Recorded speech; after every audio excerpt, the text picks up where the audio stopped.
Rouge from SendWave. SendWave is a money transfer app that is used by people all over the world to send money to their loved ones in Africa. With SendWave, you can send money to Ghana, Nigeria, Kenya, Uganda, and Tanzania. And the best part is, SendWave is absolutely commission-free. Our exchange rates are excellent. You can see for yourself by checking them out on our website. So how do you use SendWave? SendWave is an app that you can download onto your phone from the App Store or Google Play Store. The app is free to download. After downloading it, just open the app and enter your name, email, and phone number. That's it. You're good to go. Make sure you use the promo code SR. S for star, R for radio. This promo code will give you £5 free credit to send to Africa on your first transaction. The money will be delivered to the recipient within seconds. You can receive it on 0749 All about SendWave.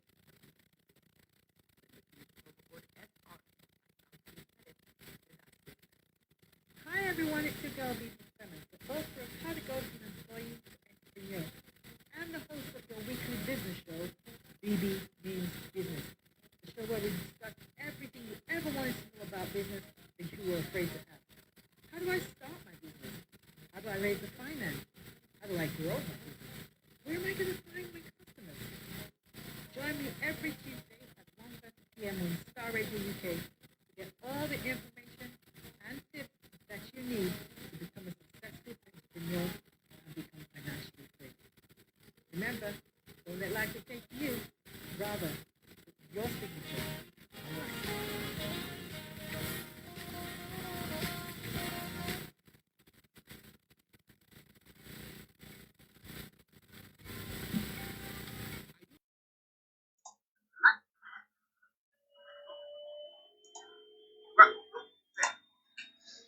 A very good morning. I might have to switch the audio back to my end. I think the studio is having a bit of technical problem, so the sound is not very clear. So I'm going to use my own sound from here. Láti fi augment ẹ̀. Mo kí gbogbo alẹ́ nǹkan sí pé ẹ káàárọ̀ níbi tí ẹ bá ti darapọ̀ mọ́ wa. My name is Olami Koiki Media. We'll start with the Star Radio UK as we do in the morning, and then we'll switch over to Koiki Media. But for now, it's all about the Star Radio UK, where we will kickstart the conversation. So we'll get a signal later on, but bear with us as we prepare to join Star Radio UK. A very, very good morning to everyone that have joined so far. So bear with us. We're just finishing the last platform, which is Instagram, and now we're good to go. So we switch to Star Radio UK and let's enjoy it.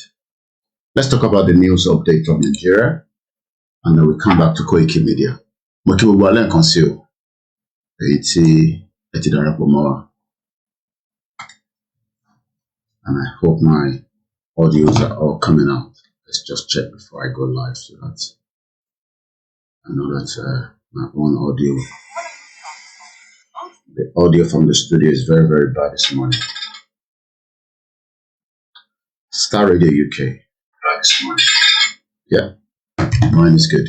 So we're good to go. So let's call Archie and speak to Archie.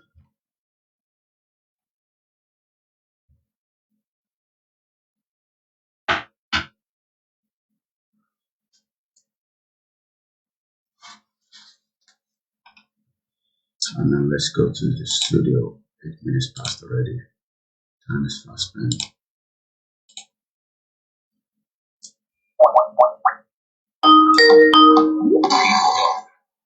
It's not too NHS program. Get these items while they're still available.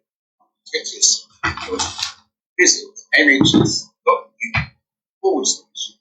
vaccination for 4119.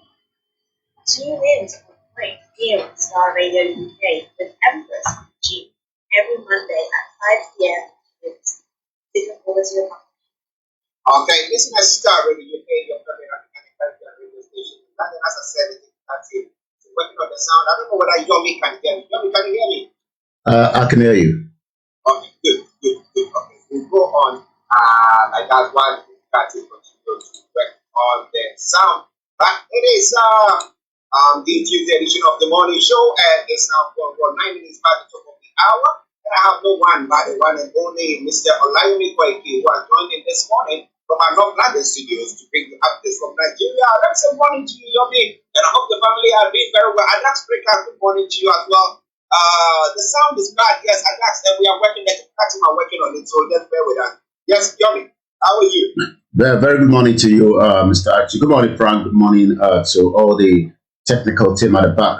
And I say good morning to all our listeners. I'm doing very well, and it's good to be back again this morning for the morning program where we discuss all the news coming out of Nigeria this morning.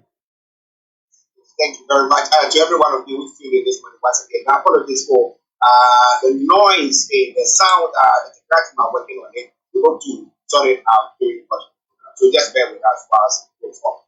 But, well, interestingly, after how many days? 34 days, 35 days, Tinubu has resurfaced. Well, he said, you know what? I'm doing exercise. I'm good. I'm strong. And everything is fine. But what do the people really, really want to say?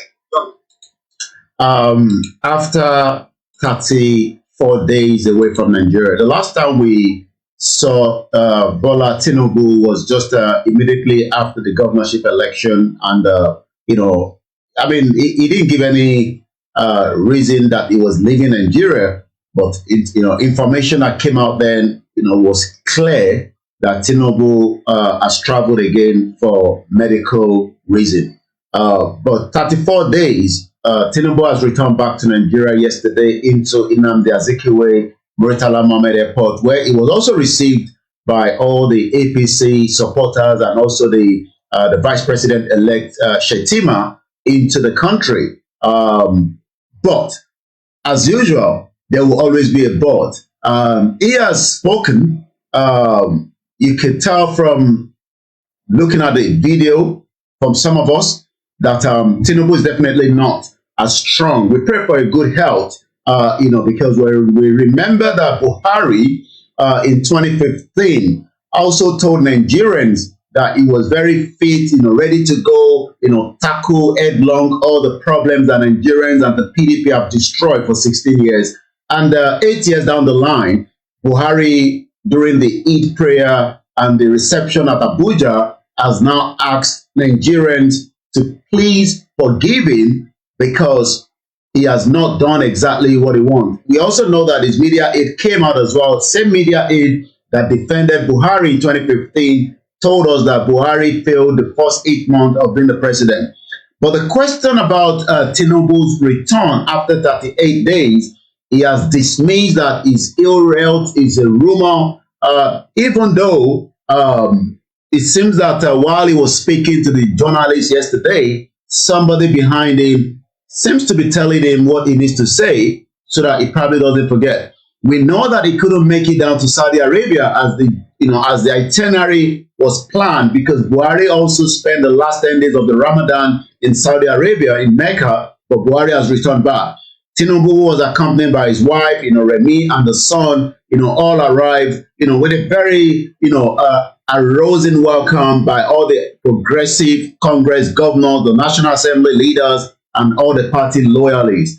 But the real question will be after May 29, when Tinubu takes the baton. But as we speak right now, we can't verify it, but there's a lot of images coming out that it seems that there was a PICC underneath Tinubu's outfit, which literally means that when you have such, for somebody about to, look into it, it might be that, a kind of treatment that is undergoing. He has said that he's ready to kickstart Amala is something that he has missed. And I'm not too sure whether it was a script. This morning, I also saw Tinubu watching his own replay arrival at the Muritala Mohammed Airport. That seems to be sending another signal. Is he sure that he himself knew that he's back in the country, or he's just probably watching that TV to look at the, the welcoming, of himself into the country? Star Radio UK, I'll come back again to you in the studio. Well, this is quite an interesting one, because he might be watching himself as whether the number of people who came to welcome him. So maybe that's why he was looking at. How many people came? Am I that popular? I think everything is intact. Now, ill health. I mean, we have a problem when it comes to Africa, because you take the US and you look at President Biden. You talk about the fact that he's old, but we know that because the systems there work, so we know for sure that even if the president is not acting, the systems are working. So you just have to just make a speech and everything seems to be working. But that's where, when it comes to Africa, we have a problem. But our system does seem to work. Checks and balances doesn't. That's where consensus of Nigerians, or most of Nigerians, are this morning. But what do you think? You are listening to us once again. Let me sincerely apologize. The technical team are still working on it, and we'll try to see. And we know that the supporters of Tinubu will definitely be singing his praises. Now, what about the other people? When I say other people, the opposition parties, what are they saying pertaining to helping, being, and everything? What has been the reaction of that part? Well, we've not really heard anything, from probably maybe in the next few hours, they might start releasing, statement. But we know that, when it comes to Atiku has been very quiet.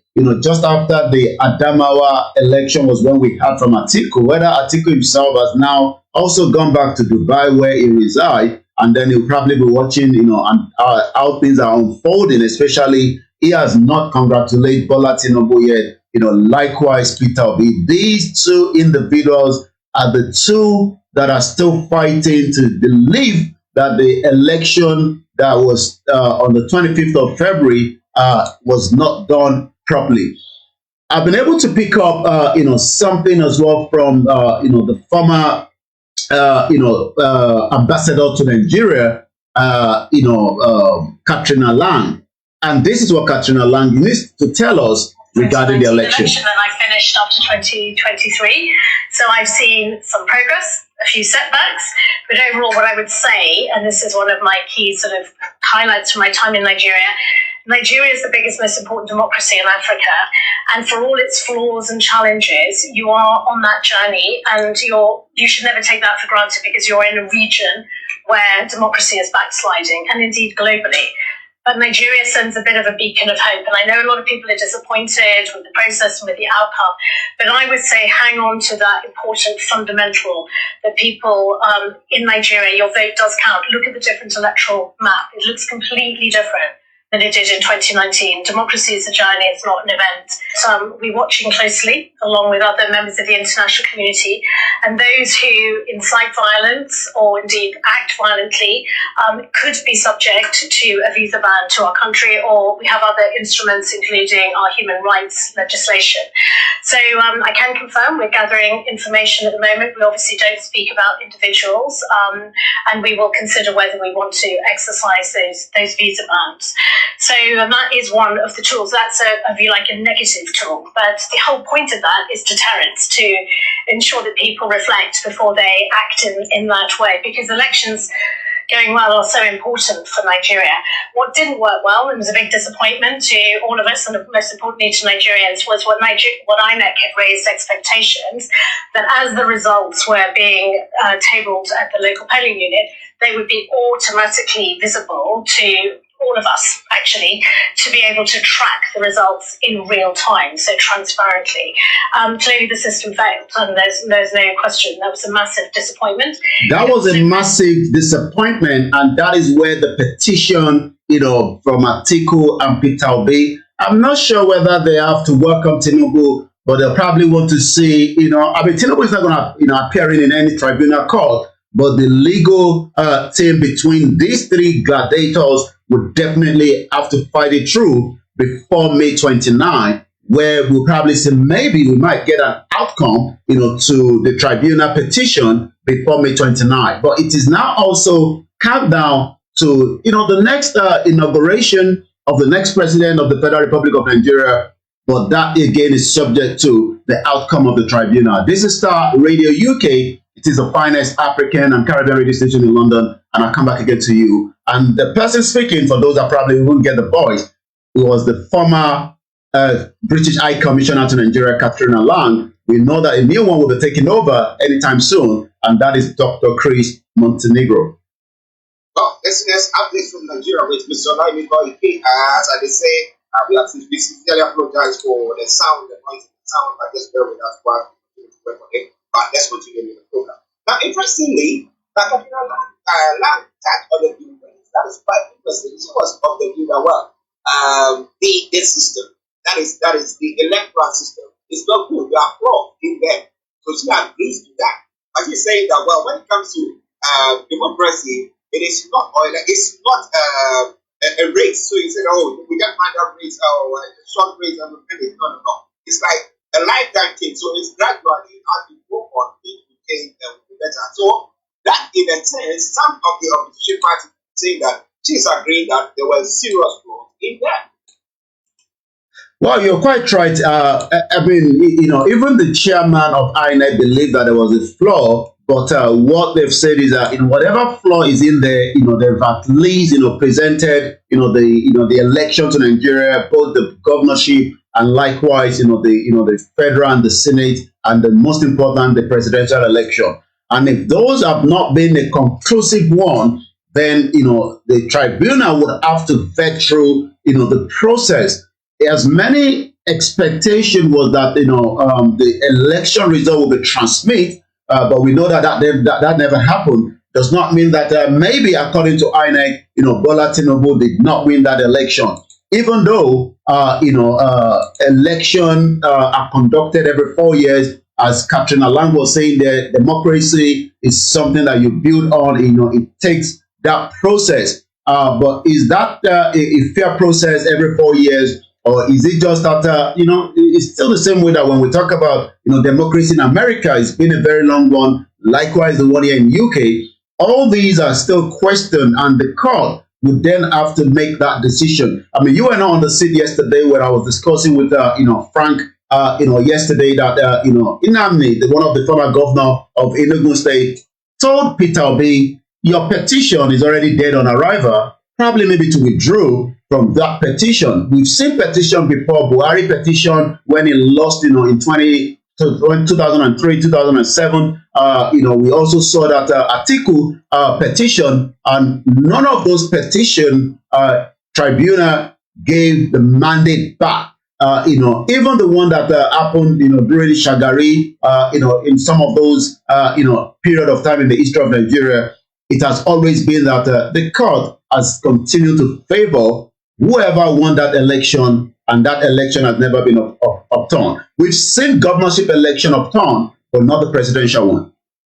Well, listeners, it is Star Radio UK. It is your favorite African and Caribbean radio station in London, bringing the time now to 11:22. But don't we leave Tinubu alone? We leave him alone. Then now we get on with it. Now, his health insurance only. One of the APC is saying that that will cover up to 87 million Nigerians. Is it his personal health insurance that he has got, or none of this?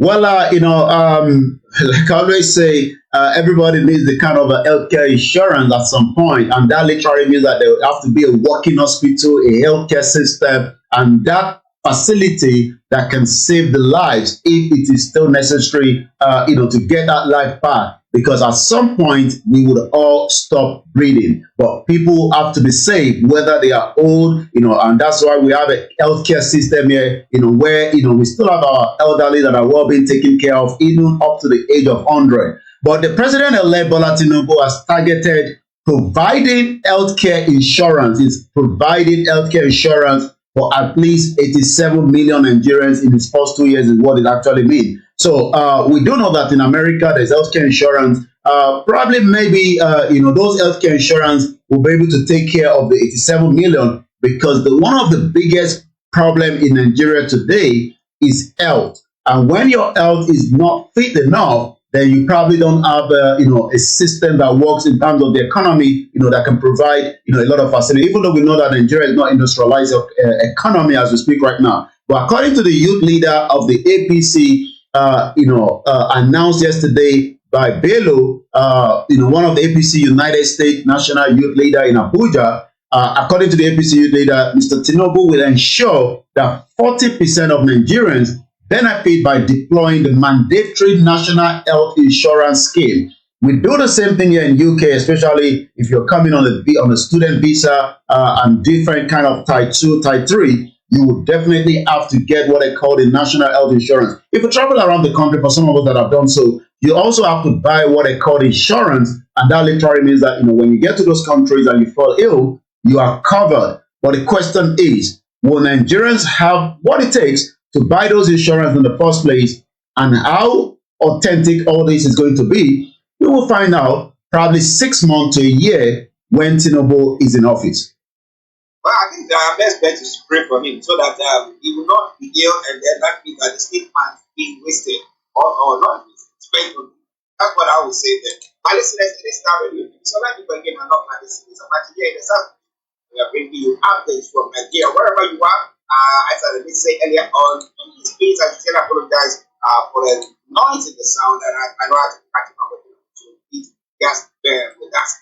Okay, now let's move on straight to some of the sad stories that is happening. Well, we know with the incidents that is happening in Sudan, we have got Nigerian students. There are some Nigerians there as well who are trying to escape.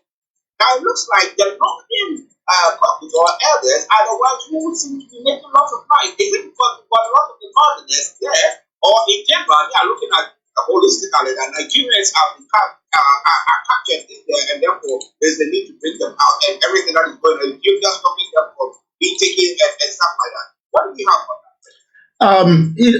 As human beings, we cannot categorize who travel and where you travel to. The Yorubas tend to travel more to America and the UK and Canada, probably maybe for reason known to them. But as Nigerians start getting the message that we have up to about 5,500 Nigerians that are stranded, then there's been question that who are those Nigerians and what are they doing in Sudan? And the question again is, like I said, people travel to different countries from of the region of Nigeria. And it seems that the northern part of Nigeria tends to travel to, Sudan. And I will tell so many reasons. Some might say, but is it to study Islamic, religion, Arabic? No. What we find out is just as we know that a lot of Nigerians travel to Ukraine, and the reason for that is Ukraine have a very, very good medical, schools, and Nigerians travel there, and then you can build your medical career quickly because of the strike in Nigeria. It's not cheap, it's quite expensive, and then you can end up, in any other country or return back to Nigeria. But we know that a lot of Nigerians in Ukraine got caught up in the war. I've also been told that some of those that went back to Sudan after the Ukraine war have now caught up again in the second war. And like I said, the northern part of Nigeria sent their children to Sudan. It's a little bit of Arabic. They might feel a little bit comfortable because of the tradition, the Islamic tradition that is there, which might be different from here in UK, even though we know that some of them come down to UK. They might be able to speak fluently, from the perspective of Arabic language. Again, because when you look at Sudan, it can communicate easily because of the language, which is very, very clear. And the reason again is that more northerners travel to Sudan, for medical training and all sorts. And that is the reason why we have some of them there. We have some Yorubas there. I'm not too sure whether, the Igbos are there. But one thing is, Ethiopia is now blocking Nigeria's student fraction agree 72-hour ceasefire. Why is Ethiopia literally not allowing Nigerians to pass through, especially knowing fully well that there is a war going on in Sudan? They are telling Nigerians that you need a visa to cross through. These are some of the problems that Africa is still facing. You'll expect that as Nigeria, the biggest, Africa economy, apart from South Africa, the federal government yesterday has now confirmed that some Nigerian students playing in the conflict in Sudan were denied entry. What is the Nigerian representative in Ethiopia doing? We don't expect to be getting a visa to get into Ethiopia, especially when it is a war crisis. It's not like they actually wanted to leave Sudan. They want to live in Sudan. Some of them have been living there, for years, just as some of us are living in UK. But these are some of the bottleneck that is going on between different African countries. The federal government said the Nigerian authorities in Ethiopia were really addressing the issue as they had sought clearance for the plane student, stressing that it was, however, risky for the student to have embarked on such journey. Well, it's never anything that is not risky, but they rather want to leave the war-torn country right now as so many other countries are removing their diplomat. So if Nigeria, that is very close to Ethiopia, cannot get the Nigerians out, then it shows that Nigeria might just be too big, to look after its citizens. And these are some of the reasons why the Biafra and the Yoruba are saying that Nigeria is just too big and it just has to disintegrate. Interestingly, some people say that the UK has also not been able to get its people out of that place as well. So it's nothing to do on, let's say that a country is not being proactive. So they will say that, but one thing that concerns me a lot is like what we're saying. Africa, Nigeria, all the countries that we are African. So if I'm supposed to travel to every country, can't I just go there without a visa, especially in this case when there is war that I cannot go to, that they are for the embassy to go and get a visa. I don't get it. So I don't think that the Nigerian is it ambassador there or the representative there are doing their best for Nigerian citizens in that place. Yeah, you're quite right. Like I said, I watched a video, of a young, Nigerian student that has been able to get to the border, and she said they have to wait now for visa to get in. I do know that in West Africa, because, Ethiopia is in East Africa, as a Nigerian, you can easily get into any West African country. But what I don't understand is, why that same relationship don't happen in East Africa, especially, where consideration should have been given, knowing fully well that these students have taken the risk in the first place, even though the federal government disagreed that they should have taken those risks. But again, getting to that border and then being turned back is another risk on its own. And that literally means that they will be prone, whether they are female, they are male, to so many activities that could start happening within that borderline. Well, listeners, this is already okay. Go on and let me tell you one. How about you, Yomi, for the rest of the stories? Go back to you, sir. Well, as we go straight into it, it seems that Lagos Stadium, had a batch, over the weekend, and it has gone from one of the West Africa best to the national shame. I saw, the stadium itself, over the weekend when some of the lightning that, was erected has actually fallen apart. And, according to this article, Lagos Stadium from the West Africa best to the national shame. We cannot look after the 51-year-old national stadium in Lagos has been left to rot away by successful administration. On Friday, the sport minister, Sunday Dare, has ordered the temporary closure of the dilapidated national stadium in Lagos after the collapse of one of the giant floodlights at the Arena 2, 2 days before. The floodlight pillar caved in from the middle following a windstorm, bringing down the ramshackle floodlight. The stadium was built in 1972, while Nigeria was still making a very good headway, and expectation was that Nigeria was going to, become, the best, among all the African countries. And today, even though, with the headline that I've just picked up as well, with almost 168 billion naira, sorry, did I say naira? No, 168 billion US dollars that has been sent by Nigerians outside the country. It seems that, the country is still not doing very well. Since 1972 till date, that's about almost 56 years, 51 rather. And it seems that, the stadium is as dilapidated as so many of our buildings and the healthcare center. And if you look at this particular one that, we've been bringing up to the screen for some days now, this is Dr. Fayemi Health Center somewhere in Ekiti State. He's a doctor. He lives here in UK.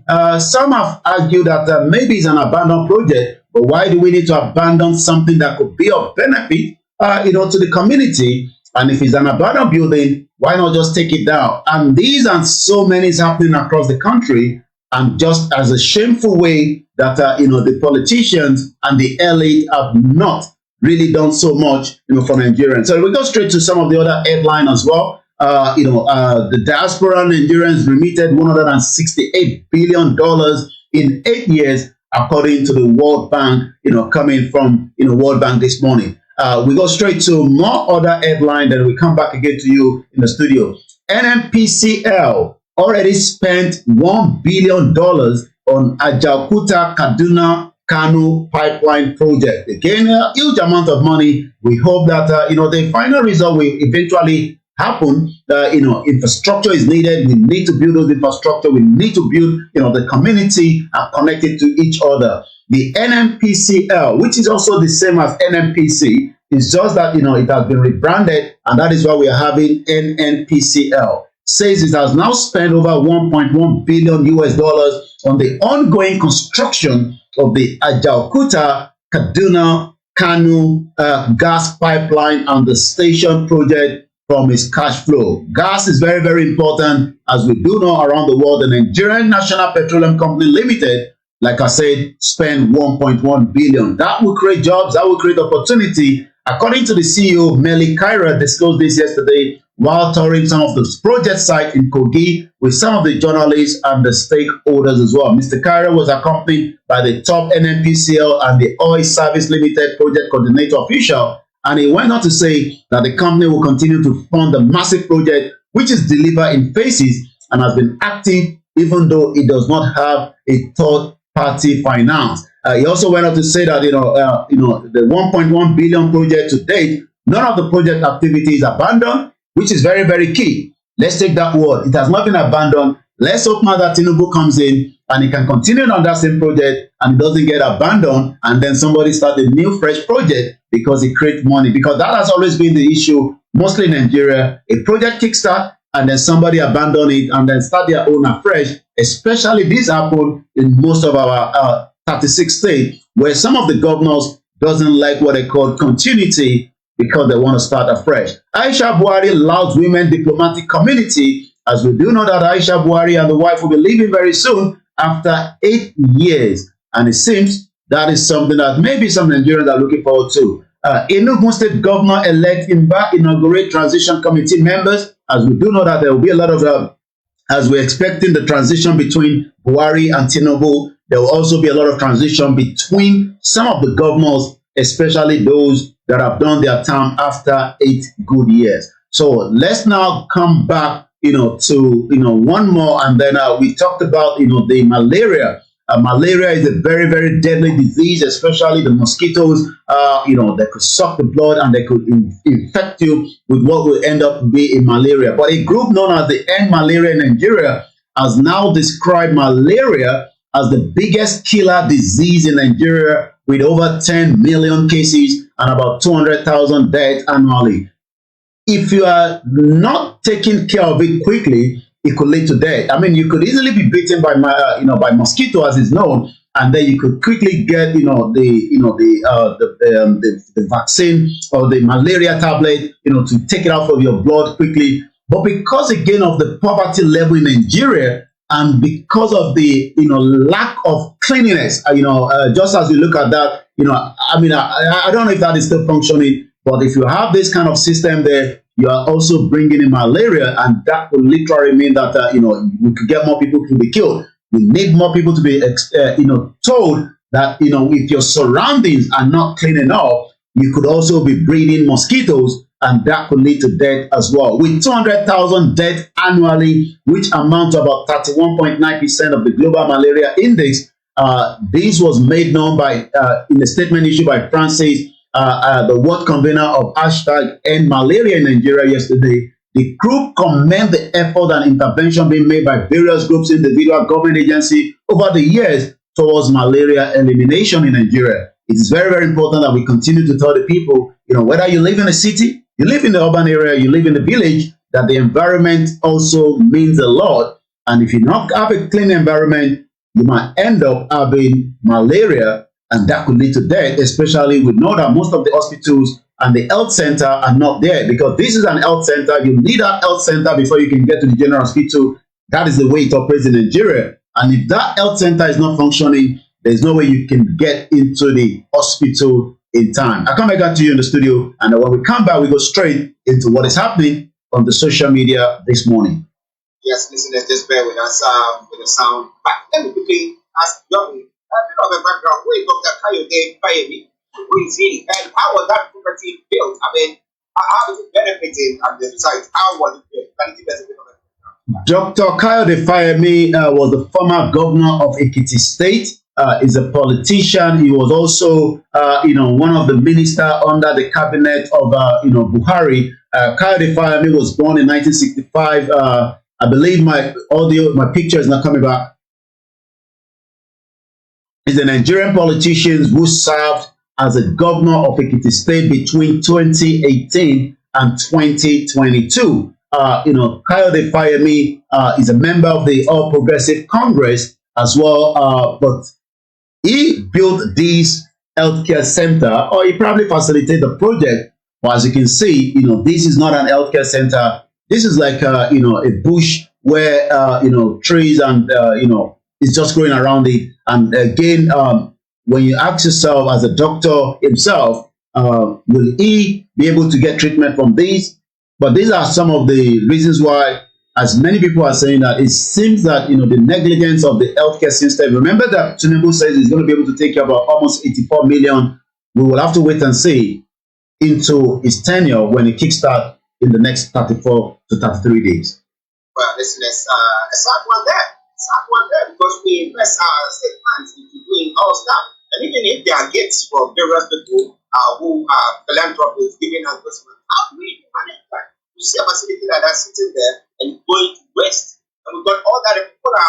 Children are dying because of malaria, the mosquito bite that can be, they can be seen there. And we just live it like that. And nobody asks anything. Everybody doing everything good. Well, Aziz, good morning to you. And I apologize, my brother, for the sound there, but we are working on it. Okay, let's go back to Yomi for the rest of the story. Back to you. We go straight to the social media, and we pick one or two things that is happening on the social media. The picture of Bola Tinubu is being circulated. Whether the one that have a bit of syringe under, or what we call the PICC, under his sleeves, or just as other that are celebrating that the leader of the APC and the winner of the election has arrived back into the country. So that is a discussion that is currently going on. Like I said, PICC line has now been another picture that is coming on. So if somebody that doesn't even understand what is PICC, in the last almost 12 hours that Tinubu arrived, you probably understand well what PICC means, and what is used for, and what is the the purpose for it as well. So all that is also going on as well. It seems that I have gone to rest because no serious leader can go on rest with Nigerian current state. That is Peter Obi amongst Tinubu. Going to rest at this particular time. No serious leader should be going to rest with the current state of where Nigeria is right now. So that is also coming, from some of the headline as well. And I'm just picking up different other ones as well. There's another headline. Some of the other things there as well. The Yoruba Nation Clubhouse says, the Lagos Center for Yoruba Culture, the brand new J.K. Rando Center for Yoruba Culture and History, was designed by architect Seun Oduwole, will be an architect masterpiece showcasing the Yoruba in their full glory. The site was the location of the Nigeria first public pool. So it seems that as the conversation continue with the agitation for the right to self-determination, the question again is according to Malcolm Omo, one of the biggest achievements of President Muhammadu Buhari is the disarming of all the other ethnic nationality in Nigeria of their guns, while allowing the Fulani ethnic nationality to be heavily armed with the AK-47 MPMG rocket launchers. Whether we like it or not, this is a benchmark. So many people will remember Buhari for different things, but as we do know, the last one also, Buhari, Obasanjo, Gowon, Abdulsalam Tinubu expected at Osibajo book launch. Star Radio UK, this is how far we can go this morning, and I'll be back again same time tomorrow for more news headline coming out of Nigeria. Well, listen, Mr. O'Reilly, for you this morning on the show and updates from Nigeria. I wanted to thank you very much, Mr. O'Reilly, again, as I said, to be back. Next we're going to be looking at the President Buhari's legacy. His legacy. What do you think? Some are talking about the fact that he disarmed every other part of the country and left the Fulani herdsmen of Fulani people to have them out to be armed and they're going around killing people, doing all sorts. But what do you think? We're looking into that. Thank you very much. Tommy, before you go. Well, stay tuned as I actually take you through. Like I said, we will work on the sound as they're still doing, but make sure you stay tuned for the rest of the segment, with Archie and Frank. For me, I'll be joining again same time tomorrow at 11 o'clock for the news headline from Nigeria. Thank you very much. Bye-bye for now. Bye. Well, that has been for everybody. Updates from Nigeria.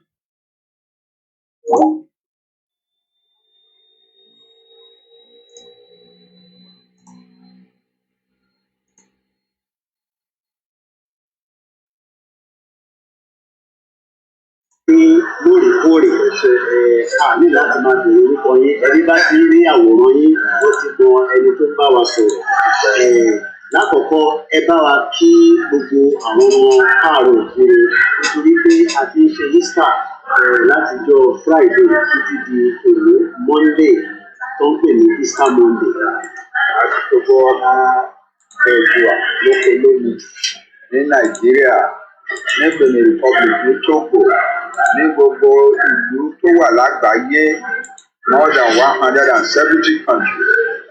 Mo kí gbogbo yín pé ẹ̀kọ́ ọdún o ẹ̀kọ́ ọdún ìsàlẹ̀ ó bá wa ní ire tìrẹ ọdún tó bọ̀ náà tún bá wa ní dáadáa ó kí yín o. Ọdún tó ń bọ̀ lágbára Ọlọ́run inú orílẹ̀-èdè tiwa ló máa bá wa lágbára Ọlọ́run lágbára Olódùmarè. Mo kí gbogbo yín o ẹ̀ka àtijọ́ o ẹ̀kú iṣẹ́ mi gbogbo fún gbogbo iṣẹ́ wa o Ọlọ́run á máa bùkún yín o tọmọtọmọ Ọlọ́run á máa bùkún yín o ẹ̀kú iṣẹ́ náà. Àmì ìbéèrè tó pọ̀ tàbí béèrè ni pé a ti ń gbóhùn yín ní òrèkóòrè tí ẹ bá wa sọ̀rọ̀ lórí Zoom lórí íńtánẹ́ẹ̀tì àtúnrí yín ní lórí ìjókòó nígbà. Èyí tí a fẹ́ mọ̀ ni pé níbo la báṣẹ́ dé níbo là ń lọ ìyẹn kan. Ẹlẹ́ẹ̀kejì ni pé àsíá wa ẹ bá wa ṣe àlàyé ẹ̀ fún àǹfààní àwọn tí wọ́n máa gbọ́ tí ẹ fẹ́ fi ohùn yẹn sílẹ̀ fún wa. Iṣẹ́ ti ń lọ dáadáa Ọlọ́run fúnra rẹ̀ lọ́wọ́ sí nǹkan tá à ń ṣe kì í ṣe ibi tí alágbára mọ iṣẹ́ náà ń lọ dé mọ́ ó ń kọjá ìbẹ̀rẹ̀ ìyẹn jẹ́ kọ̀ọ̀kan wá balẹ̀ wípé Ọlọ́run lọ́wọ́ sí nǹkan tá à ń ṣe Olódùmarè lọ́wọ́ sí nǹkan tá à ń ṣe. Ọ̀rọ̀ tí àṣìá mo gbọ́ pé àwọn ọmọ ń dá bèrè lọ́wọ́ ara yín ṣé àṣìá ilé ìtawà àìtàn wà mìíràn tún wà ẹ jẹ́ ká ń sọ ní ṣókí. Nígbà tá a bẹ̀rẹ̀ ní èṣù a ṣe àṣìá kan a lọ gbé fún àwọn UNCO pé àṣìá wa àṣìá wa temporary day ní àsìkò àṣìá tá a ṣì ń lò nígbà tá à ń ja òkú ọ̀rọ̀ self-determination lọ́wọ́ ni.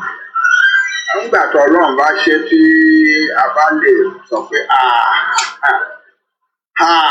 a máa jẹ parí ìjà yìí ó máa jẹ bọ́sì àwa jókòó gbà yẹn àwa yan àwọn tó máa ṣe àwọn iṣẹ́ kan fún wa. Ìkíni kí ni irú kọ́rẹ́ǹsì wa ṣe máa wù lórí. Èkejì kí ni àṣìá wa ṣe máa rí. Ẹ̀kẹta coat of arms wa àti oríṣiríṣi bẹ́ẹ̀ wọ̀nyí lọ àgbẹ̀tọ̀ farabalẹ̀ àwa ṣe dáadáa báyìí. Eléyìí tá a ṣe ń lò lọ́wọ́lọ́wọ́ báyìí temporary wa kákan rí kan lò ká sì máa lò lọ. Ìyẹn ni kẹ̀dẹ̀ jẹ́ ká respect ká máa lò ó má di méjì mẹ́ta káàkiri. Torí tó bá yá tí a bá gbé àṣìgbé àṣìá kan sí gbogbo iwájú gbogbo ayé through UNPO ó tún dọ̀la ká tún wá kọ lẹ́tà sí àbí UNPO àbí United Nations àbí European Union àbí American government àbí ká tún wá gbé àṣìá mìíràn jáde àwọn èèyàn àmọ́ àwọn kí ló ń ṣàwárà bíi èwo ni ká wá gbà. So eléyìí tí a ti bá gbé síwájú yẹn jẹ́ ká lò á respect ẹ̀ báyìí but kò sẹ́nì kankan tó lè fọwọ́ sọ̀yà pé àṣìá wa àṣìá ìlú wa níjọ́ lọ́la nìyẹn kò sẹ́ni tó lè fọwọ́ sọ̀yà ẹ̀ nǹkan tá a lè fọwọ́ sọ̀yà ń bẹ̀ ní àṣìá tá à ń lò léyìí nìyẹn tó bá Ọlọ́run má jẹ́ kó kù pé tó kú bá dé gan àṣìá tá a máa gbé síwájú wa nìyẹn for now totally temporary but the time is coming when you our young people and you are You know how much confidence I have in you. You will do it. Àwọn kan lára yín ti gbé fọ́tò kan ránṣẹ́ pé ìlú wọn ní 2024 gbogbo ẹ̀ has skyscrapers, wonderful streets and so on. Ọlọ́run àgbà rẹ̀, Ọlọ́run àgbà fún wa, a ṣe é ṣe fún wa, a ṣe é ṣe fún yín o. Èmi dúró mò ń wojú yín o, Ọlọ́run á fún yín ṣe o. Mo wà lẹ́yìn yín, bó ṣe jẹ́ nìyẹn. Inú mi dùn fún gbogbo yín o, and I'm very proud of you all. Ẹ fi ṣe o. Ẹ ṣe o, Ọlọ́run àmàrí bára rẹ̀. This interview, Timori Play, was 2 years ago precisely. These was some of the questions that I had the privilege to put across to the leader of the Yoruba Nation movement, Professor Adebanji Akintoye. And I want us to take note of what he said at the beginning. It was very, very clear. I say very good afternoon, good morning, good evening, as we kickstart back into the conversation with Koiki Media Live. This is a live transmission as we've just come out of the Star Radio UK, the morning show where we discuss Monday to Friday between 11 o'clock, and I talk about the news headline of Nigeria. We'll talk about that later. But right now, we continue with the conversation from yesterday. We thought the 1914 amalgamation is the biggest fraud until 2022. Dupe Onitiro fraudulently declared a fake Yoruba nation. That is where we're going to kickstart again this afternoon. If you have missed the first episode, you might probably want to go and watch the late night we did yesterday. I've said I'm going to treat that conversation probably up to the end of the month. Then we kickstart some of the other conversation. The Yoruba nation struggle is not dead yet. For those that are saying that, it's dead, Butiku, you are the one that is dead. It is called a movement. And in any world or any part of the globe, anything that you are planning to do, it might have hiccup, you might have to re-strategize, you might have to put more money into it. We will still contribute money toward the movement.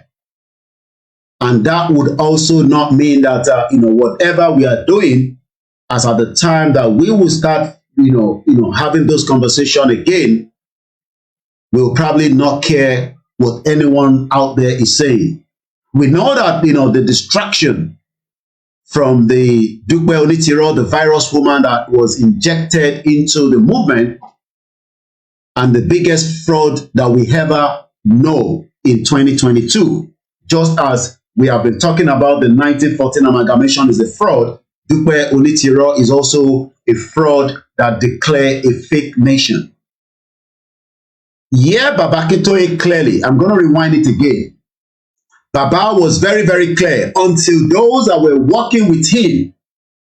And when I say those that were working with him, they are the same set of people that came out and started telling everybody that Baba Akintoye was endorsing, was supporting Tinubu, and the whole reason that Baba Akintoye was asking for Yoruba nation is to allow Tinubu to become the president of the Federal Republic of Nigeria. And I want us to be very, very clear with this.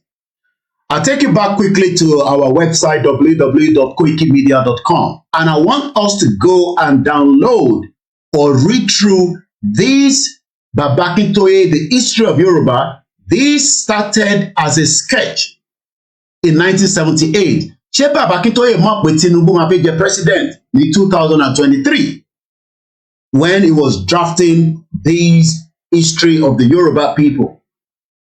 But the narrative that Dupe Onitiro and all our members were playing out to the Yoruba people was that Baba Akintoye wanted to allow Tinubu to become the president and endorse him. Baba have the right to talk about Tinubu as a son.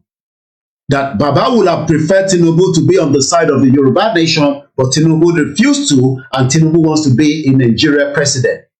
Baba has done interviews surrounding Tinubu. Does not mean that Baba has endorsed Tinubu as a president. Tinubu is a Yoruba man. We cannot shy away from that. There's no reason for us to say he's not a Yoruba man. We might not agree with it.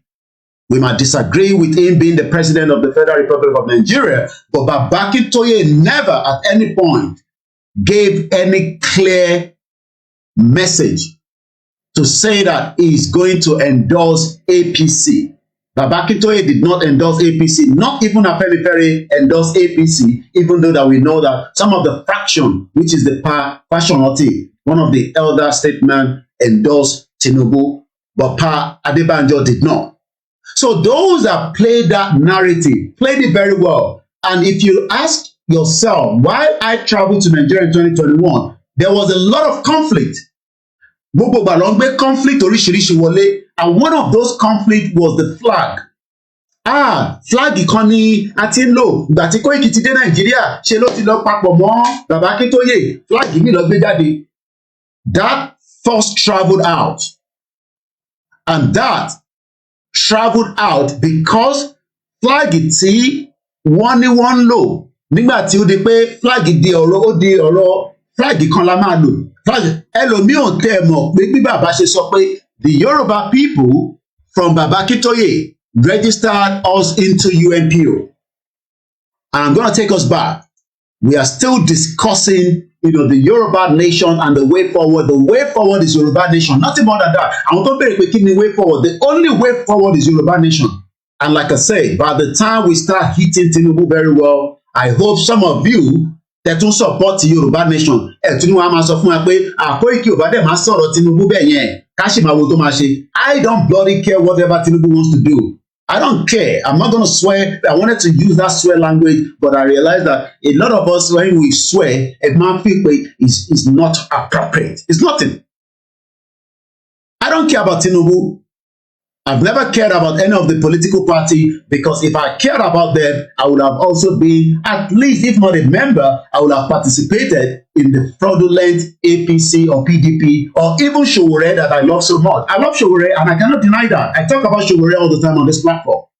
He's a brother. We still communicate. He sent message to me. Does not mean that we have spoken, but at least Sowore will send a message to me every now and then. I might not agree with him.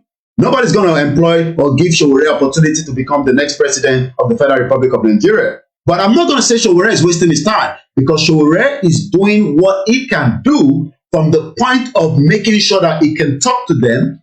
They want to kill him.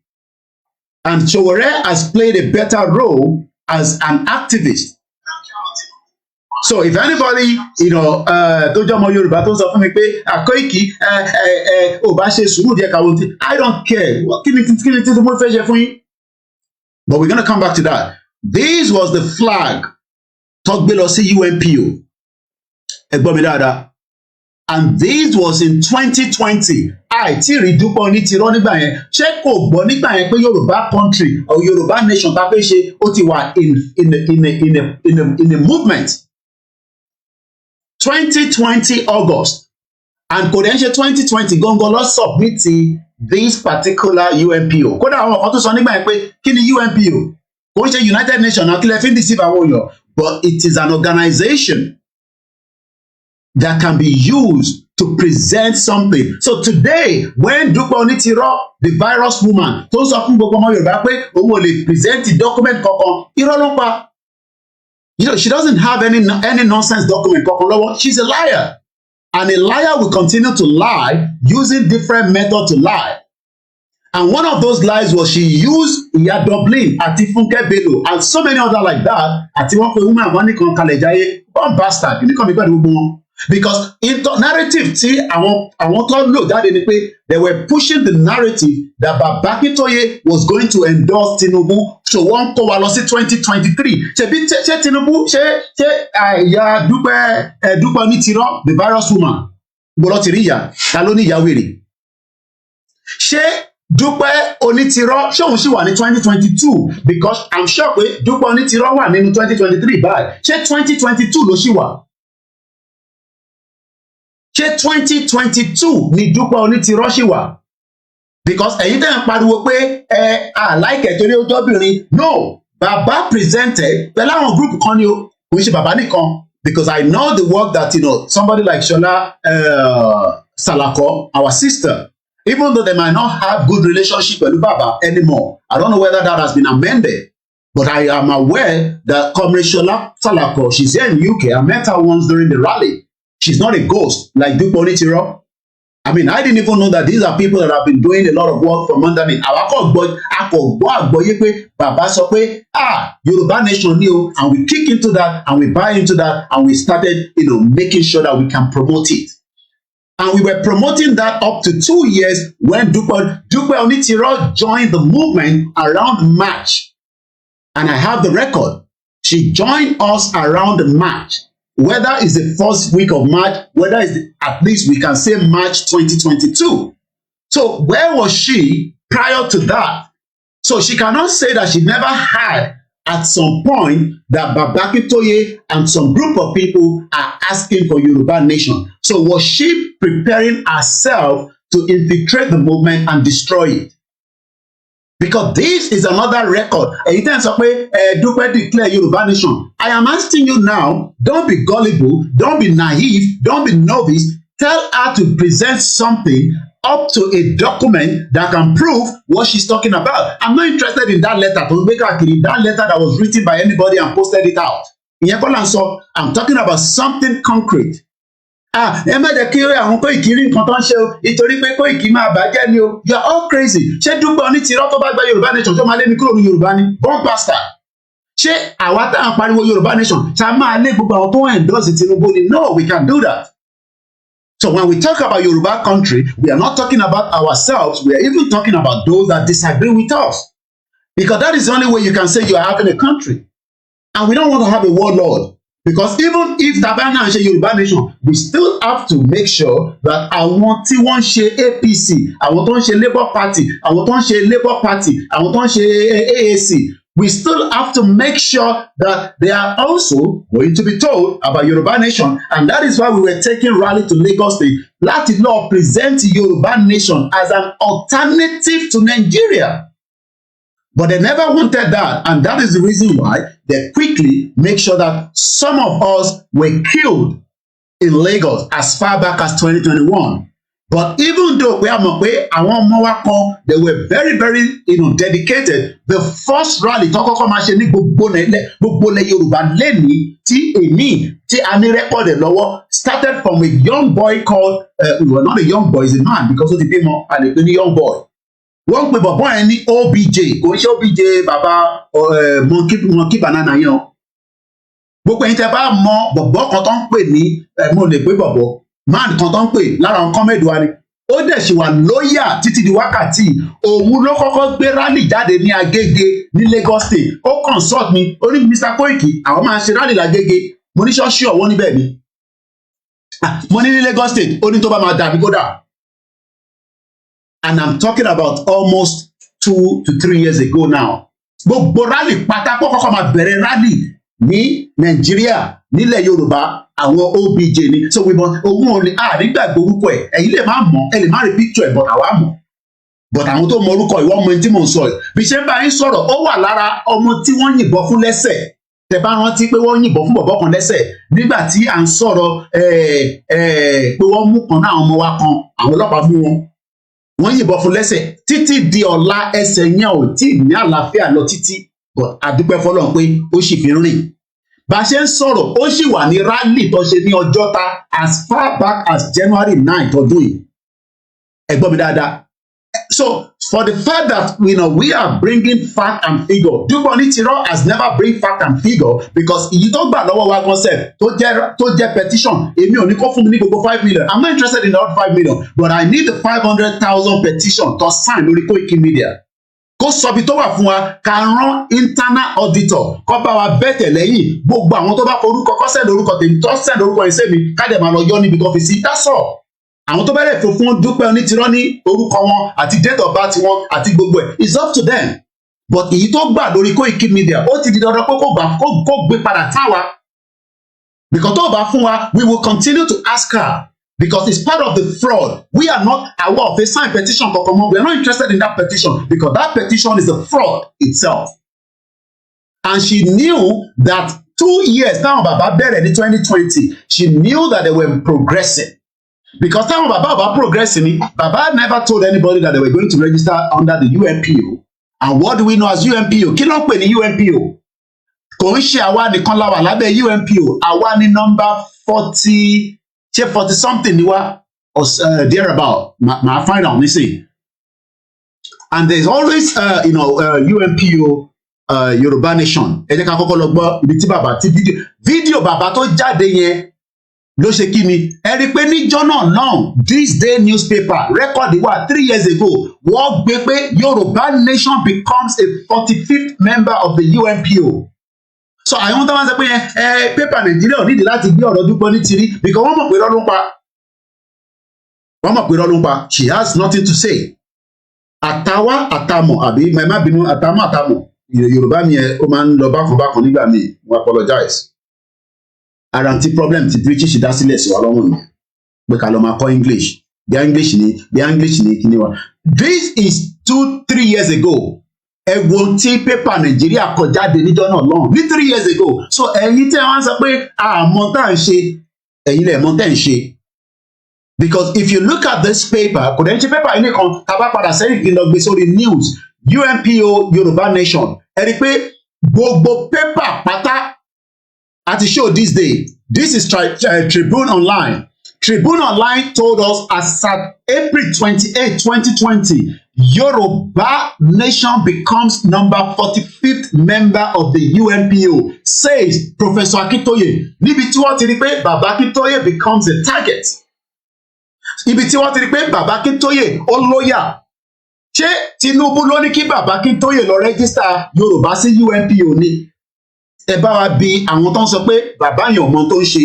Ṣé Tinubu ló ní kí Baba Akintoye lọ rẹ́gísítà? Because gbogbo àwọn tó ń sọ pé Baba Akintoye ò ṣe dáadáa wọ́n ò mọ̀gbà tí Baba Akintoye lọ rẹ́gísítà. Àwọn tó mọ̀ I'm sure pé they are just few.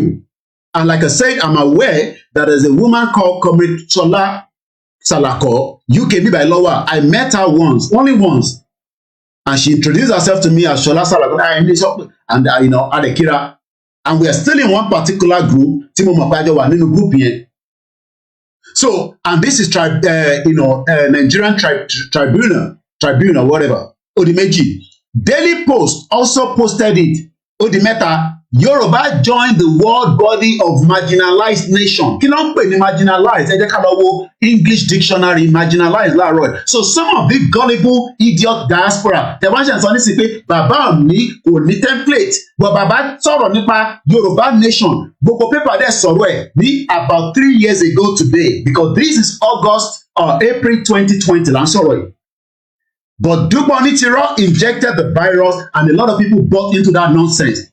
And we are now talking about her, and some of you are saying that, oh, Koiki má sọ̀rọ̀ ìyá yẹn, ẹ jẹ́ ká fi sílẹ̀. No, we must talk about it because she's a criminal. She has committed crime against humanity because the same problem tí wọ́n ṣe ní Nàìjíríà tó fi pè wá ní Nàìjíríà, òun náà ni crime against humanity. And that crime against humanity is what the Yoruba politician and even criminal like Tinubu, the drug baron, Baba Tole, òun lòun náà ṣì ń ṣe because gbogbo tí Tinubu ń ṣe lẹ́ni nísìn ó ṣì endorse the crime against humanity of the 1914 amalgamation that we started the conversation yesterday. So when people are telling us that we should keep quiet on Dupe Onitiro, you must be mad yourself, especially you the diaspora. Ṣé diaspora ò gbọ́ nígbà yẹn pé Baba Akintoye ó lọ sí UNPO? Ẹ gbọ́ náà ẹ wá ń sọ pé Dupe lọ sí United Nations. Ẹni kóhun mú evidence tiẹ̀ jáde kó lọ sí United Nations. Even 5 million petition yẹn ẹni kó fún ẹni correspondent tó fi send ẹ lọ sí United Nations. It's all lies. She's a liar. And she has been perfecting that lie because we brought her as a media outside the world and she has now cut that part out because ó mọ̀ pé máa question ẹ̀. Àwọn ṣe illiterate wọ́n ti ní ká máa lo illiterate because ẹni tó gbọ́ France náà kò ṣe illiterate. Àwọn ṣe àwọn dumb and daft like Ṣé Koribe, Wale Ali and Dark Lion and Ijile. Àwọn ṣe daft and dumb. Àwa fẹ́ béèrè. The same way that yes, a lè béèrè lọ́wọ́ bàbá náà. We have the right. Ìyẹn la ṣe ń gbé bàbá wa láti máa béèrè lẹ́nu wọn ní gbogbo ìgbà. Bàbá dẹ̀ sọ pé wọn ò support Tinubu ó ní ìbọn ọmọ wa ni. Ṣé kí bàbá sọ pé kò ń ṣọmọ wa ni? Ṣé Tinubu kì í ṣọmọ Yorùbá ni? Tinubu ọmọ Yorùbá ni náà. Ṣé Yorùbá nation ta fẹ́ gbà? Ṣé tí ta bá gba Yorùbá nation tí Tinubu bá ṣe wà láyé after tó bá ṣe 8 years tán? Ṣé kò ní wá ṣá máa lè jáde nínú Yorùbá nation ni? a lè lè jáde náà. Ṣé gbogbo ìgbà tí àwọn IRA tó ń jà àwọn Irish ṣé wọ́n lé gbogbo àwọn tó disagree pẹ̀lú wọn ni wọ́n lé wọn náà. In life there will be people that agree and disagree with something. But today we have millions of Yoruba people that disagree with Yoruba nation because lọ́dọ̀ wọn nísìn wọ́n ní ká ṣe sùúrù díẹ̀ ká jẹ́ kí Tinubu débẹ̀ náà tábàtẹ̀ máa ń fẹ́ gba Yoruba nation. And Tinubu was very very smart. He also used that template to tell the northerner that tẹ́ ẹ̀ bá ti fún mi pé èmi ló kàn then problem á dé and they realize that kí problem má bàa dé ẹja àgbẹ̀ fún Tinubu. And that's why Tinubu is there today. Nothing more than that. Like I said, kọ́lọ̀ túbọ̀ fún lálàáfíà. But 8 years of Tinubu is not going to bring any joy into Yoruba land. Not even talking about Nigeria. Ó di mẹ́ta, ẹ jẹ́ ká padà sẹ́yìn again. Again, Punch newspaper, ó di mẹ́rin. Even gan Punch gbé as far back as July làwọn ti gbé ọ̀rọ̀ Bàbá Akíntóyè. Not even 2022. I mean a year after. Tí àwọn tó kù yẹn ṣe 2020 làwọn yẹn tẹ̀ show. Yeah, so Punch gbé ní 2021 July. Why Yoruba nation join UNPO? Professor Adebanji Akintoye. And let me read this part for you all. But katoka àkọ́kọ́ fẹ́ mọ̀ paper mélòó ló sọ̀rọ̀ Bàbá Akintoye ní 2 years 3 years ago nípa UNPO. But this particular one ní máa kà. Ó di mẹ́rin. The Nation newspaper ó di márùn. Yoruba World Congress void into the egg. Yoruba World Congress ni wọ́n ń pè nígbà yẹn lára pé wọ́n fẹ́ da ìrìn àjò yẹn rú náà ni wọ́n fẹ́ yọ Bàbá Akíntóyè ni bàbá fi change sí ìlànà ọmọ Oòduà because wọ́n gba àwọn bàbá kan ní Akíngba or something ẹ̀ tẹ́ bá rántí orúkọ yẹn there were so many of them wọ́n kàn láàárọ̀ ọjọ́ kan náà fẹ́ yọ Bàbá Akíntóyè bí wọ́n rí pé bàbá yẹn kò ní lọ in line with what they wanted to bring. Wọ́n pè máa kan ní Akíngba, there were so many of them there. Ó di márùn. Again, Tribune, ó di the same thing náà ni tí Tribune gbé jáde níbí báyìí. So, okay, what Tribune tún kọjá, no, the Nation newspaper, ó di mẹ́fà. No, Tribune, ó di mẹ́fà. This day, ó di méje. So, ẹ wo gbogbo átíkù tó jáde yẹn nípa Yorùbá nation. But kí nìdí tá ṣe lọ sí UNPO? A máa gbọ́ lẹ́nu Bàbá Akíntóyè through the interview he must have granted on 23rd of July 2021. So Dupe Onitiro virus gan tó ní òun ní network. Ẹni tó ní network ó ṣàjẹ́ kí ó pe Punch newspaper bóun ti declare Yorùbá nation. Kọ́wá grant interview fóun. I mean we know that some of this paper can be bought anyway. Kátẹ̀ sọ pé àwa náà fowó ra paper ni pé ẹ wá bá wa interview Bàbá Akíntóyè. She can do the same thing, but why has she not done so? Why has she not speaking to Emma Bino, speaking here is not the right word. Why has she not spoken? Kí ló dé tí kò tí sọ̀rọ̀ fáwọn media Nigeria? I mean, she can come. Look, èmi gan tí mo jẹ́ ọmọ kékeré gan, mo ní gbogbo contact àwọn media tó wà Nigeria. Mo ní gbogbo wọn lọ́wọ́. Because as Igboho spokesman, they communicate with me. Gbogbo wọn ló wà lọ́wọ́ mi. So tí bá fẹ́ bá wọn sọ̀rọ̀ màá send message sí wọn pé statement lélẹ́yìí ẹ gbà kí ló dé tí àwọn náà ṣe yẹn tó wá jẹ́ pé ó kàn jókòó sórí media because orí media tí wọ́n ti ń sọ̀rọ̀ yẹn ni wọ́n ti mọ̀ pé ibẹ̀ gangan ni message ti ń jáde. Like I always say, even as much as we are still also talking does not mean that gbogbo ọmọ Yorùbá ló ń gbọ́n tí mò ń sọ lẹ́nu. Àwọn ọmọ Yorùbá mi ò tẹ̀ tí gbọ́ pa fẹ́ gba Yorùbá nation. Ìyẹn ni wọ́n ṣe ń ṣe kí ni a ṣe ń sọ̀rọ̀ continuously ẹlòmíì just maybe even today ló ṣẹ̀gbọ́n Yorùbá ni níbo ló ti ń sọ yẹn kò ṣe gbogbo èèyàn ló mọ Ìgbòho. So that literally means that we must continue to propagate our message out there to the world, especially to the Yoruba community, whether in Nigeria, outside Nigeria, in any part of the world.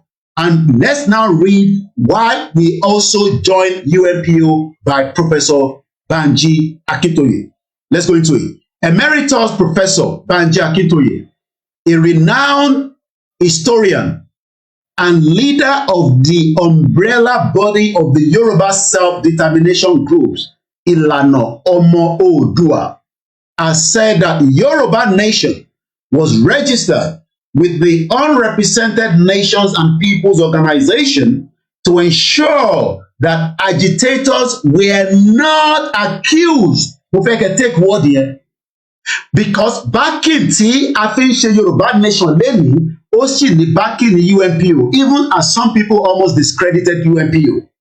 Ẹ gbọ́ n tí bàbá sọ, àwọn tí ó ń ṣe agitation kó má di pé ó máa dàbí ìgbà tí à ń commit offence, ó wà lára ìdí tí bàbá Professor Banji Akintoye tó ṣe lọ register wa pẹ̀lú àwọn tí wọ́n jọ ṣe àdúpẹ́ fún wọn, because he's not done it himself alone.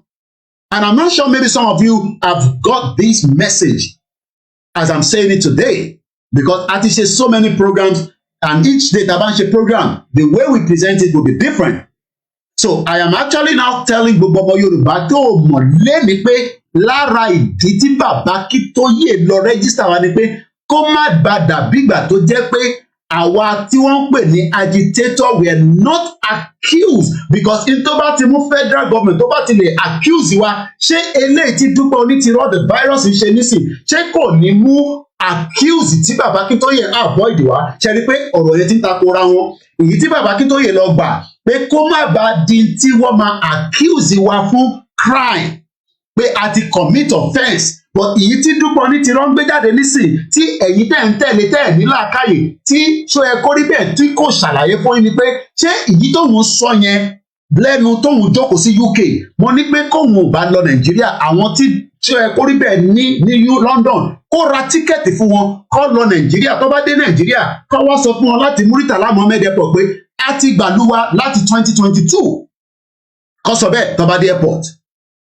Ẹ gbọ́ dáadáa lẹ́ẹ̀kan sí i, bàbá Akintoye lọ rẹ́gísítà wa sí UNPO, bàbá Akintoye ó lọ rẹ́gísítà wa so that kó má bàa sọ fún gbogbo ọmọ Yorùbá pé à ń commit offence lábẹ́ ìjọba federal government, not literally Buhari, even though pé Tinubu máa débẹ̀ nísìn, this still apply even as Tinubu is going to become the president. In tó apply fún Buhari náà ló máa apply fún Tinubu. Gbogbo ohun tá à ń ṣe nígbà tí Buhari wà níbẹ̀ kò sí ìta máa slow down tí Tinubu bá débẹ̀, kọ́lọ́n kó sọ débẹ̀ ní May 29.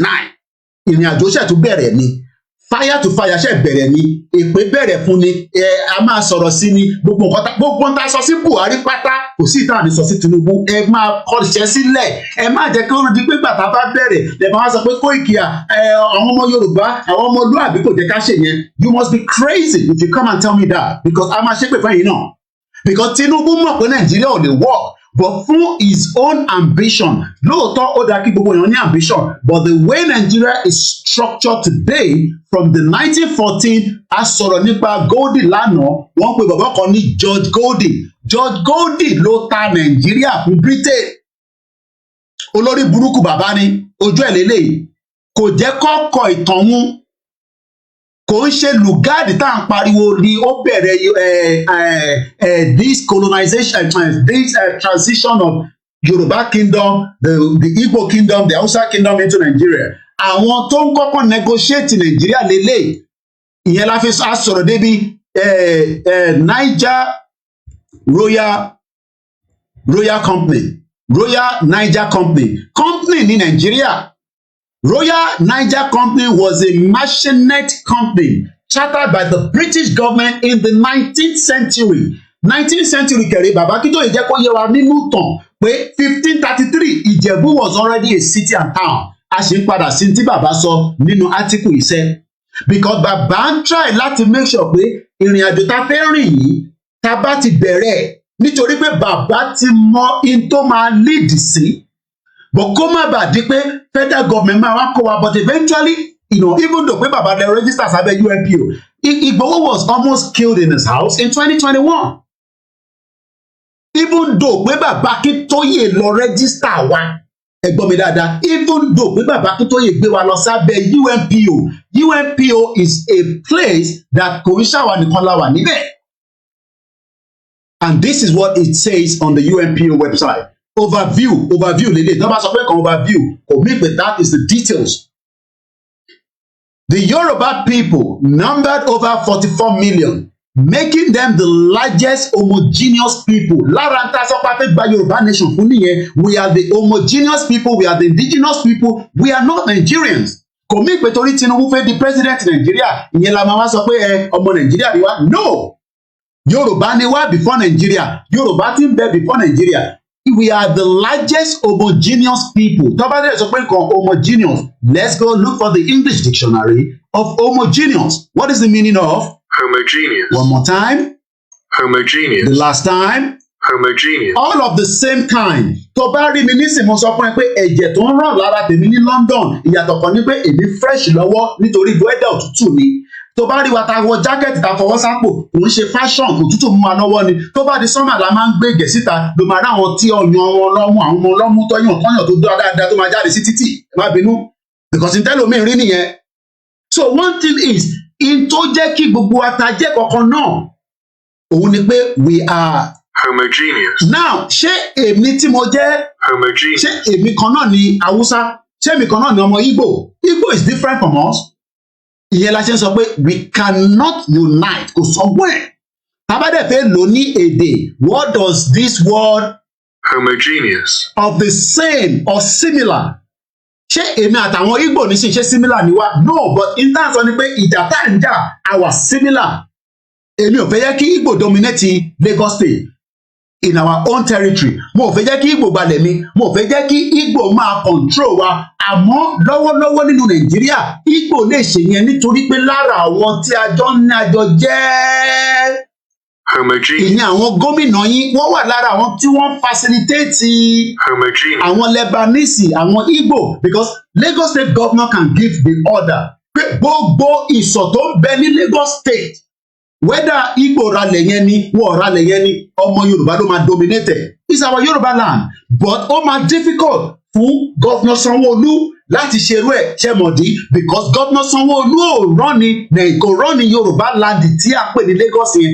lábẹ́ Yorùbá country ó rọ́nẹ̀ lábẹ́ Nàìjíríà ni so ó níwọ̀nba tó lè ṣe and that is the difference. And that is something that some of us need to start understanding. I understand the feelings that, Koiki òun fẹ́ jẹ́ ká sọ̀rọ̀ lọ síbi àwọn ọmọ Igbo yẹn. No, kò ń ṣe bẹ́ẹ̀. Because Sanwó-Olú tí ẹ̀yin, àwa lè máa sàn yẹn ní bíbá. But Sanwó-Olú agree pẹ̀lú ọ̀tẹ́ mi sọ ní bíbá. Because Sanwó-Olú is a born bastard. Born bastard ọmọ Yorùbá ni because Nàìjíríà ni Sanwó-Olú fi ń govern ní Lagos State. Kò lórí Yorùbá náà náà. Tí ó bá ń lo Yorùbá náà tó bá bí bàbá Sanwó-Olú dá tí à ń lo Yorùbá nation tí à ń lo Yorùbá constitution kó wá gbé ilẹ̀ fún àwọn ọmọ Igbo kó jẹ́ kí àwọn ọmọ Igbo dominate Lagos State bí àníyìnbọn pa.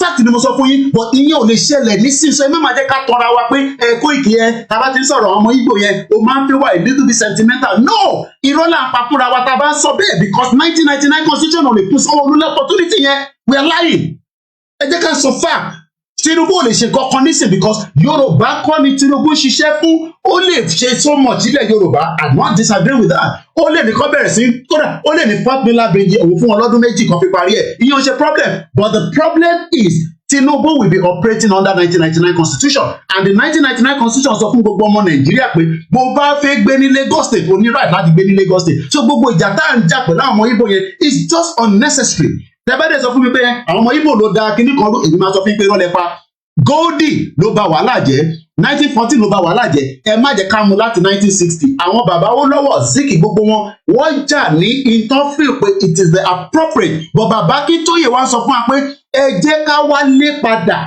ẹ jẹ́ ká padà sílé ẹ jẹ́ ká fi Nàìjíríà sílẹ̀ àwọn ìyá kan wá jáde ẹ wá bẹ̀rẹ̀ sí gbé voice sọnù jáde ẹ wá fẹ́ discredit bàbá Akíntóyè wẹ́ẹ̀rà Dupe Onitiro bá ṣe ń sọ̀rọ̀ lẹ́ni tí bá sì type orúkọ ẹ̀ sórí Google kò tí sí any news headline kankan lórí ọ̀rọ̀ ẹ̀ nínú Nàìjíríà yàtọ̀ sí pé ó náà fẹ́ jẹ governor ní 2015 so she is a criminal because ẹni tó fẹ́ ṣe Nigerian governor tó wá rí pé ó dáa pé Yorùbá ni mo dẹ̀ sọ pé fixer ni kí ló ń pè ní fixer oríṣiríṣi iṣẹ́ ló máa ń ṣe ó lè máa ṣiṣẹ́ fún internal ó lè ṣiṣẹ́ fún external ó lè máa gbàbọ̀dè fún wa gan sef láti ibi táwa gan ò rí because n tó ń pè ní fixer nìyẹn tí bàbá Akíntóyè bá jẹ́ fixer ni kò ní máa jáde báyìí kó gbé wa lọ sí UNPO ó ní òun gbé wa lọ sí UNPO so that agitators and kí ló ń pè ní agitator gbogbo ara ti máa ń gbọ́ àwọn kan ní àwọn alligator okay no problem alligator ni wọ́n mọ iṣẹ́ tó alligator ń ṣe tó bá rí alligator tó bá bí bàbá ẹ̀dá ìwọ dúró de alligator tó o bá mọ tó ń pè ní alligator in terms of animal máa sọ fún eléyìí wọ́n ń pe animal kan ní alligator ṣẹ́ńdáyé ẹlòmíì mọ tó ń pè ní alligator ó kàn ń gbọ́ náà ni o ní alligator ẹ̀yin alligator tẹ̀fẹ́ tẹ̀ fọwọ́ Yorùbá nation tó bá bí bàbá ẹ̀dá tí wọ́n bá rí alligator kí wọ́n dúró in tó ń pè ní alligator lélẹ̀ idiot all over the place, bomb bastard.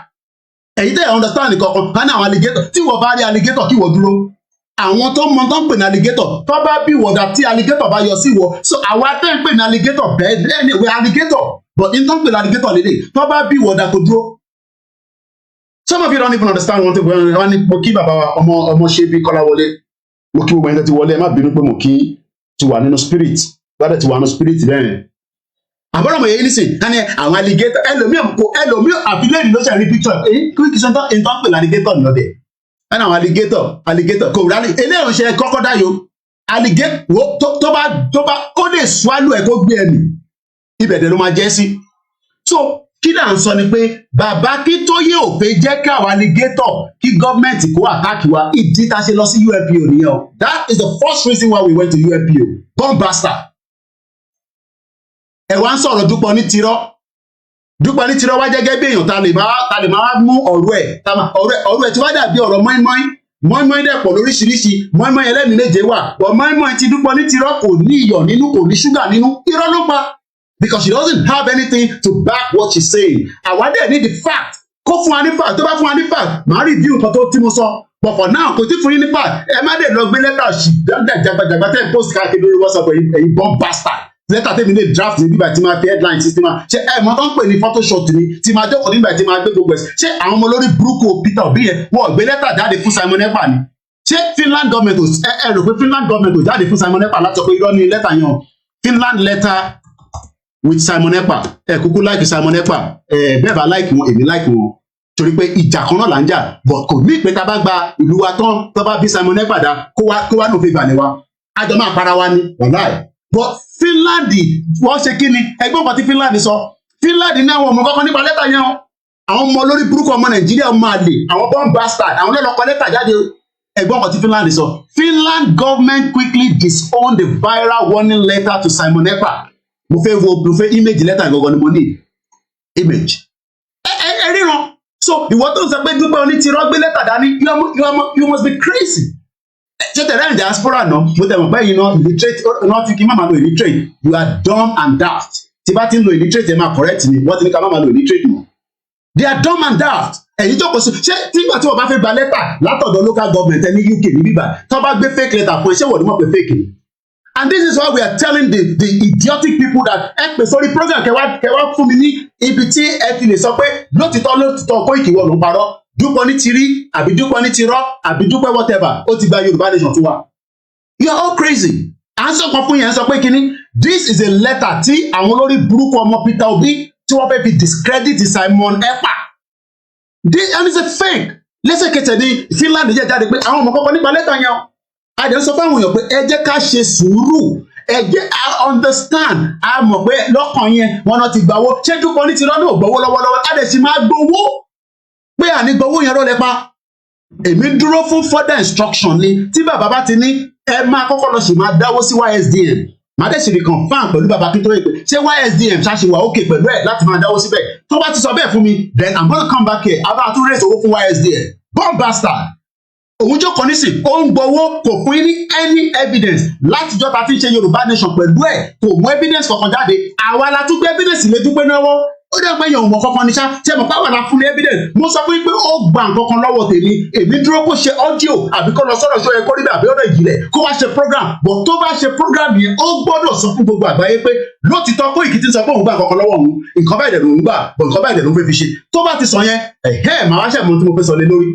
mo sọ fún yín pé ní August Dupe Onitiro gba nǹkan kan lọ́wọ́ tèmi so ó gbọ́dọ̀ jáde kó sun tó gbà èmi ò fẹ́ sọ bọ̀ èmi fẹ́ kó òun fẹnu ara ẹ̀ jáde yẹn náà ìyẹn òun gbọ́ ṣùgbọ́n gbọ́ ẹ sọ fún ṣọ́ ẹ kó bẹ̀ pé mo sọ bẹ́ẹ̀ pé kó sọ fún Dupe Onitiro pé mo sọ lórí program pé kí ló gbà lọ́wọ́ Koiki gan pé in tó gbà lọ́wọ́ Koiki yẹn kó wá sọ lórí ṣọ́ ẹ̀ kó dẹ̀ san tó fi ṣe tó bá ti lè san tó fi ṣe yẹn èmi á ṣe wá sọ fún yín pé bàbá 419 ni woman yẹn ẹ tí mo fẹ́ bá fà ẹ rò pé mo ṣeré ni àwọn kan ní Koiki distraction lélẹ̀ àníyàn bá jẹ́ scammer bí Nàìjíríà ṣe jẹ́ scammer tí a fi wà nínú Nàìjíríà ni pé wọ́n ti scam wa láti 1914 àwọn olórí burúkú àwọn olóyìnbó yìí àwọn ṣekúṣẹyẹ wọ́n ti scam wa because ilẹ̀ Yorùbá là ń jẹ́ tẹ́lẹ̀ kó tó di pé ní January 1st 1914 ó ní date just àbí Dupe náà ṣe sọ pé òun ní date òun ti gba Yorùbá nation fún wọn ibo ló ti gbà á dájú pé òun ló gbà sí ibo ló gbà sí dumb and daft tí wọ́n ti ní káwọn máa sọ fún yín pé illiterate ni so ẹgbọ́n kan tí bàbá Akíntóyè sọ bàbá Akíntóyè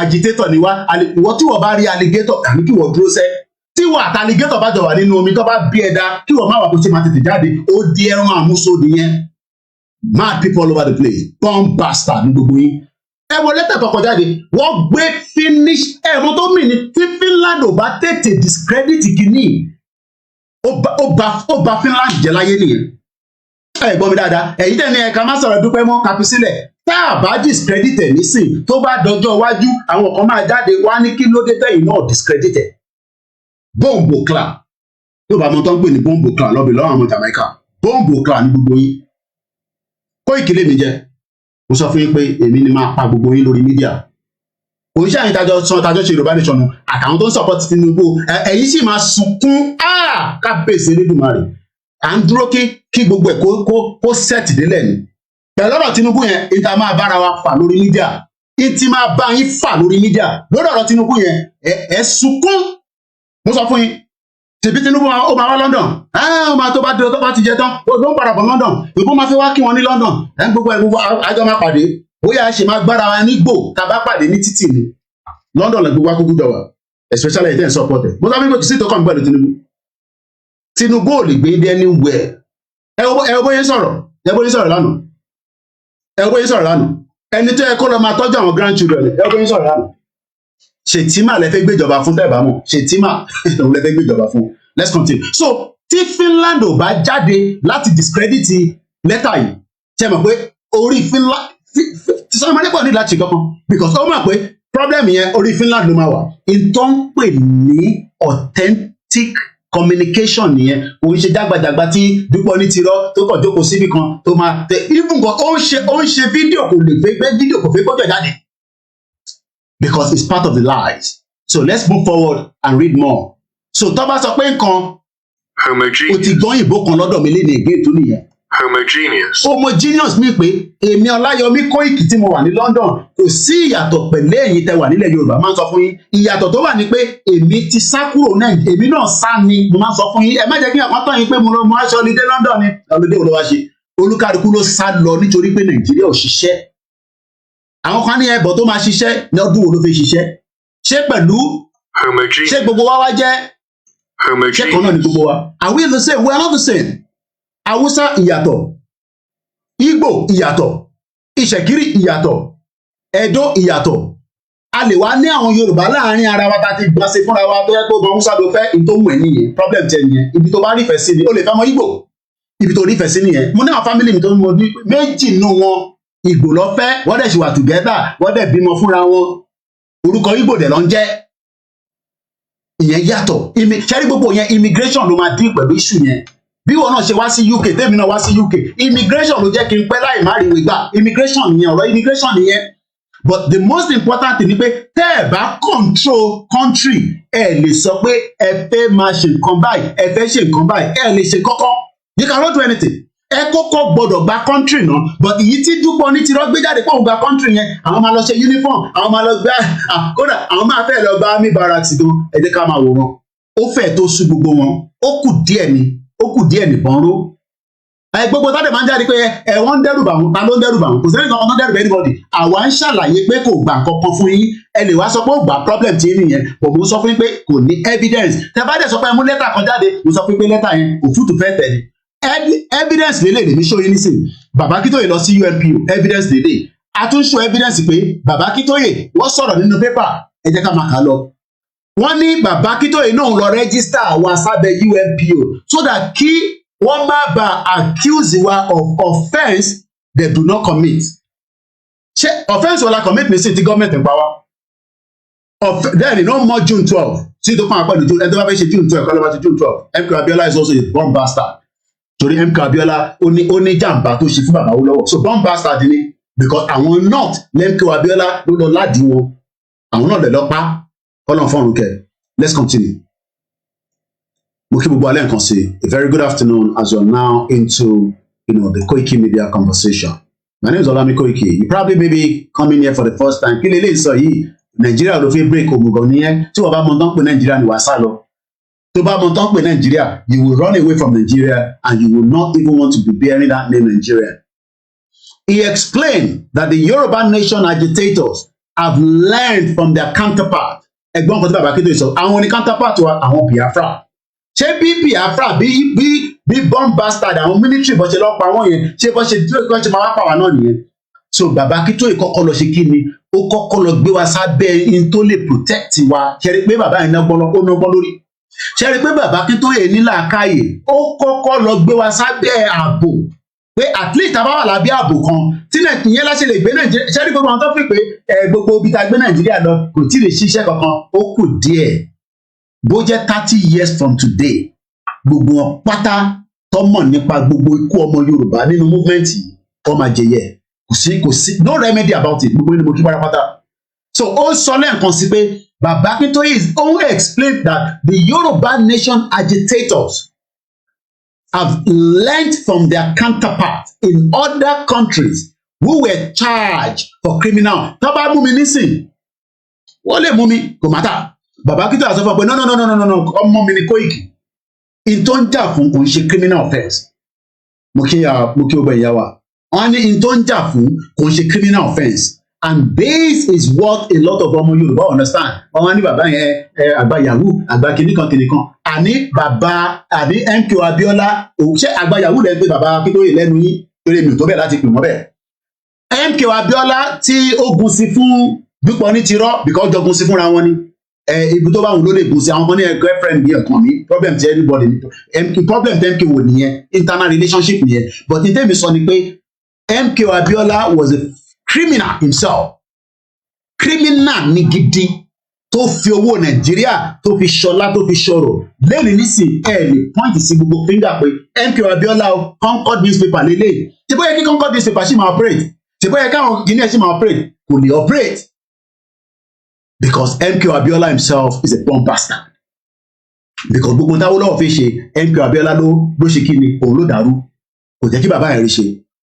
So he explained that the Yoruba nation agitators have learned from their counterpart in other countries who were charged for criminal offence contrary to their agitation. Kò ń ṣe crime pé à ń agitate, kò ń ṣe crime, it's not a crime. Then CSI is our hero. Kí ni bàbá Kúnlé Ṣítà? Ìyá mi Ìyábọ̀ Olúbùnmi mo kí grandma Awoniyi, mo kí ìwé ẹni tí wọlé. Ẹ jẹ́ ká focus so that màmá kí gbogbo pẹ̀sẹ̀pẹ̀sẹ̀. Àbúrò mi yẹn nísìn. Let's go further. He made this known in a 37-page manual. Wọ́n ní Baba Akintoye ò ní template. Kò ní dá fún gbogbo yín. Ẹni Baba Akintoye ní template. Bàbá dẹ̀ fún wa ní 37-page manual as far back as 2021. Ẹni kí Dupe Onitiro kó fún yín ní template. Àní ẹ má fi template wọ̀n wọ́n o. Bàbá ẹ má fi template wọ̀n wọ́n o. Baba Akintoye sọ pé 37-page manual for Yoruba agitator was obtained by the Punch newspaper. Wọ́n gbélé Punch newspaper lọ́wọ́ pé page 37 nǹkan 37 ìwé 37 kíyàn máa ṣíwèé lọ́pọ̀ ìfẹ́ tó bá mọ tọ́mì tó bá ní 37 page 1 2 3 ẹ̀ka títí dé 37. So ẹ fi pé bàbá yẹn mọ tó ṣe. So for us now you think that Baba Akintoye mọ tó ṣe. So to those of you where Baba Akintoye gave 37-page manual of the Yoruba nation agitator was obtained by the Punch newspaper. Akintoye, to go further, also explained that the agitator also need the support of the world power, such as the United Kingdom. Even though I'm going on, let's go further. The manual was released while one of the frontline Yoruba nation agitators, Sunday Igboho, popularly known as Dr.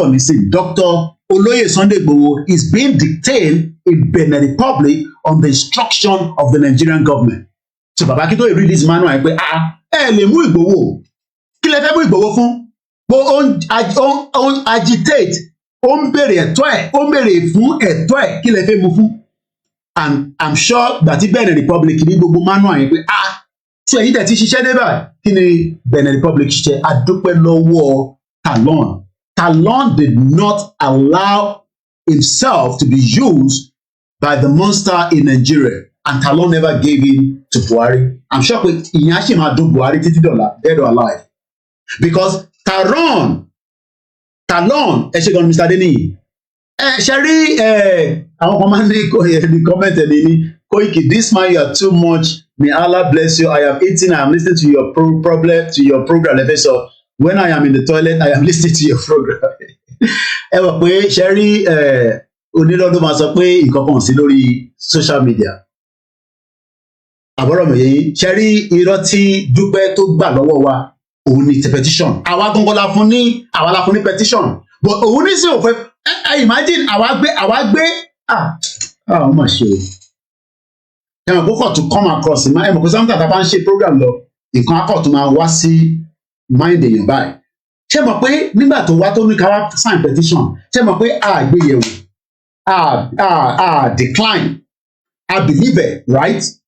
Now tóun release statement pé àbí document báyìí ó wá sọ fún wa pé òun fẹ́ release òun lọ́lọ́run fún ní òun lọ́lọ́run gbé template yẹn lé lọ́wọ́ the same ọlọ́run tó gbé template yẹn lé lọ́wọ́ tó náà máa jẹ governor Lagos State criminal scammer the virus. The same Benny Alandi kan ti sọ pé MKO destroy Awolowo and how MKO Olosho want to destroy Awolowo's son baba wa Akintoye ẹ ti wo bi tí baba ìgbọ́nà gbà pé MKO Abiola ló destroy baba Awolowo pé Onitiro náà fẹ́ wá destroy baba Akintoye ìyẹn ọmọ baba Awolowo because ọmọ baba Awolowo la máa calculate baba Akintoye sí ẹ̀rí bí tí baba yẹn gbọ́rọ̀ gbà ṣe rí pé brain ìyẹn mo sọ pé homogeneous ni wá ẹ̀jẹ̀ tó ń ràn lára tèmi ló ń ràn lára tiẹ̀ má jẹ́ kíyàn kan fún ẹ ní fàbú pé London ti gbogbo wa wà yẹn US ta wà yẹn Canada ta wà yẹn ẹ̀jẹ̀ tó ń ràn lára tèmi lọ ẹ̀jẹ̀ tó ń ràn lára Azeez ní Miami tó fi lè ní big business ẹ̀jẹ̀ yẹn náà ló yẹ kó ràn ní ẹ̀yin tẹ́ wà ní gbogbo ilẹ̀ Yorùbá but Nàìjíríà ti pa ẹ̀jẹ̀ yẹn kúrò lára wa kò jẹ́ kó ṣiṣẹ́ ẹ̀yẹn ẹ jẹ́ kí Yorùbá country kó dìde nísìn within 10 years wàá wá rí pé kí ló mo fẹ́ lọ ṣe ibi mo sọ fún pé aláàjì mi kan ọ̀rẹ́ mi bàbá dáadáa bàbá yẹn ó gbà tó wá London wọ́n ní àwọn ní láti rí mi o wọ́n ti padà nísìn wọ́n ní àwọn lè dúró sí London láti ṣe ọdún ní Koiki àìmọ̀ àti wọ́n rẹ́rìn títí wọ́n tún pè mí nígbà tó délé very very good man kí ni mo fẹ́ bá ní pé there are some people that are doing very well in Nigeria and they don't have to travel out we know that but the problem tó wà bẹ́ẹ̀ ni pé àwọn nǹkan kan ṣì wà tó yẹ pé kò wà certain kí làwọn nǹkan tí kò wà certain kò sí rule of law ẹni tó ń gbádùn nínú Nàìjíríà tó sọ pé kò sí tó pọ̀ ẹ̀ ìjọ tí Nàìjíríà bá ṣẹlẹ̀ sí ẹ ló máa mọ̀ pé wàhálà wà nínú ìlú yìí because as an example let me just ẹ má bínú pa tún about a little bit because it's always good to get this message out in a clear way fáwọn èèyàn ẹ jẹ́ ká kàn ṣe pé ìyá tó ń yan gàrí ní anywhere nílẹ̀ Yorùbá lẹ́nu ẹni tó máa fọwọ́ na ìyá yẹn òun kàwé ẹgbọ́n àlàyé yìí dáadáa ẹni tó fẹ́ fọwọ́ na ìyá tí ó ń ta gàrí ní anywhere nílẹ̀ Yorùbá lẹ́nu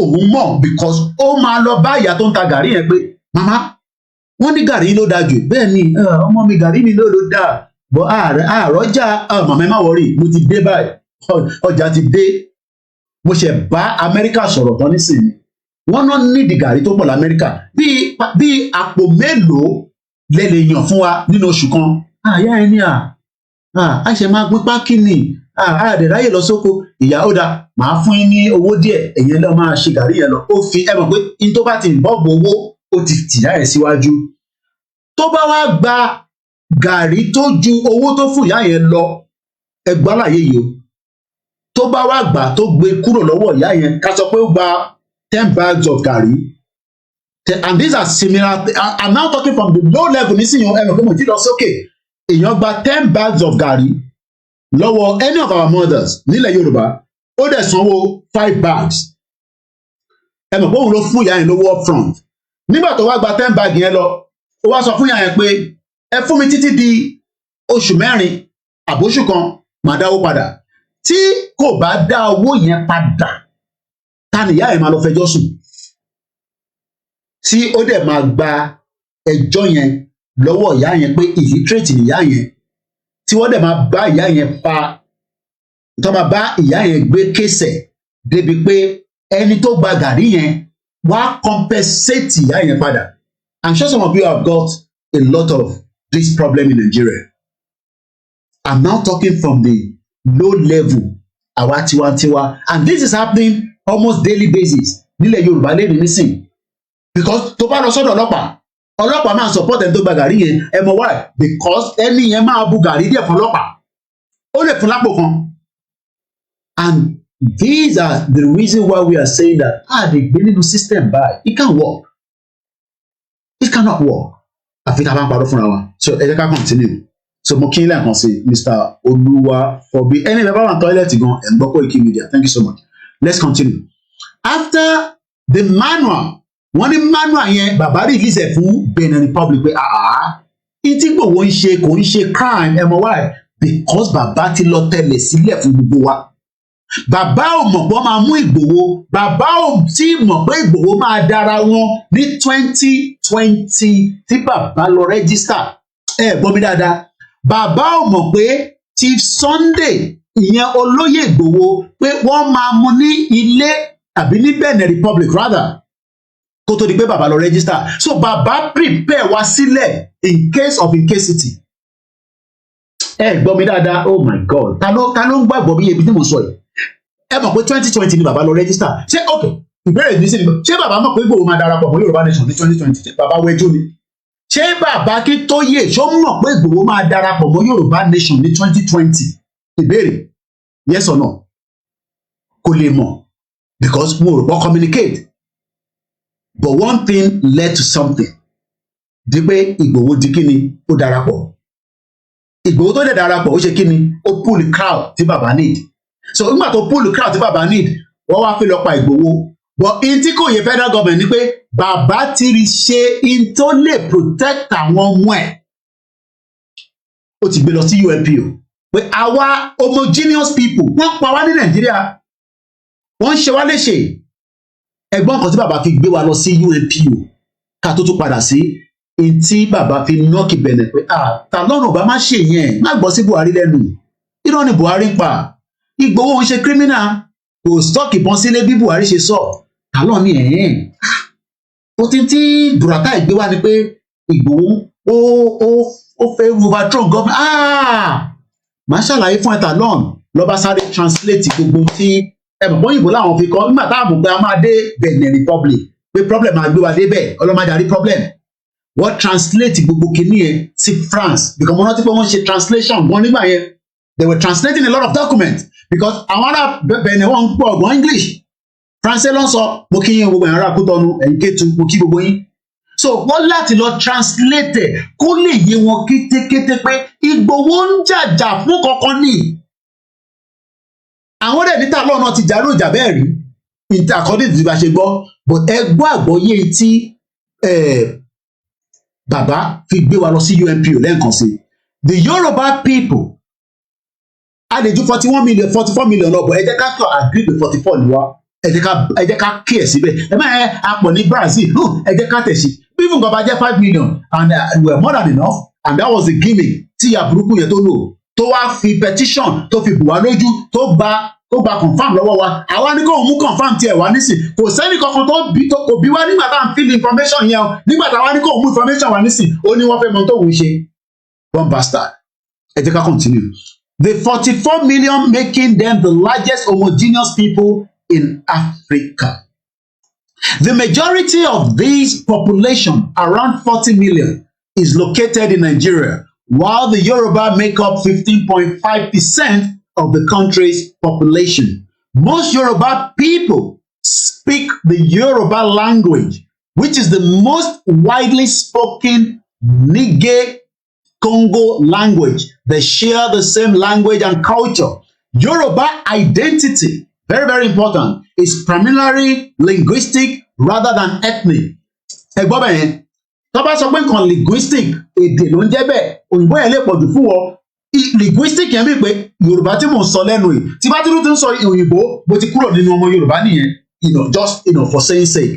Tí bá ti sọ pé blah blah blah blah blah blah that means I'm no longer linguistic pẹ̀lú ẹ̀yin tẹ́ wà nílé ẹlòmíràn ní ọkọ̀ òyìnbó yìí ti pọ̀ jù máa bá wa drop it down amọ̀ gbogbo òyìnbó Gẹ̀ẹ́sì but má máa sọ òyìnbó nítorí ẹ má máa sọ pé ẹ má máa sọ òyìnbó ti pọ̀ jù ní program yìí but I always tell them that international platform la wa wọ́n ṣe Yorùbá nìkan ni mo bá sọ̀rọ̀ I'm speaking to the world so linguistic yẹn gangan rather than ethnic kò mí pé ethnic yẹn náà ayàtọ̀ but tó bá sọ pé nǹkan linguistic èdè mi tó bá lọ sí France nísìn tó bá ń sọ English sí wọn pọ̀ nídẹ̀ lóhùn bó bá lọ Germany nísìn bó bá ń sọ English sí wọn nídẹ̀ lóhùn bó ẹ̀yin tẹ́ ń lọ sí Arab country ṣé ẹ rí pé èdè Arabic ni wọ́n ń sọ ni tèmi torí pé yìí gbọ́ lárúbáwá díẹ̀díẹ̀ ṣùkùṣùkù lárúbáwá díẹ̀díẹ̀ bí ìyàwó àmánà àwọn wà ní Saudi Arabia ọlọ́ba àwọn àpòlù gbogbo yín èdè tí wọ́n ń sọ ní Saudi Arabia èdè tí wọ́n nìyẹn èdè lárúbáwá ò kì í ṣe èdè Yorùbá ẹgbẹ́ kò mí ìgbà disagree pẹ̀lú Muslim kò mí ìgbà disagree pẹ̀lú ẹni tó ń kírun wákàtí márùn-ún èdè là ń sọ̀rọ̀ ẹ̀ ní culture ni wá culture èdè so o wá lọ sí Oman nísìn o lọ ń sọ òyìnbó sí wọn wá máa béèrè pé ṣùkùṣùkù bó bá dé Libya nísìn èdè wọn ni wọ́n ń sọ gbogbo ọmọ Yorùbá tó bá wá lọ gbé níbi tí wọ́n ti ń sọ èdè ní linguistic ó gbọ́dọ̀ kọ́ èdè ìlú yẹn tó o bá kọ́ èdè ìlú yẹn o ò lè gbé níbẹ̀ tó bá wà ní Italy nísìn tó o bá kọ́ èdè o ò lè gbé níbẹ̀ ó máa sún ẹni ìyẹn làwa kàn ṣe tètè sáwá sí London because ìlú mọ̀ sí tiwa nísìn ti travel round ó ti mọ̀ pé London ni wọ́n ti ń sọ English ìyẹn kò ṣe gbé wa lọ sí my mom could have gone to Germany mom sì mi lọ Germany dáadáa mo náà ti lọ 23 countries ó lè lọ settle wá sí Germany ní 1991 tó wọ́n lọ kébì lọ pa níbẹ̀ but that means pé màá lọ kọ́ èdè but mom sì mi náà bí àwọ̀ fẹ́ kọ́ èdè because àti kọ́ èdè oúnjẹ tó easy tó o bá gbọ́ èdè ò lè gbé nílùú tí wọ́n ti ń sọ èdè ó máa di nuisance síbẹ̀ ni ìyẹn làwọn kan ṣe máa kọ́kọ́ padà lọ sí school lọ kọ́ èdè yẹn so nísìn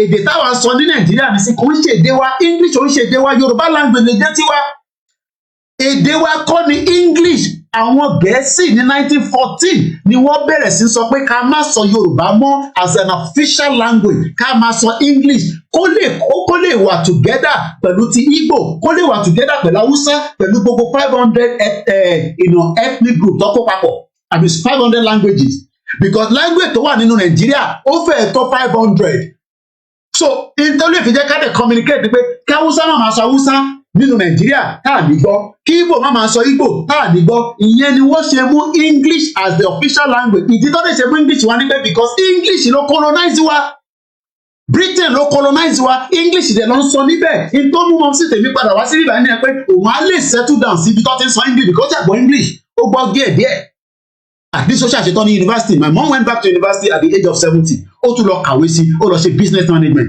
ṣé ìyá tiẹ̀ lè lọ ṣe business management nínú Nàìjíríà at the age of 70 náà ni mo sì mi fẹ́ read kó tó di pé ó ní a bit of a health issue wọ́n ní pé no kò ṣe lọ́mọ but ó padà lọ ó lọ ṣe 3-year course at the age of 70 ni mo sì mi padà lọ sí university born bastard mẹ́ndẹ̀ bá dì sẹ́ mo sọ fún yín ẹ rò pé ọmọ kan tọkọ̀ já wa tí mẹ́ndẹ̀ bá dì mọ́ sí tèmi ó padà sí yunifásitì ó ní certificate màá ní kọ́ fún mi ní access pé kí n fún ọ kí n rí this picture graduation wọn jáde kó lè rí kó rò pé lọ́nà mọ̀ pa I have to take mo lè mú jáde kí n kọ̀ share but I have to take consent from her kó lè rí picture mọ sí mi kó wá béèrè lọ́wọ́ ìwọ pé ìwọ tó ń fẹ́ pẹpẹra ìlú Nàìjíríà ṣé màmá tiẹ̀ ṣé bàbá tiẹ̀ tó lè padà lọ sí university at the age of 70 ní Nàìjíríà of today ìwọ tí ṣe university ìyí tí wọ́n ṣe ó tí ì ríṣẹ́ nínú ẹ̀ a dẹ̀ ń sọ pé ká jọ ṣe kínní ká jọ ṣe 419 kan wá dé scammer kan dé a sì ń dì pẹ̀lú àwọn Yorùbá politician àtúwátú wá ń dì pẹ̀lú criminal nísìn. Because she's a criminal. Because a criminal is somebody that collects our information and she doesn't want to tell us where that information is. Ó ti di crime and we can sue her for that. So tó o bá fún wa ní access ká gba 500,000 petition tó jáde látọ̀dọ̀ Koiki then problem ṣì máa wà láàrin gbogbo wa. Scammer ni so mo wá sọ pé scammer ni ẹ wá ń bínú pé mo sọ pé scammer ṣé kò sí scammer ni kí ni scammer máa ń ṣe scammer máa ń dúpọ̀ èèyàn ni. Kí lẹ rò pé Hushpuppi fi ń ṣe ó fi ń ṣẹ̀wọ̀n lọ́wọ́lọ́wọ́ nísìn nítorí pé ó dúpọ̀ àwọn èèyàn ó gba dátà wọn ó náwó wọn. Tí mo tajọ́ ń fà so ẹ jẹ́ ká padà lẹ́ẹ̀kan sí i so a ti kà débi pé linguistic mo kàn fẹ́ ṣe emphasis lórí ẹ̀ dáadáa ni èdè yẹn gbọ̀ngbọ̀n la fi ń sọ pé Yorùbá nation Odùduwà àwọn kan ní ẹ ká má pè ní Yorùbá nation kò kárí àwọn Odùduwà it doesn't matter bàbá ti ṣàlàyé fún wa nígbà pé gbogbo yẹn ò matter. ẹ̀gbọ́n tí bàbá tó sọ níbí báyìí gbogbo flag kan là ń lò Koiki flag kan là ń lò òkè ọlọ́wà design gbogbo yóò matter tá a bá ti gba officially our country wọ́n máa set up committee àwọn gbogbo àwọn kéékèèké yẹn wọ́n máa review ẹ̀ wọ́n máa fi sí vote system fún gbogbo wa ṣàfẹ́lẹ̀ àmàna àfẹ́ ṣàfẹ́lẹ̀ ẹ mọ̀ pé criminal intent tó wúlò ni pé ó gbé ọ̀rọ̀ passport wa we all bought it àwọn ọmọ Yorùbá ẹ select passport tó sọ̀rọ̀ yẹn Dr. Okebi ọ̀run kò sí tí ń sọ̀rọ̀ passport bàbá kí tó ìlú slow wọn down ṣe pé òun gbé ọ̀rọ̀ passport wa yẹn fraud ni kò mean anything kò dẹ̀ lè ṣe passport kankan because kò ní country kankan tó fẹ́ ṣe passport lé lórí so stop deceiving yourself ẹ̀jẹ̀ àgbọ̀n tí bàbá sọ níbẹ̀ lẹ́ẹ̀kan sí i. Adúpẹ́ tí atúnláǹfààní àti rí a máa rí ní lóòrèkóòrè a ní láti máa bèrè orúkọ yín ẹni bá ti rí àwòrán yín ó ti mọ ẹni tó bá. And this was almost 3 years ago ní 2021 tí mo lọ lé mo ṣe interview nígbà Easter ni ẹ̀gbọ́n tí bàbá sọ. àti ṣe Easter látijọ́ Friday títí di èlé Monday tó ń pè ní. ta ló wà níbẹ̀ tó ti rí message ta ló wà níbẹ̀ tó ń sọ nǹkan kan níbẹ̀ yẹn Juliet Tosin I saw your comment now ta ló ń disturb yín níbẹ̀ yẹn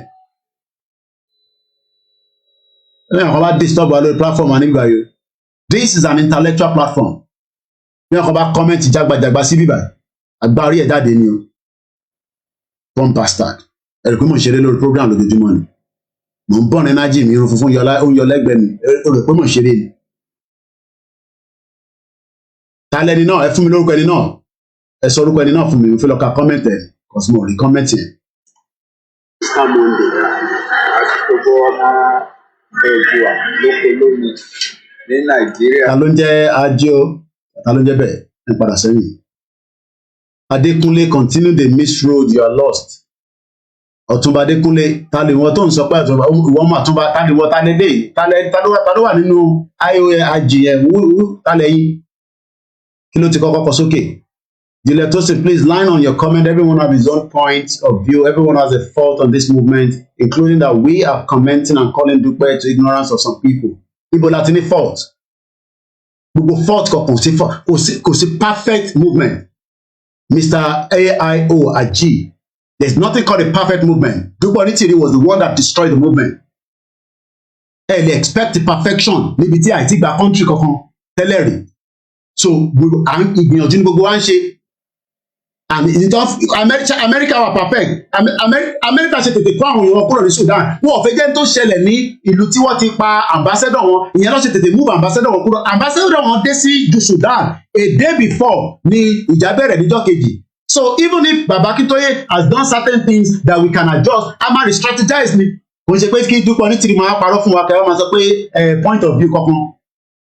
So I need that to block him, but I'm just saying, and I hope that clears the hair because let's slow her down. Listen, then I'm not point finger pẹ̀lú àwọn tó wà lórí platform because they are intellectuals.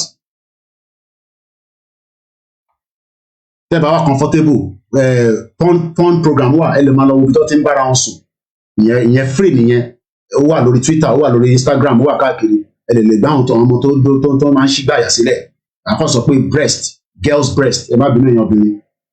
Ibi àṣírí níbí báyìí ẹ má question gbogbo àwọn tó ten point finger sí yẹn tom bastard ní Dupe Onitiro mo sọ bẹ́ẹ̀ ẹ lọ sọ fún pé mo sọ bẹ́ẹ̀ mo ṣeré níbí báyìí ẹ̀kọ́ ilẹ̀ dá program ìdúró nísìn bomb bastard ní Dupe Onitiro bomb bastard ẹ fọ́ fóònù yìí mọ́lẹ̀ bomb bastard ní Dupe Onitiro mo tún sọ lẹ́ẹ̀kan sí mi dá fún gbogbo yín ẹ wà very careful mo ní kẹ́ má comment ẹ jókòó pẹ̀lú wa but ẹ má reference anybody níbí báyìí má point finger tẹ́ẹ̀bà lè jókòó dáadáa kẹ́ farabalẹ̀ kẹ́ kọ́mẹ́ǹtì ẹ lè kọ́mẹ́ǹtì bọ̀tẹ́ má sọ fún àwọn èèyàn pé nǹkan sọ lórí Dupe Onitiro bomb bastard ni mo sọ because bomb bastard ní kò Abiola ló fẹ́ pa bàbá ó lọ́wọ́ I'm sure pé bàbá yẹn ó máa sunkún tó fi kú ni ẹ wá fẹ́ pa bàbá kí tó ìfún wa bẹ́ẹ̀ ṣe èrè ni ẹ rò pé mo ṣeré níbí báyìí irun funfun ló yọ lẹ́kẹ̀ẹ́ mi lójoojúmọ́ eré rẹ̀ pé mo ṣe níbí báyìí mo ṣeré níbí báyìí. ní Benin Republic ní Togo ní gbogbo ìlú tó wà lágbàáyé more than 170 countries. Mo fẹ́ ká farabalẹ̀ ká gbọ́ ìtí Bàbá Akíntóyè sọ Yorùbá kí mo kí let's go mo kí gbogbo ìyá mi gbẹmílékè ẹ̀gbọ́n mi Albert ẹ ṣé gan ni ọ̀rọ̀ pé mo ṣe lé nígbà yẹn ẹ rí inú funfun lára mi ni how old ni mi I'm just 40 plus ẹ̀yin mo stress tèmi gbé sórí ni ṣé stress tèmi gbé sórí ni ìyàwó tèmi gbé sórí ni bomb bastard tó dé láàrin méjì tó wá bá nǹkan jẹ́ níbí báyìí ẹ̀rù pé mò ń ṣeré ni ẹ̀rí pé bí ṣe ń fa ní tó àpàdà ó tún di funfun ni eré lẹ̀rù pé mò ń ṣe ni tí báyìí pé mi náà fẹ́ máa ṣe travel blog tí máa káàkiri tí máa lọ máa káàkiri tí máa ṣe fàájì máa gbádùn ayé mi lọ àdé máa fi tọ́jú àwọn ọmọ àjọkùsọ ẹ̀rù pé mò ń ṣeré lórí Yorùbá Nation mò ń ṣeré ní bíbáyò ọ̀rọ̀ this is not a platform tá a fi ń ṣeré rárá a serious gan ní bíbá tá a bá ń ṣẹ̀fẹ̀ lọ́tọ̀ a ṣeré ní bíbáyò tó bá tẹ́yìn lọ́rùn ẹ fọ́ fóònù ẹ fọ́ mọ́lẹ̀ ẹ lọ jù sínú omi nínú ẹ lọ sínú tọ́ílẹ̀tì kẹjú fóònù yìí síbẹ̀ kó kẹ flọ́ṣẹ̀ bọ́ǹbù kla ní gbogbo yìí ìjókòó èmi àti bàbá Akíntóyè lélẹ̀ Chief Dupe Onitiro kó jáde kó sọ fún èèyàn kan jókòó pẹ̀lú òun báyìí kó sí interview ẹ̀ kó dẹ̀ sọ day kó sọ time tèmi mi lèmi jókòó pẹ̀lú bàbá Akíntóyè ní 2021 ẹ̀rù máa ń ṣe ní lórí platform ni mad people all over the place ẹ wà very careful àdìkẹ́ má comment but ẹ má reference anybody pé wọ́n sọ̀rọ̀ Dupe Onitiro anyhow la lè sọ̀rọ̀ ẹ̀ until we are satisfied anyhow la lè sọ̀rọ̀ ẹ̀ wúdẹ̀ ta ló dé wẹ̀ mọ́ sọ pé kó sì jáde sẹ́ èmi ẹ̀rọ kọ́ mọ̀ stress ẹ̀ ó gbọ́dọ̀ jáde tó bá ti jáde yẹn màá máa hold in tí mo fẹ́ sọ gbọ̀ngàn lórí ìdógbà lọ́wọ́ mi kó jáde kó sọ pé irọ́ ni mo pa mọ́ òun pé mo ò sẹ́ni kankan sóhun tó wà lọ́wọ́ ẹ̀ ó dẹ̀ gbọ́dọ̀ sọ tó fi ṣe fún mi èyí ẹ̀rù pé mo ń ṣeré ni tó bá wọn ẹ fọ́ laptop yín mọ́lẹ̀ ẹ lọ bomi nínú kitchen yín kẹdà sórí laptop yín tv yín kẹdà nǹkan ọmọ lórí kẹkẹ sọ pé mo bu Dupe Onitiro bastard ní gbogbo yín tẹ̀lé sọ bẹ́ẹ̀ ẹ fọ́ tv yín kẹ fà kẹ bàǹkan jẹ́ nínú yín kẹyìn àtìyàwó yín kẹ bára yín jà ẹ bá bínú aláàmù ló ń dún nínú bíbá ẹ yẹ ká aláàmù yẹn kó lọ́lẹ̀ díẹ̀ kò ní ju 10 seconds 30 seconds ẹ rẹ pé mo ń ṣeré ẹ rẹ pé eré ni mo ń ṣe ní bíbá yìí bọ́ǹbù kla bàbá Akíntóyè ó pinlẹ̀ pé tí wọ́n bá máa mú wa ó ti lọ sí UNPO ó ti lọ ṣe nǹkan sílẹ̀ fún wa òun ṣe tí wọ́n lè àwọn tó mú nísìn tó náà wà ní Ìbàdàn nísìn wọ́n nìkan ní wọn kò tẹ̀ òkú ẹ̀ nísìn kò lè tọ̀ dáadáa mọ́ ẹ má bínú fún àwọn èdè àlùfànṣá ní àwọn èdè yẹn wọ́n ní kò lè tọ̀ dáadáa nísìn a náà máa jáde ní gbogbo wa ká jáde kò ń ṣe fẹ́ máa lọ jáde ẹ náà ń ṣe declaration guinea commission ẹ wá ní ká dákẹ́ ká má sọ̀rọ̀ ẹ rò pé mo ṣe dé níbí báyìí alámì ẹ̀ máa stop ní síjà rẹ̀ power media oríṣiríṣi aláǹ la máa ń set up ó ti lọ́lẹ̀ ṣáájá gbọ́ bàbá Akíntóyè lẹ́ẹ̀kan sí ká máa bá ètò ìṣúgà rẹ̀ àṣẹrẹ́ níbí báyìí mo lè tún padà bọ̀ lálẹ́ so àìrẹ̀ ti parí eléyìí bá rẹ̀ máa ṣí phone line láìpẹ́ so mo ní kẹ́ má comment ẹ jókòó kẹ́ comment ẹ béèrè béèrè ẹ challenge wa bòkẹ́ wá sọ pé bàbá Akíntóyè perfect ànábì perfect Muhammed perfect sallallahu alaihi wasallam Jésù Kristi perfect kò sẹ́ni tó perfect ebi kan perfect bọ̀kún ṣe pé káwá gbé rọ́wọ́ nínú movement kan máa sọ fún wa pé kinní kan adẹ̀dúpẹ́ lẹ́ẹ̀kan sí fúta lọ́hùn tó gbà wọn lálejò sí Benin Republic láti bí ọdún méjì nísìn. ẹ̀kọ́ ọdún ìṣàyẹ̀ ó bá wa ní ire tí ọdún tó bọ̀ náà tún bá wa ní dáadáa. àmín. òkè yẹn o tọdún tó ń bọ̀ lágbára Ọlọ́run. ẹgbọ́n tí bàbá fẹ́ sọ ní bíbá tọdún tó ń bọ̀ lágbára Ọlọ́run. This was in 2021 ni bàbá ń sọ̀rọ̀ yìí Dupe Onitiro ò tí ì dé nígbà yẹn àwọn Dagboro ò tí ì dé nígbà yẹn because bàbá mọ̀ pé ìrìn àjò tá à ń tẹ̀ yẹn ṣe fẹ́ rí bàbá tó jókòó yìí àwọn bàbá yìí náà wọ́n mọ̀ pé nǹkan rẹ́rẹ́ máa rún wọ́n mọ̀ but the only thing ni pé àgbàlagbà wọlé afford pé bíyàn bá kú ó máa dùn wọn gan ṣé àwọn bàbá ò jà nígbà tààyè tiwọn náà ni ní gidigbo àwọn náà já ní éèjì wọn bọ̀dẹ̀ mọ̀ tágbàlagbà bá ti dé éèjì kan nǹkan pé kíyàn kú kó kú yẹn irú àwa nísìn ẹni máa kú ẹni máa kú ló máa kú ni òwe pé àníkú yẹn lọ́la pa a máa kú jàre ọlọ́run fún alẹ́ nínú wò látọ̀rọ̀ mo kí pro Ògúnlékè yes you can disagree with us bọ̀dẹ̀ máa sọ pé bàbá Akíntóyè bàbá kinní kan nítorí pé gbogbo nonsense ẹ ti gbọ́ kò sí movement tó perfection ò lè wá because àìtí gba tábàdé country nísìn tí bàbá Akíntóyè bá ṣe the wrong thing we will correct him as an ṣé bàbá Adébánjọ nísìn nígbà táwọn èèyàn bá mú bàbá yẹn níbí máa fẹ́ jẹ́ ká ju ọwọ́ nù bàbá yẹn náà ti ṣe wàhálà Nàìjíríà so àwa ni ká ṣe ìwọ̀nba táwọn bá lè ṣe nísìn he's 95 èbí mi rí bàbá dáadáa at least I met him akọ̀jẹun lọ́dọ̀ wọn ní ẹ̀yàn ọmọ yẹn ní jẹun àtijọ́ kúrò ní Ìgbòho Òòṣà àti Kóìkì ní jẹun bẹ́ẹ̀ làwọn tájọ lọ wọ́n bu oúnjẹ jẹ ni púpọ̀ ní wọ́n ti dọ̀dà lẹ̀ nísìn àwọn méjì kan ní àti dárúkọ wọn jẹ́ ọmọ ọ̀nà kà lọ́dọ̀ àwọn bàbá yẹn kọ́lọ̀ máa fọ̀rún kẹ́ ẹ̀gbọ́n wáyé ká ọ̀tún mẹ́kù. Ẹ̀gbọ́n mi náà wà lórí tí àtọ̀ jẹun. Then there was another former police something ọmọ Yorùbá Lagos State gbogbo alájọ wà ní meeting yẹn. Bàbá ní Kóìkì ò ní jókòó ìgbóhùn tí Kóìkì bá jókòó àwọn padà lọ Ìbàdàn nìyẹn. Bẹ́ẹ̀ ni ibi tí Kóìkì bá jókòó sílé mi náà fẹ́ jókòó sí. A ní bàbá so àgbẹ̀gbọ́dọ̀ àwọn bàbá yẹn ti try tí wọn níwọ̀n bàbá lè ṣe. Náà àwọn èèyàn yàn máa omíyalé tẹ̀lé wa omíyalé o ta ló mọ omíyalé. Ẹni ẹ̀fà wọn yẹn sílẹ̀ à ń sọ lára àwọn ọmọ òfin dárúkọ àwọn yẹn ni kò necessary lórí platform. Àwọn yẹn jẹ́ ọmọ náà káì ni èmi àti gbowó nìkan là jẹun a máa ń gbójẹ wa nìyẹn. Kódà ìgbà mí Ìgbòho máa bínú pé coordinator kílẹ̀ nínú báàgì yìí màá ní bá mi múra pé mo ní bisikíìtì ó yẹ mú ẹ ìgbà mi ibi apádélẹ̀ ni gbowó nígbà tá a bá délé a máa wá lọ jẹ oúnjẹ gidi. Inú orílẹ̀-èdè tiwa ló máa bá wa. Ṣẹ̀gbọ́n àwọn tí bàbá sọ inú orílẹ̀-èdè tiwa ni the next one máa bá wa. So gbogbo ọ̀rọ̀ tí bàbá ń sọ ìtawà ń gbé jáde nígbà yẹn àwọn kan ń wọ́n analyse ẹ̀ pé tẹ bá fún àwọn pípọ̀ ìláyè wọ́n á bà nǹkan jẹ́ because already bàbá tí àtìgbò ti wà in line movement yẹn ti strong ó ti wà powerful. Ìpàdé kan náà ni mo lọ ṣe pẹ̀lú wọn níbí báyìí àmì mi nìkan mo lọ pẹ̀lú àwọn security tí bá mi kó lé mi lọ́wọ́ nígbà yẹn lórí kí ni coordinator máa lọ kò sí ẹni bá dá ẹ lọ́nà àmàpá ni aláì kò síbi tí ẹni ṣogbẹ́ máa sáré lọ léèfẹ̀ ẹ ti dé tán ìṣẹ̀lẹ̀ bá bàbá nìyẹn and I saw the body language of bàbá Adéníran like I always say ẹ mọ̀ pé abroad èmi ti wá body language ẹni tí bá délé èèyàn kan nísìn ní Nàìjíríà màá lè sọ lẹ́sẹ̀kẹsẹ̀ pé ilé yìí our body language làwọn máa ń wò we look at things èèyàn kan sọ pé bàbá Adéníran ra wò I saw his body language with bàbá Akíntóyè but ẹ̀yàn pé bàbá àwọn kan fi pé they are all the same mo dẹ̀ rí wọn dáadáa ní Benin Republic náà I spent few times in Benin Republic ẹ bá mọ̀ I spent couple of times there ó jágbàjàgbàrà dára. Lágbára Ọlọ́run Olódùmarè.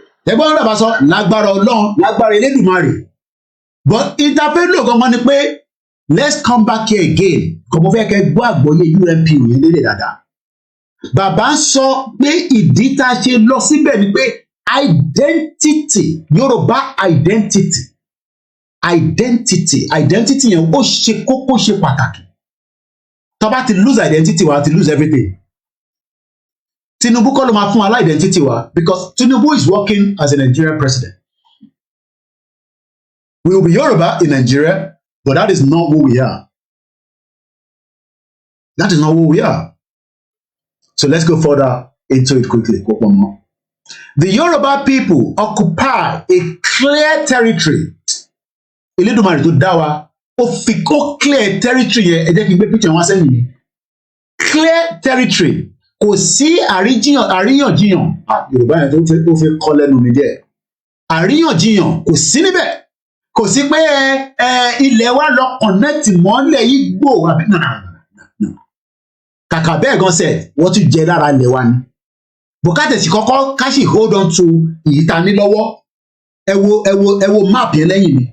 Clear territory clear kò sí àmúlòmúlò níbẹ̀ ó clear pa but lẹ́ẹ̀ni clear territory yẹn abẹ́ Nàìjíríà ló wà o abẹ́ Nàìjíríà tó wà òun ni Tinubu fẹ́ ṣèjọba lé lórí o lótìtọ́ Tinubu lè fún àwọn gọ́vnà ilẹ̀ Yorùbá ní more access Tinubu ò lè sọ pé kó lọ bẹ̀rẹ̀ pólísì ní Lagos State ní Ogun State o ní Anambra ní North o constitution ni o Tinubu will not be able to do those things o yes only presidential power to some extent ni o ó máa ṣì go in line with the constitution ni o so èyí tẹ́ ń support Tinubu we understand the law ọmọ Yorùbá ni jagaban mo rí àwọn tèmi lánàá lórí Twitter jagaban on your Monday Bọ́lá on your Monday Bọ́lá on your Monday èmi sọ fún pé mo hate tẹ ọmọ Yorùbá ni ọ̀nà tó ń gbà yẹn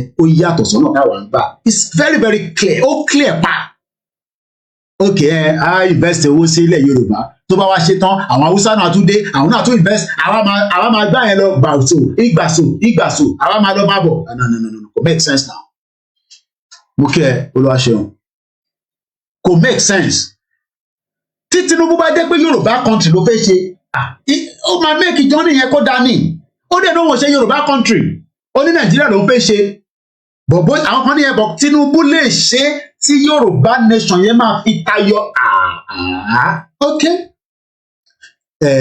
kọ́nà fún gbogbo wa ní kíni èmi gúngún àtàlàáfíà but in tí a ṣe nígbà Buhari ta pariwo tá à ń ṣe gbogbo ẹ̀ ìyẹn ò ní slow down nígbà Tinubu ẹ gbọ́ wa yé o so in tí Tinubu bá dẹ̀ give order bí àwọn máa ní kọ́ pa wá ní nígbà tá a bá gbé rally lọ sí Lagos a lè má gbé d'Abuja àti kọjá ìyẹra wa nìyẹn àfi wá l'Abuja bọ̀ ní Lagos tá a bá gbé rally padà lọ tó bá tún kó ọlọ́pàá jáde lẹ́yìn tí Tinubu bá débẹ̀ ní May 29 orí Tinubu ló máa dà lé lórí o ẹ gbọ́ wa dáadáa o bí a Tinubu lè wá ní ẹ fi wọ́n sílẹ̀ ẹ jẹ́ kó máa pariwo Yorùbá nation tó bá pariwo títí wá wọlé tá a bá wá wọlé ńkọ́ so nobody knows ọlọ́wọ́n ọba Elédùmarè ló lè rí ọ̀la òun dẹ̀ lórí èmi ò mọ tó máa ṣẹlẹ̀ láàrin èní sí ọ̀la o kódà láàrin wákàtí tá a wà yìí Ọlọ́run nìkan ló mọ̀ èmi ò ń ṣe oníran mo dẹ̀ ń ṣàfà gbogbo àwọn àwọ̀ àmùbá àwọn àfà gidi wà wòlíì gidi wà ẹ má wàá dá ìbátì wà o mo kí ìyàwó Comfort Ológunjà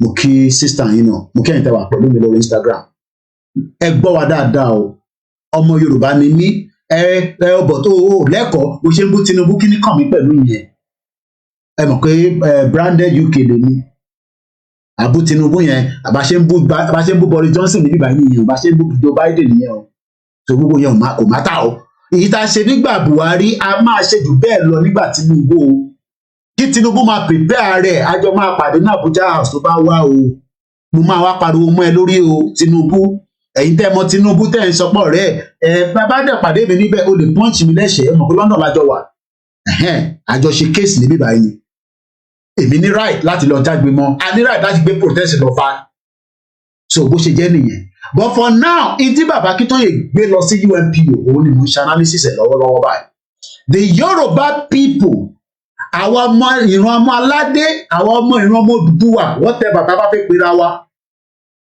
àwa clear territory kò sí pé èèyàn kan mú nǹkan mọ́ra wọn ẹ má yẹ ká ṣe mistake pé ẹ̀gbọ́n mi Ṣẹ́gun ọ̀nà káàbọ̀ sórí ètò so ní any issue pẹ̀lú Tinubu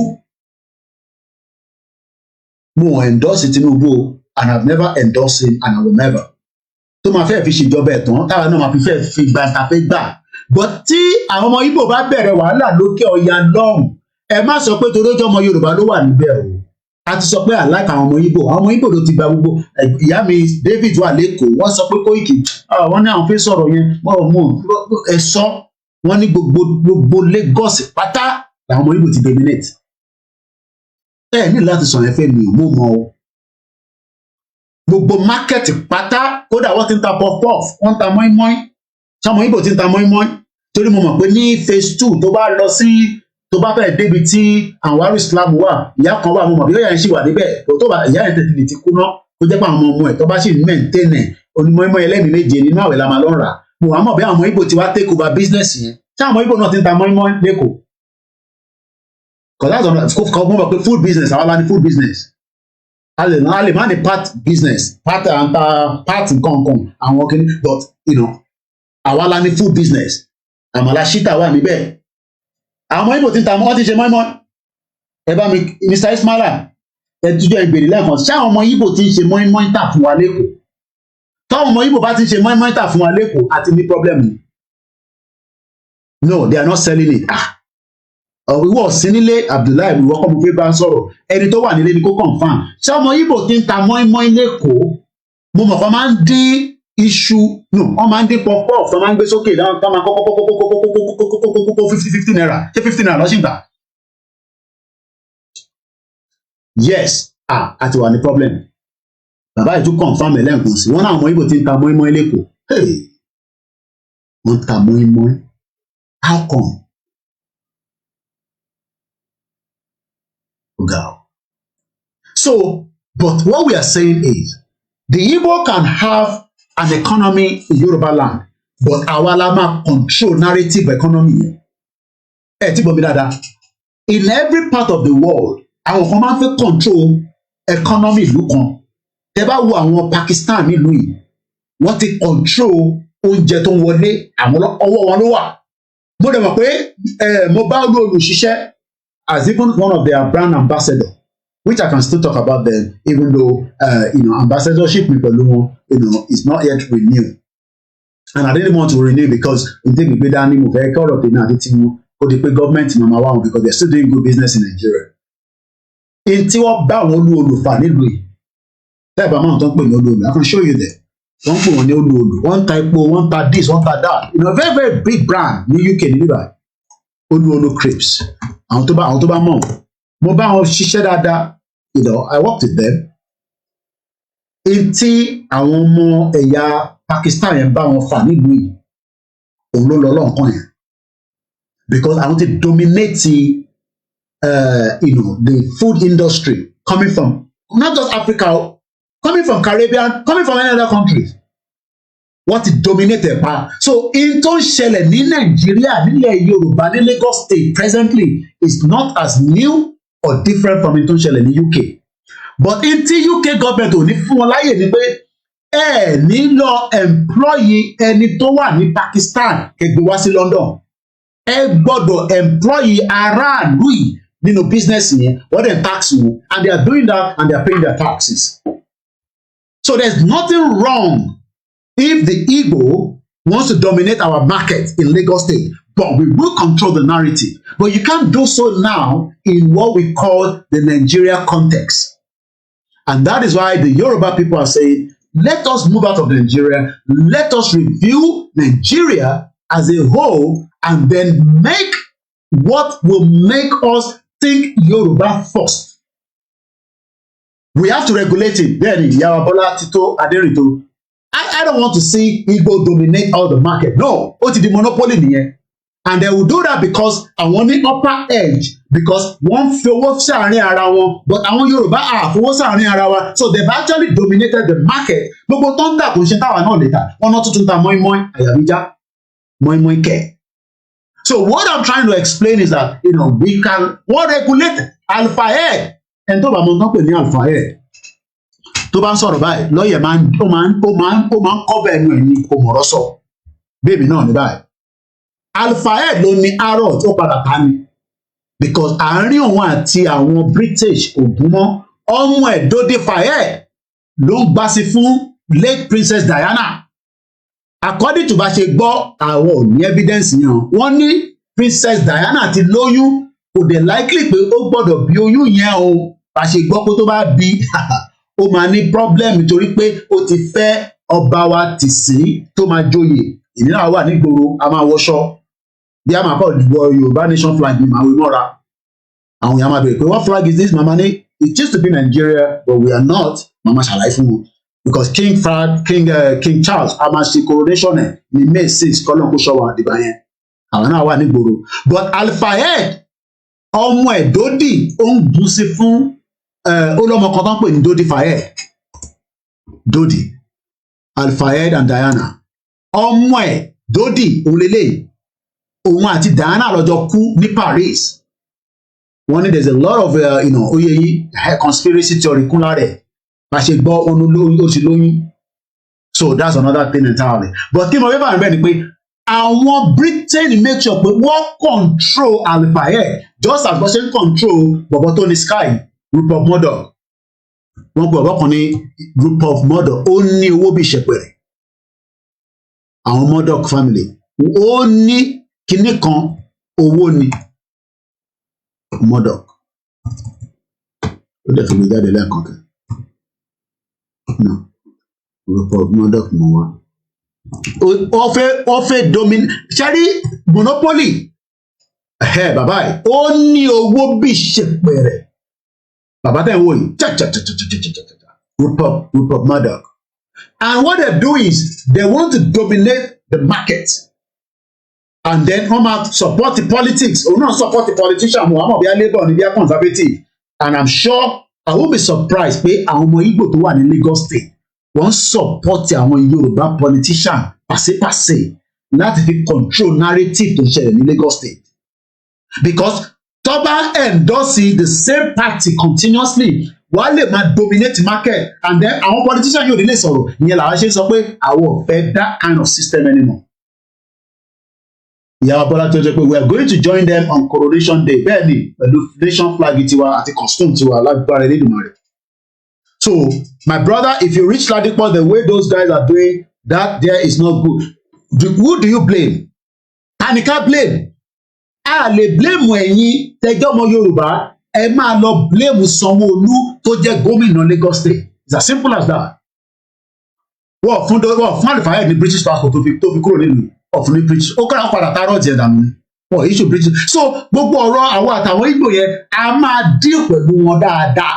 Ní ìtò òbá fẹ́ gbọ́ràn but ó difficult listen because as you are in Nigeria but we must continue to talk about it. So let's go back because mo fẹ́ ṣí phone line yẹn.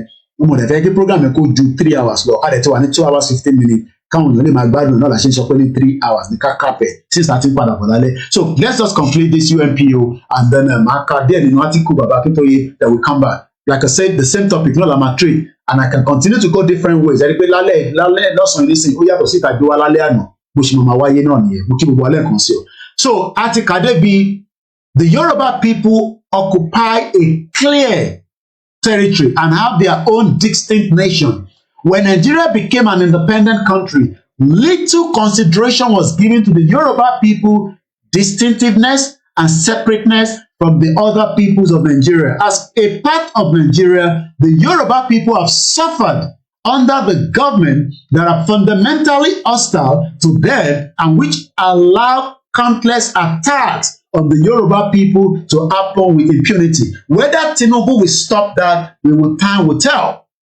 Because that's another argument, Eleta Kosita, listen, it's based on the fact that àwọn Fúlàní tó ti wà ní power. But ṣé Tinubu máa continue kí Fúlàní máa power nínú igbó, kó control economy wa, kó máa depress wa, kó máa subjugation wa? It will tell after May 29. We will be able to start reviewing and talking about all those things. So let's go further. The UNPO believes that the Yoruba people, ẹ̀gbọ́n kan tí UNPO gbàgbọ́ fún pé just as Bashan sọ pé the issue tó wà on the table is that Yoruba nation is the only way forward. The UNPO believes that the Yoruba people should be allowed to exercise their right to self-determination as they have a valid right to do so. So now that we have a allow Baba, only your name will remain in history, but keep the work going. Thank you so much. Comrade Plan B, Muki, àwọn tàjọ wà lórí ètò as well lórí Mix LR. Thank you so much. I have some people that are listening to us. Muki gbogbo àwọn tí wọ́n ń gbọ́ wa, bàbá mi Kúnlé Shita, Muki. Ìyàwó Comfort Ológunjàní. I believe the Igbos will go the left in 1966 and 67 during the Biafra War. Alhaja Sherifa Agbabiaka Muki náà. Once again, Ìyàwó Princess Adébímpé ní international scammer òun nìyá yẹn. So, as we say, the UNPO believes that we have the right to self-determination. But kò wá easy, ó easy láti sọ pé a ní right, but process tá pé fi jáde yẹn òun ló ẹ̀rí pé UNPO gan ní ká donate owó fáwọn. Ẹ̀yin wá ní ká má donate sí owó sílẹ̀ Yorùbá. Ìyẹn movement. UNPO ní ká donate owó, donate. So, like I said, the YSDM is still the account that is out there, which is the central account. And we will talk about that, so that we can continue to put our money, even if it's £1, £2, come and visit so that Bataba money the wo and the money access is see. What in the wo? Ní kàn wá pẹ̀lú àwọn nonsense. So promise àwọn èèyàn wá pé by end of the month we will not lose our focus, but we will just power unity and we just concentrate back to what we are doing, even though we are still doing that. But for now, to the end of the month from our own platform so that I can deal with the issue back to back. If I have to talk about this alone till the end of the month, it's okay. I'm not going to go up from a different angle, but I'll continue to reference on her as well. This is already on Judge Goldie that I think Niger Royal Company, but we're still talking about the issue of the 1914 amalgamation. While we went to UNPO is what we are discussing right now. Currently, the Yoruba region is the wealthiest in Nigeria, but we are the most poverty people as we speak today, containing 8 Nigerian states, 5 of which are in the top 10 wealthiest of the 36 states in Nigeria, including the economically important state of Lagos State. which itself alone will be the 5th largest economy in Africa were it independent. Lagos should have been an independent country, but it's not happening, even though it's a Yoruba part. The region is extremely rich in natural resources, the exploitation of which makes up the largest part of the economy. Agriculture is also an important part of the economy. A lot of our people are suffering because they cannot access loan, fertilizer, gbogbo tó lè jẹ́ kí nǹkan tí yàn ń gbìn lóko kó lè máa jẹ́ kó wà successful. We can. And this is taking us backwards. During the time, Ìlàjú or something like that, àwọn bàbá Awólọ́wọ̀ created, tó bá ṣe farmer, wàá gbé cassava wá síbẹ̀. Mo sọ lẹ́ẹ̀kan pé an average person lẹ́nu nísìn ó fẹ́ lọ dupe àwọn èèyàn lábúlé, á fún wọn lówó díẹ̀, wàá gbé 10 bags fún, á sá lọ. Ìyá èèyàn ni mo tó fẹ́ wá sí, mo kí ẹ máa bí káàbọ̀ sórí ètò. Juliet Tosin aside you, may God aside you and the rest of you. Mo kí Baba Charles. Either on Instagram, mo kí dáadáa. I can cite some of you. You don't have to agree with us, but everybody knows that as much as you all think that Tinubu has what it takes to rectify the problem of Nigeria, problem Nigeria ti kọjá stage ọ̀rọ̀ Tinubu. It has become, the linguistic, our language, our culture, who we are, and all this is a factor that we must say enough is enough. So the last part, the organization who have joined the UNPO to see what avenues, ẹgbọ́n kan tó sọ níbí báyìí, Bàbá Akíntóyè gbé wa lọ síbẹ̀ láti wo àwọn avenues tá lè lò láti fi jẹ́ kí ọ̀rọ̀ wa kó máa jáde. It's as simple as that. The organization to join the UNPO to see what avenues wọ́n fi SC so that kò ní jẹ́ ọ̀nà kan. Wọ́n ní ọjà máa ń tóbi, ọ̀nà oríṣiríṣi la lè gbà wọlé. A mọ̀ pé Dupe Onitiro ó wọlé pẹ̀lú ọ̀nà kan ni. A dẹ̀ ti rí pé ọ̀nà tó wọ̀ yẹn ó yẹ ká díbẹ̀ pa nítorí pé ọ̀nà yẹn ọ̀nà ọ̀rọ̀ lòun gbé wá. Tó bá jẹ́ pé tó gbé wá wà confam lóòótọ́, there's nothing wrong. And that was, people thought the genuinity was what we thought in March until we now say, èmi lọ́lọ́run fi rán, èmi ni mo ní, èmi lọ́lọ́run. Ìwọ wo lọ́lọ́run fi rán? So àwa táwa náà ń sọ̀rọ̀ nísìn, ṣé devil ló fi rán wa ni? One bastard, bombocla. Ṣé devil ló fi rán èmi àtàwọn 40 media tó ń sọ pé ìwọ lọ́lọ́run fi rán? Ìwọ lọ́lọ́run fi rán, ìwọ nìkan lọ́lọ́run fi rán, ìwọ nìkan lè ṣe. Even gan èmi gan tẹ́mi gan pariwo níbí báyìí, mo mọ̀ pé èmi kan lè ṣe. Mo kàn máa ń sọ pé èmi ni last man standing. Because tó bá sọ everybody, èmi ò ní kò ní sọ èmi. Ó ti wà nínú blood vessel mi ni, èyí tí mo fẹ́ ṣe ni. Sọ pé òun sọ pé ìwọ lọ́lọ́run fi rán, èmi lọ́lọ́run fi rán, èmi ni kò ń ṣe tẹnu, kò ń ṣe kiri kan. 419 ni because bí Abíọ́lá náà ṣe sọ fún wa pé òun lọ́lọ́run fi rán nìyẹn tó destroy Baba Awólọ́wọ̀, tó destroy Nigeria. Mo kí ọ̀tún bá Adékúnlé. And this is a fact. So ẹ̀yin tẹ́ wọ́n sọ pé agree pẹ̀lú ẹ̀. But kò fún yín ní any clear evidence wípé Ọlọ́run fi rán òun ní template. Ẹ wá ń rò pé tó ló jẹ́ obìnrin la ṣe knock it off. Irọ́ lẹ̀ pa. Ṣọlá kò gbọ́dọ̀ kú comrade, ó ti ṣe ju Dupe Onitiro lọ. Because kò gbọ́dọ̀ kú take so much risk. Gbogbo rally pátá ló wà ní war front pẹ̀lú wọn. Wọ́n lè yìnbọn kí ìbọn lọ bá. Bọ́ a dúpẹ́ pé kò rí bẹ́ẹ̀. Ó lọ́kọ náà, ó lọ́mọ, ó fi wọ́n sílẹ̀ ní ìrìn àjò, ó wá sílé. So pé láwọn obìnrin irọ́ ni, ìyá wa Jennifer Shaki, she's there. Ó fẹ́ destroy ìyá yẹn, bad woman yìí, ó fẹ́ destroy ìyá Jennifer Shaki because ó ti rí pé ìyá Jennifer Shaki àwọn intellectual people àwọn yẹn show them now tí wọ́n kọ́ máa sọ̀rọ̀ àní béèrè lọ́wọ́ ẹni, one bastard. Ó kò fẹ́ máa gbé ẹrọ fún wa, ó fẹ́ ká má cross check ẹ àwọn kan ní ẹbọ cross check Bàbá Akíntóyè irọ́ lẹ pa because Bàbá Akíntóyè fún wa ní evidence tí Bàbá Akíntóyè fún wa lára ìlélẹ̀. And I believe I have that the 37 page kìíní ẹ̀ náà ó wà lórí Koiki Media. Èyí tí Bàbá Akíntóyè kọ ó wà níbẹ̀ nípa pé bá ṣe fẹ́ kúrò nínú Nàìjíríà, the manuscript ó wà níbẹ̀. Manuscript kí o pé hide document ò lè fẹ́ máa hide ní 2021 irọ́ lẹ pa. The 1914 Amalgamation lélẹ̀ no UN chapter lélẹ̀ ó dà ń pò lélẹ̀ òun lélẹ̀ ẹ lọ download ẹ̀ níbẹ̀.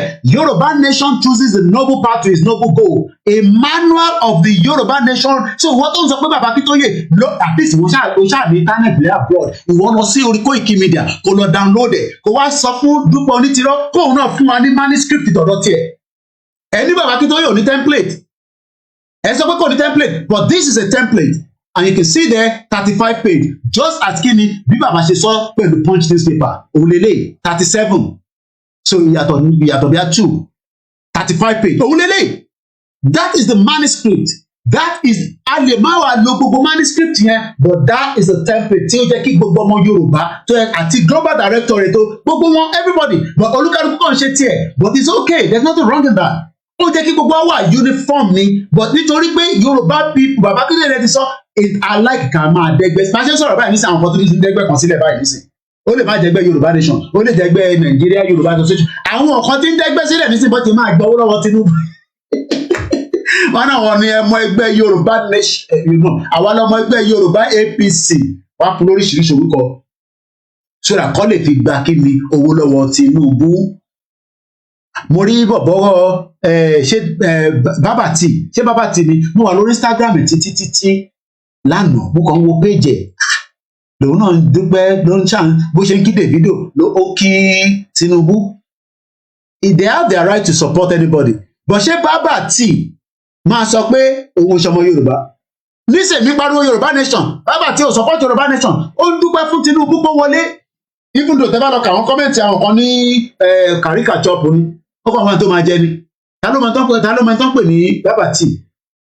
Bẹ́ẹ̀ ni ìyá mi Rúkàyà Tọmọwùmí Mama Fashakin is not a daft woman tí Dupe Onitiro ó kọ́kọ́ bá ìyá yẹn jẹ́ ó ti rí pé àwọn ìyá yẹn àwọn obìnrin sọ́bìnrin ó kọ́kọ́ destroy ìyá yẹn púpùpùpùpùpù everybody ìyá Fashakin ni òun ni kò fẹ́ jẹ́ kí Yorùbá lè sọ́tọ̀ mọ̀mọ́ tún sọ nígbà kan pé ìyá Fashakin mọ́mí wa Fashakin pé ó ṣe òṣèlú rí ó ṣe kinní kan ó pọ̀ pé cook gbogbo story yẹn and àwọn tó wà behind that voice note wọ́n máa ń sọ́sẹ́ wọ́n pe woman kan ní ìyá Dublin mo mọ full name wọn bọ̀ ìyá Dublin la mọ̀ wọ́n sí tó bá release audio báyìí tẹ́ bá gbọ́ àwọn audio yẹn mo kí ìyàwó Sarah Oyèlọ́wọ̀ so pé a recognize obìnrin ìrọ̀lẹ́ pa obìnrin pọ̀ nínú movement tó ń ṣe kékeré àwọn global directorate obìnrin lẹni tó ń lead wọn lọ́wọ́lọ́wọ́ and they are doing very well. Obìnrin wà nínú àwọn group àwọn Ìbà Gani Adams báyọ̀ mọ̀ kí bàbá gan rárá tó rárá tàbí sẹ́yìn ni but a lè tí ó kí bàbá wa Ìbà Gani Adams kọ́kọ́ gbogbo kíní wọn jáde but tó bá di pàráǹgídá Ìbà Gani Adams máa tẹ̀lé bàbá kí tó yìí confam mi Ìbà Gani Adams ò láìkì Tinubu ó lè láìkì Jonathan pé wọ́n fẹ́ gba contract lọ́wọ́ wọn normal nìyẹn pé kọ́ bá wọn tọ́jú pipeline ṣe báwọn ọmọ Ifo náà gba pipeline project ní billions of naira ìyàn ṣẹ́ anything. But everything was they wanted to destroy ìyàwó Janet Fashakin. Ìyá yẹn wá ní sùúrù. Ó ní sùúrù. I'm sure pé by now tá à ń sọ àwọn ìyá yẹn máa sọ pé now the air is clear. The air is clear. So pé bàbá ò ní template yẹn ìrọ̀lẹ́ pa òun ó wà lórí Koiki Media website òun lè lè ẹ lọ download ẹ̀. A lè lò nínú ẹ̀ a lè má lò nínú ẹ̀ òun náà the same thing ìdí tí bàbá dẹ̀ ṣe gbé wa lọ sí UNPO kò ju pé kó fún wa ní that protection yẹn ló máa support Ìgbòho díẹ̀ náà because Talon bá ti gbé wa lọ fún Buhari o so ẹ jẹ́ ká ṣí phone line torí mo ti ń lọ 28 minutes tabarẹ́ tó fẹ́ dá ọ̀rọ̀ méjì mẹ́ta ìnùnà kọ́ jẹ́ kẹ́ wọlé but definitely aago méjì a máa parí ètò mò ń bọ̀ lẹ́ẹ̀kan sí ẹ jẹ́ ká sáré lọ mò ń bọ̀.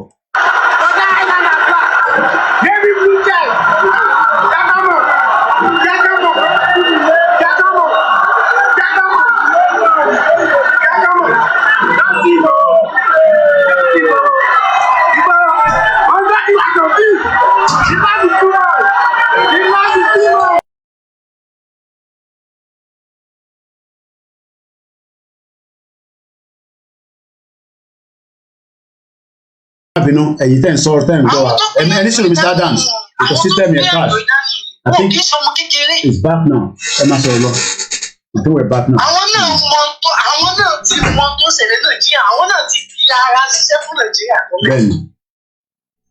wọ́n ti fara ṣe wọ́n ti mọ tó ń lọ.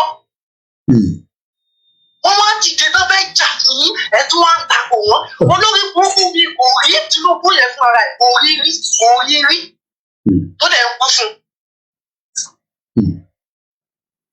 ìyá ẹ̀ ń jìyà ọmọ ẹ̀ ń jìyà ó tún bí ọmọ ó tún ń jìyà ìyá ẹ̀ ló ò rí tọ́jú ò rán mo tójú.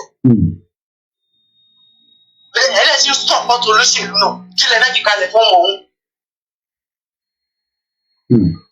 Torí èèyàn tó bá fẹ́ gba ìlú níbùdó ọ̀lẹ́ ẹni tó bá fẹ́ kọ́lé fún aṣàláwọ̀ kan aṣàláwọ̀ dọ́kítọ̀ tó máa ń wá fún ẹ tó àti mọ̀ pé òkè òótọ́ lẹ́yìn sí fẹ́ kọ́lé fún ẹ. Kájọ sọ pé ìlú ṣé mo kó ní kẹ́kẹ́ máa fi ṣẹ́ẹ̀tì fún àwọn tó jẹ́ àgbáyé tó máa fi wàṣọ pé ó. Kò ní kankan tó fẹ́ present, she is a fixer, so kò ní kankan tó fẹ́ wá present ìrọ́lá ń pa, kò ní anything. In tó fẹ́ wá ṣe ni pé kó make sure pé the movement was slow down as much as possible. Wọ́n lè fi slow it down fún torí Tinubu tó fẹ́ fi ṣe inauguration. Ààrẹ ní láti kọ́ bọ̀ jáde, but Tinubu débẹ̀ kò débẹ̀. Yorùbá nation movement continue ni as simple as that. Ibo ni bọ́dà yín wà? Ibo ni bọ́dà yín wà?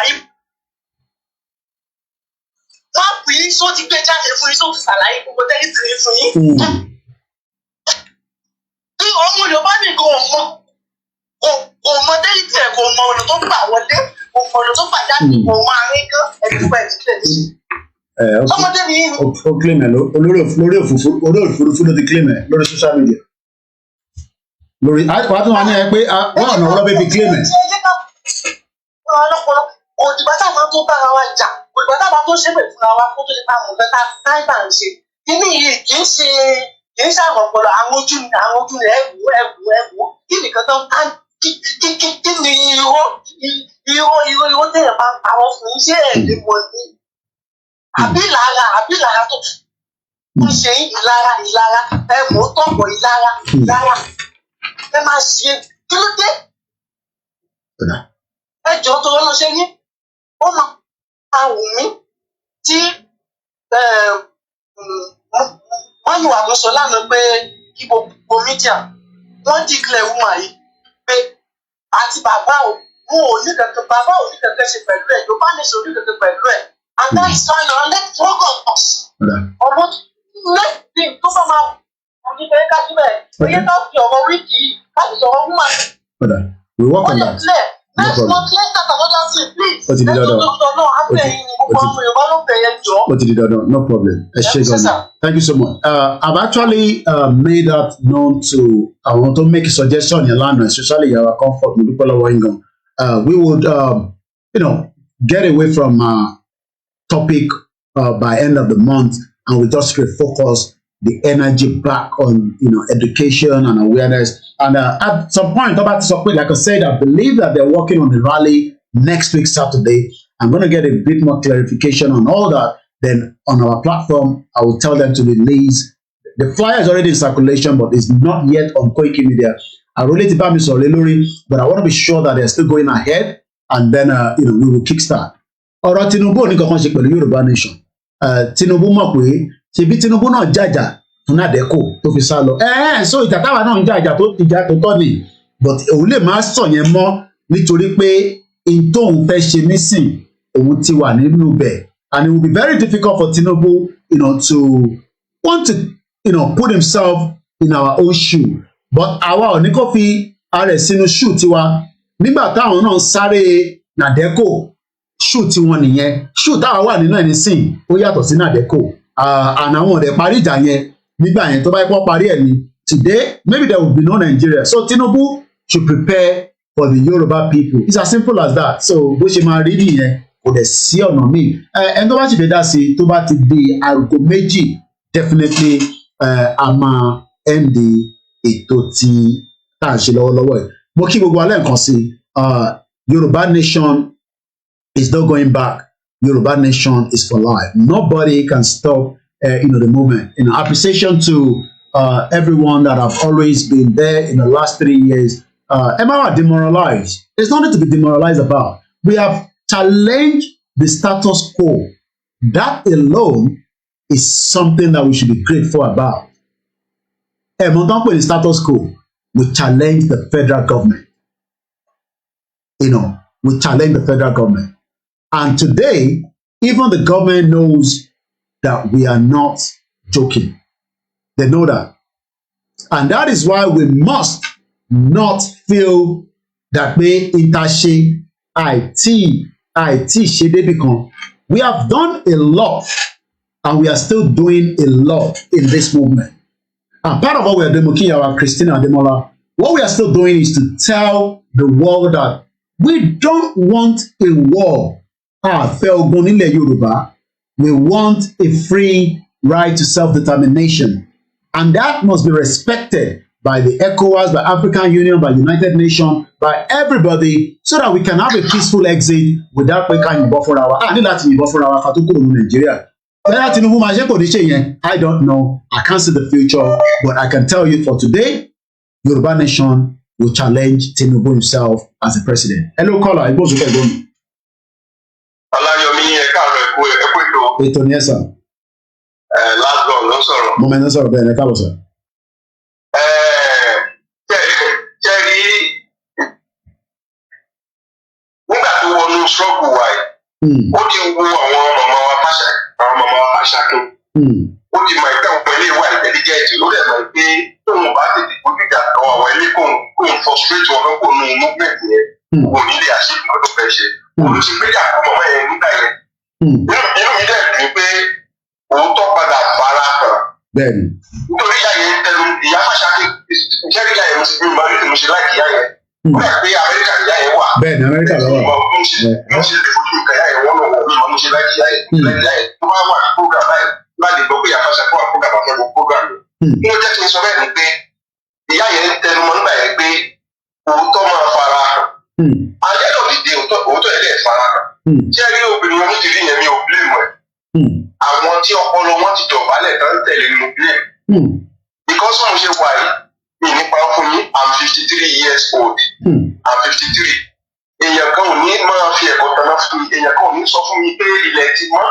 Láago mẹ́fà, láago márùn-ún ìdájí, láago mẹ́rin àárọ̀. Pé ilẹ̀ ti mọ́ pé kí n bọ́ síta pé aago méje àárọ̀ la wà. Ọpọlọ mi má lè sọ fún mi pé aago mẹ́rin la wà. Now, èèyàn kan sọ fún mi lórí social media pé òun ti gbàgbọ́. Adédé mú ẹni, àpò ẹni ní dúdú, àpò ojú lóṣìṣì kọ́lọ̀. Àwọn gèlè bí gèlè àwọn tó fẹ́ gbé apẹ̀tẹ̀ sórí. Àwọn máa sọ pé àtẹ́rẹ́tẹ̀rẹ́ táì. Ó dẹ̀ ń wá lójoojúmọ́, ó dẹ̀ ń rí ìbìtì ọ̀rọ̀ ẹyọ kan fún mi lójoojúmọ́. Ọpọlọ yín dẹ̀ tó yẹ sẹ́ pé àtúrò àwọn ìlú máa dùn tó wà l'Amẹ́ríkà, tó wà London, tó wà tó yẹ pé ọ̀wọ́n ti wà níbi tó yẹ lórí wọn pé. Tábàgbà ẹ̀ka wọn tó wà ní Nàìjíríà, ìwọ̀nba tó ń kọ́kọ̀ tó ń fún wọn tí ò jẹ́ kí bẹ́ẹ̀lù tí wọ́n set. Èyí tẹ́ wá wà níbi tẹ́ ti ń ṣiṣẹ́ tẹ́ kó iṣẹ́ yín sílẹ̀ kọ́. Bàbá gbowó, Ìgbòho gbowó, and the end of the day, platform tẹ́ dá sílẹ̀, pèpè yẹn fi ṣẹ́ owó lẹ́ni ń gbà. Hòtẹ́ẹ̀lì tẹ́ ẹ̀kọ́ sóò ló mú mẹ́ pé nǹkan tó ìjà tó máa wáyé lórí hòtẹ́ẹ̀lì nígbà tó bá yàtọ̀ rí wọ́n máa ya hòtẹ́ẹ̀lì wọn máa pin ẹ̀ tó máa mú nílò àmúlò ẹ̀ tó máa múlẹ̀ pọ̀ àmúlẹ̀ because ẹ̀yin accuse àwọn èèyàn kan wípé wọ́n ń gbowó àwọn tó ń ṣiṣẹ́ ẹ̀ accuse wọn ẹ̀yin fẹ́ẹ̀ sí nǹkan tó jẹ́ pẹ́lú lẹ́ńtà ẹ wá ń bá àwọn èèyàn tó ń ṣiṣẹ́ jẹ́ èmi máa pé bí wọ́n bá lọ lógún ọdún ọjọ́ kan ṣoṣo kó tó máa lè bá ẹ lọ kọ́lẹ̀ nígbà tá a bá máa fi rí oṣù méjì síbi tá a wà yìí ìlú wọn tó fẹ́ gbà tó wọn ti gbà yẹn ìtẹ́rì wọn tó fẹ́ ṣe ìjọba wọn tó fẹ́ kó sókun state sóògùn state sí Ọ̀yọ́ gbogbo ẹ̀ àwọn ọ̀rẹ́ tó máa yẹ sí ìgbà yẹn ní gbogbo wọn tó rí wọn ò pé láti tẹ̀lé wọn ìgbà yẹn náà wọn tó gbà pé ilé tó lọ. ẹ ṣe gan thank you so much ẹ ṣe gan ni mo kí gbogbo ẹ̀yin elite wa especially the quiet one that are thinking that àwọn like gbogbo bí nǹkan ṣe ń lọ yìí we can understand it's a movement there will be reconciliation after everything has been done and dusted but for now ẹgbẹ́ kẹgbà bẹ́ẹ̀ bá ṣe ń ṣe lọ tó bá yẹ pé ìyẹn lẹ ṣe ní ní dá sí ẹ má dá sí kò má bà àwọn tó máa dá sí á máa dá sí aki Mr Wisdom látòrí Koiki Media happy birthday to a brother a loyal man to Chief Sunday or Dr. Sunday Igboho Òòṣà mo kí Mr Wisdom ẹ bá wa kí dáadáa a ní happy birthday látòrí Koiki Media ẹ̀gbọ́n sókè ẹ̀gbọ́n mi dáadáa ẹ káàbọ̀. ẹ káàárọ̀ ẹ káàsán bẹ́ẹ̀ ni. mo ti dúró dẹ̀yìn ní kútà lẹ́ni mi ò rí yín o.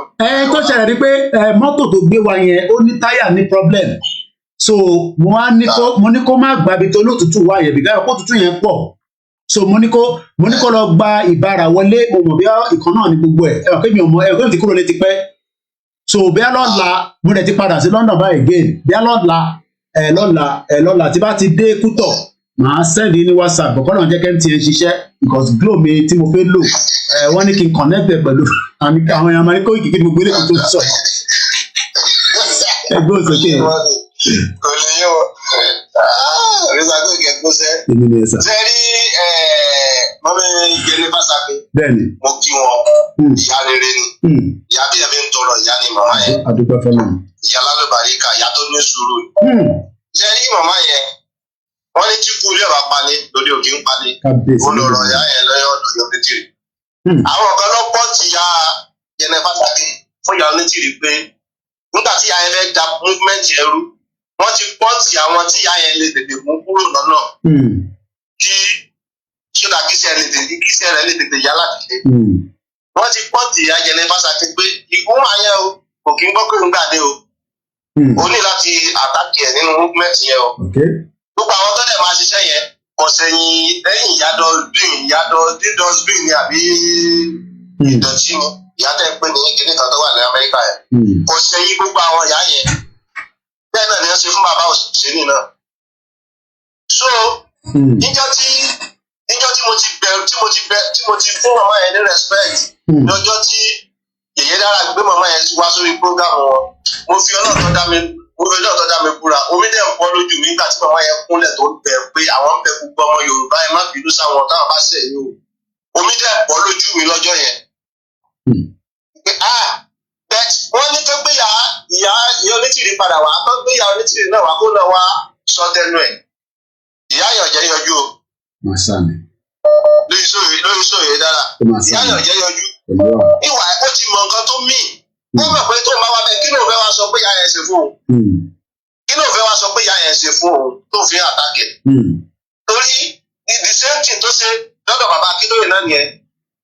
Tó fi tí wọ́n ní kí ni bàbá yìí ṣe fún ẹ o ò ní kankan sọ wípé tí bàbá yìí ṣe fún ẹ lélẹ́yìn. Ó náà fàṣẹ ó náà sọ̀rọ̀ fún ọ bàbá rẹ̀ wá sọ síta and then so what. Àṣírí wo ló ní lọ́wọ́ tó ń sọ. And then so what. Ó ti mọ̀ pé tó bá sọ bẹ́ẹ̀ àwọn èèyàn á pè é fòwò pé àyà ẹ ṣiṣẹ́ ọlásìrí lọ́wọ́ kọ́mọ́sàṣírí ẹ̀ fáwọn èèyàn. Ìwà ìyẹ́mu ṣẹ̀dẹ̀ láwọn tó ń tẹ̀lé ìyá onítìrì ó ti line up gbogbo irọ́ tó máa pa fún yín gbogbo irọ́ tó máa pa fún yín ó ti tó sílẹ̀ báyìí. Tẹ́ẹ̀ fi ní fura sí títí tó máa fi búra fún Tinubu. Gbogbo irọ́ tó máa pa fún yín títí tó máa fi gbé Tinubu wọlé gbogbo ẹ̀ ó ti rẹ́kọ̀dì ẹ̀ lẹ̀. Gbogbo ẹ̀ tẹ̀ tẹ̀lé yẹn orí yín ò ti pè orí yín sì máa tó pé wá. Ẹ wá jẹ́ kí n sọ fẹ́ yìí tẹ̀ wá lórí tẹ́ bá wá sórí program Mr. Koiki. Ẹ yá ara dúró sẹ́yìn kámẹ́rà kẹ́mọ̀ wò náà ni o. Ẹ mẹ́wàá kọ́mẹ́ǹtì wèrè bíbá yìí o. Ẹ mẹ́wàá sórí péjì Mr. Koiki wá kọ́mẹ́ǹtì olórí burúkú gangan o. Àwọn òkè ń ṣe ẹ̀yin tó yẹ pé tábà kọ́mẹ́ǹtì ẹ máa lọ gbé píṣọ̀ wọn sórí péjì yín ẹ máa lọ ṣépè fáwọn ẹlẹ́lẹ́ni. Àwọn ẹlẹ́lẹ́ni tẹ̀ ń gbé píṣọ̀ wọn jáde tẹ̀ ń ṣépè fún wọn. Níjọ́ tó bá orí tí wọ́n bá gbé tó bá gbọ́n wọn ó yẹ kó sùn gbogbo yín ní tó bá mọ ibi tẹ́ wà. Ó yẹ kó gbogbo yín lọ́kọ́ tì í tó máa ṣẹ̀wọ̀n ní ẹ̀kọ́ sẹ̀wọ̀n ìtòlẹ̀ ń ba àwọn ẹlẹ́ni lórúkọ jẹ́. Èyí tó dẹ̀ wá sórí tó wá ṣe first notice fún yín. Sẹ́rí máa yẹn tàkúté tó jẹ sílẹ̀ Mr. Koiki òun náà ló fa ṣe òun náà ló padà wú. Tàkúté tó ṣẹlẹ̀ fún yín ó padà kó síbẹ̀ ni. Ẹ sọ pé kí ló fi kó síbẹ̀ Mr. Koiki. Nígbà tó ṣe first notice ẹ̀ tán ó wá lọ sọ́dọ̀ Lady K ó wá lọ pè. Ìgbà tó wá lọ pè lọ́dọ̀ Lady K kò wá mọ̀ pé Lady K máa mọ òun kò mọ̀ pé Lady K mọ̀. Torí kò fẹ́ jẹ́wọ́ fún Lady K pé òun lọ sí first notice ẹ̀. So ẹ wá ní pé pàkúté ẹ mu sẹ́rí orí yín sápẹ́ orí yín yóò gbàgbọ́dé wọ́n ọmọ anybody tó bá ń ṣépè fún yín tó bá ń tọ́ òun ṣépè gangan fún yín orí ara ẹ̀ lọ́mọ máa fi gbé mẹ́ni tẹ́ ń ṣépè fún mẹ́ni tẹ́ ń pè ní Ọláyọmí Koiki ẹ lọ béèrè dáadáa ẹ kàn máa ṣe ra yín ni gbogbo nǹkan tẹ́ ń ṣe fún gbogbo ọ̀rọ̀ tẹ́ ń sọ láti jẹ́ kí ló padà ó ń tẹ̀lé wọn lórí ni Mr. Koiki wọn ọmọ ni òkú tá bá sọ mọ́ pẹ́ báyìí lọ́pẹ́ sọ mọ́ ni ó lọ rọ́wọ́. Tí wọ́n bá ti nà ká márùn sí yín sẹ́rí ẹ̀yọ̀ kan tán nà sí yín yẹn sẹ́rí mẹ́rin tó kù yẹn ti tiwọn lọ́ máa jẹ́. Lágbára Ọlọ́run. Àbí Jésù Kristi ẹ ṣé gan ni. Tẹ́ bá wá ẹ wá dojú àjàpọ̀ ẹni yìí. Lágbára Ọlọ́run lọ́làwọn tó sílẹ̀kọ̀ ọjọ́ lọ́làwọn tó máa tilẹ̀kọ̀ ọjọ́ òní. Gbogbo nǹkan tẹ́ bá ní ní ayé yín ó máa parọ́ wọn lójú. ẹni yóò ṣẹ̀yìn ṣé ìjà tí Mr. Gbèkì ń jà yìí ṣé ọjọ́ àwọn àrọ́mọdọ́mọ títí yín lẹ̀ ni. Ẹgbẹ́ yìí tẹ̀ ń takò bàbá yìí tẹ̀ ń takò ẹ̀gbọ́n yìí ṣé níbo ni fámìlì títí yín wà níbo làwọn àbúrò tí yín wà níbo làwọn ẹ̀gbọ́n tí yín wà àtàwọn olórí burúkú tó ní ká máa lọ sí ìdẹ́rìm sẹ́yìn ò náwọn ọmọ ilé ni abẹ́ láwọn àbúrò lé abẹ́ láwọn ẹ̀gbọ́n lé tẹ́lẹ̀ kó síta. Irú black goat yẹn níbo ni family house yẹn nílẹ̀ Yorùbá ta níbo ni ìdílé níbo ni ilé bàbá ẹ̀ nílẹ̀ Yorùbá. Ọmọ agbolé wo nílẹ̀ Yorùbá ọmọ ìlú wo ni black goat. Ẹgẹ ẹ má bínú gbogbo ẹ̀yọ́ ọmọ Èkìtì gbogbo ẹ̀yọ́ ọmọ Oǹdó. Ọ̀rọ̀ tí mo fẹ́ sọ ẹ má bínú. Ṣé rí ibi tí iṣu ti wá wájú wà látàlá mo fi Ọlọ́run búra sí. Ẹgbẹ̀yìn tẹ́ ní bó ṣe gbogbo yín ni o bó ṣe gbogbo yín má bínú o. Torí Ọmọlúkà wà lóńdó wà lẹ́kìtì. Ibo níbi àwọn tó da movement ìlú tó pọ̀ jù Oǹdó àti Èkìtì náà ti wá. Wà látàlá mo fi Ọlọ́run búra sí. Ẹ lè rọmọ Ọ̀yọ́ kan. Ẹ lè rọ́bọ̀ Ọ̀ṣun state kan tẹ bá tiẹ̀ máa rí àwọn kọ̀ọ̀kan ni tí ẹ láwọn tó pọ̀ jù tẹ da movement irú ṣe fi tọ́jú lóyè Èkìtì àtọ̀dọ́ láti jáde. Ọlọ́run àkóso wọn wá padà wálé àbí àpapọ̀ Ọlọ́run àkóso wọn. Ẹgbẹ́ táwọn yẹn máa sọ ìlú yín lẹ́nu ni. Ọlọ́run àkóso wọn. Ìyá tó máa ń rán Èkìtì lẹ́nu yẹn tó máa ń pè yín ọmọ ẹgbẹ́ ìṣe bá dàdẹ́lẹ̀ gbogbo wọn ti dàbá ti lọ. Bàbá ìyá yẹn náà tó máa ń rán Èkìtì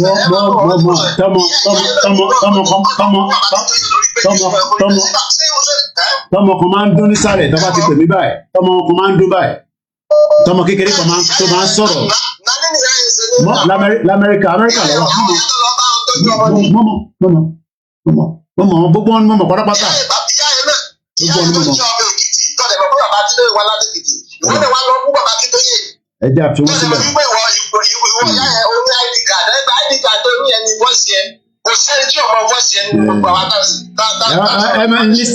Anyway, ẹ jẹ́ ká jẹ́ kí ẹlòmí pé wọlé mistake ti thank you so much ẹ̀gbọ́n mi thank you so much torí àsìkò ni most of people don't know that when we started a ti jọ wà láàrin ara wa so tẹ bá lọ comment mo rí pé Onitiro virus ó ti fi jáde lọ́dọ̀ ṣọ́ ẹ kó níbẹ̀ lẹ́nu èmi ò ní wo program ẹ ní live but tó bá ṣe tán tó bá reference orúkọ mi ẹ point ibẹ̀ pé mi ẹ kàn fẹ́ mi ní nọ́mbà bẹ̀ yẹn that's all mo ní láti lọ jókòó máa wo tí bá ṣe tán nísìnyí mo lọ jẹ àsínú àwẹ̀ mo lọ jẹ proper food máa lọ dẹ̀ relax but tó bá jáde tán tó reference ó gbọ́dọ̀ sọ tó gbà lọ́wọ́ mi ìyẹn lákọ̀ọ́kọ́ gbogbo pé mo sọ̀rọ̀ ẹ̀ yẹn mo tún sọ pé bomb bastard àtòun àtẹ́ǹkì Abíọ́lá bomb bastard ní gbogbo yín Ọláyọbí Kóìkì ló ń sọ̀rọ̀ a sì ní 5 days lẹ́yìn April 30 we will continue and then I don't have to reference her anymore I just leave her but títí di 30th of April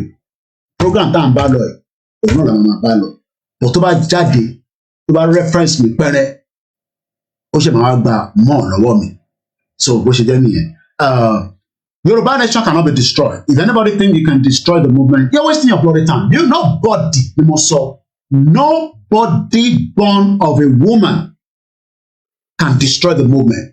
Not even myself. I cannot destroy the movement. Kàkà bẹ́ẹ̀ a máa ṣe débi pé èyí tí ẹ̀ gbọ́ràn. Àwọn tó gbọ́ràn tó pọ̀ jù nísìn òun làwọn the gullible Nigerians that are hoping that Nigeria is working. Ẹgbẹ́ òsókè ìyá wa. Ẹ̀rọ ká sọ ẹ̀kọ́ ètò. Ètò nìyẹn. Yes. Ẹ̀dẹ̀kú àwẹ̀. Ẹ̀kú àlàjá àwẹ̀. Àwa nìyẹn. Yes. Ṣé rí ìyá onídìrí politician ló ń ṣiṣẹ́ fún? Wọ́n mú wá láti pé kó wá dá ìrìn àjò yìí dúró ni kò dẹ̀ mẹ́fọ́ náà ju òun lọ. Àti kí ó yẹ kó rí bẹ́ẹ̀. Ó ti wá níbi àpèjẹ́ pé ó dense tó jẹ́ pé kò lè dáná ara kò lè dánú rò. Òun ló ṣe lọ sọ́dọ̀ ṣe yẹ kó rí bẹ́ẹ̀. Ìgbà tó lè jẹ́ pé ìyẹnú alátẹnujẹ ni. Ó wá ń wá owó ó ti ṣe program lórí kuri tó fún tán medical education ti gbé ìyàwó àti lórúkọ ìyá tó ti wá. Àwọn tó lọ wo program wọn lọ́wọ́ bẹ̀rẹ̀ jọ gbogbo ọ̀rọ̀ tó ń sọ pé lórí kò ní ní. Ṣé ọ̀rọ̀ kan ni ìyá ẹ̀ repeat tó ń sọ? Kò sọ̀rọ̀ tó change repeat ó kàn repeat. Ẹ wá ní pé ẹ wá ẹ fẹ́ dá yíyá sílẹ̀ láàrin bàbá Akíntọ́jà àti bàbá olóyè Sunday Igboho. Àríyàn ní títì rírì náà. gbogbo ní social media níyà ẹ̀ máa wá gbà mí kò ní gbé kinní sójú ara ẹ̀. But bàbá Akíntóyè àti bàbá olóyè Sunday Igboho wọ́n ti jọ ríra wọn rí, wọ́n ti jọ jókòó rí. Ète tí wọ́n ń lò nínú politics òun ni Onítìrí gbé wá sínú Yorùbá nation. Ìyẹn wọ́n dẹ̀ ti mọ̀ ẹgbẹ́ àwọn Yorùbá ọ̀dàlẹ̀ ni wọ́n. Òun ló ṣe gbé ní ẹ̀wá pé bí a tó bá gbé irú kan bẹ́ẹ̀ yẹn wá tó bá wá sọ pé bí àwọn nǹkan máa tẹ̀lé wọn nítẹ̀lé àwọn bàbá Akíntóyè àti bàbá olóyè Sunday Igboho. Kò dẹ̀ bá gbé generation tó wà á ta à ń ṣe àwọn bàbá generation tó lé Tinubu kúrò lórí Twitter ó lóun láìkì Twitter rárá kò tí mọ tó ń bọ̀. So nǹkan tí ìyá yẹn gbé wá nìyẹn ó gbé politics wọ́n dẹ̀ gbé pé bí aláyé àwọn bàbá yẹn bọ́ ti máa ń ṣe tẹ́kọ̀ wọn máa jàǹdà ara wọn òun ìyá yẹn gbé wá. Ó wá lọ sọ́dọ̀ àwọn tó jẹ́ pé wọ́n wá dẹ́ǹsì because mi expect fún àwọn ọgbọ́n tó lẹ́la ṣe máa sọ pé ìwé ò kan ọgbọ́n orí ẹlòmí lè kàwé kó má ní ọpọlọ because mi expect fún àwọn tó kàwé wọ́n lè máa gbọ́ gbogbo rádàdà kí ìyá yẹn sọ àwọn àtúnṣe yẹn kó níbẹ̀ wọn ò rí ètò kankan sọ àṣírí kíní kan àṣírí wo ló wà lọ́wọ́ yín tẹ́ sọ ẹ̀yin tẹ́lá ẹ̀wọ́ tó láṣìírí lọ́wọ́ tó jẹ́ pé o lọ ń kọ́ òtẹ́ ìtòòtò wọn ò sọ lórí fídíò àwọn pé gbọ́ àmàgbọ́ ọkọ̀ báyìí wọn ò ṣe sọ ọ̀rọ̀ ọlọ́rọ̀ lẹ́ẹ̀tẹ̀nu bọ̀ ṣé bá jẹ́ fẹ́ gba Yorùbá nation nìyẹn.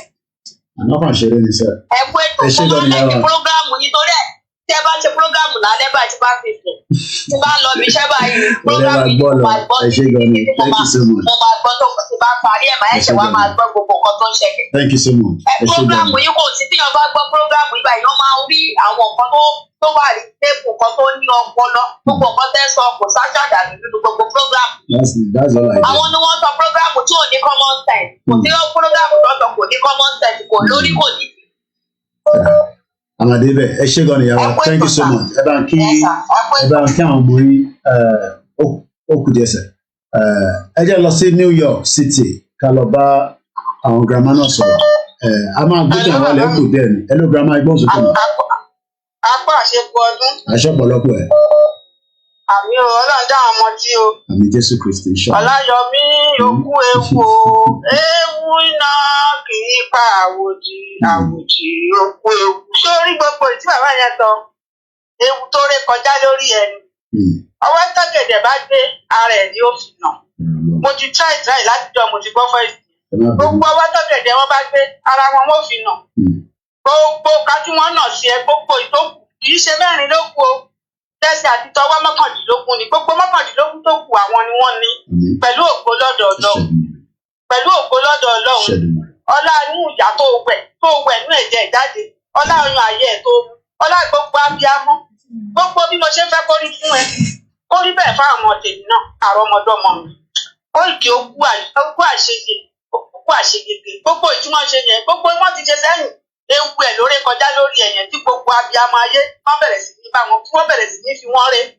Èyí tí wọ́n ti tọ́jú pamọ́ ni o pẹ̀lú ògo lọ́dọ̀ Ọlọ́run. Àṣeyẹ tiẹ̀ ó borí ọ̀tá ó rẹ̀ ní òdì. Aburú kò ní ṣe é lórí àmúrọmọdọ́mọ ẹ̀ aburú ò ní ṣe é.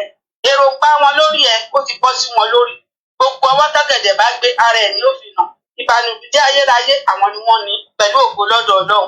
Ohun tí mo fẹ́ sọ fún ẹ láàárọ̀ yìí nìyẹn mi ò láyé òye kan lọ títí tí kọkàn ẹ balẹ̀ kò sí kankan tó fẹ́ ṣe ẹ́ mímí kò ní mì ẹ́ tí ògo bá jẹ́ tọ́lọ́run mímí kò ní mì ẹ́ abẹ́ni bá jí làárọ̀ tí ò mú mi ẹni jí làárọ̀ tátẹ́gùn ò fẹ́ gbogbo bó ṣe fi ré yẹn orí ẹ̀ tọmọtọmọ òun ló ní ó dà fún bàbá mi.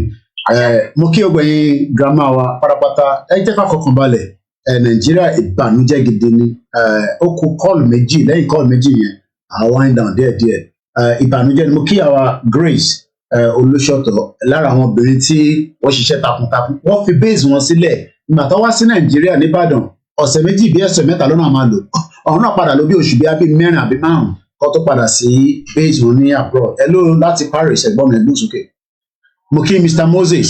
Mo kí according to time tẹ́lá wà everywhere in the world mo kí everybody according to time mo kí dáadáa ẹ wà pa ìkójọ mẹ́ta ọ̀yọ́ ló fò ọ̀rọ̀ ìrọ́pọ̀ scammer ọ̀pọ̀ ọmọ onítìrì ìrẹ́ scammer eléyìí kì í ti yọ láyé pé kìlọ̀ scammer lọ́wọ́ àwọn àgbà yahoo ìlẹ́lẹ̀ máa mọ́ bẹ́ẹ̀ bàbá mi ṣẹ́ni kan tí ìyá ẹ̀ ṣe ni pé ó bẹ̀ tó máa rán wọn ṣe occupation generation ẹ̀yìn tẹ́lẹ̀ ó bẹ̀ kó lè mú wa ní Control tó ní nìyẹn. Ní fún láyè irọ́ ló gbà. Ìkó tó ń ṣe owó kí ni ó ṣe declaration ó ṣe tẹ́lẹ̀mù wọ́n fẹ́ gbàjọba àwọn tó ń ṣe nìyẹn. Adékè ẹ̀rọ kọ́lẹ̀ kí ni ìyá ẹ̀ tọ́bù lè sún ẹ̀ Tinubu yìí ọmọ mi tó ń gbé o. Nígbà 29 tọ́bù lè sún ẹ̀ ní gbòòrò ẹ̀ mọ̀.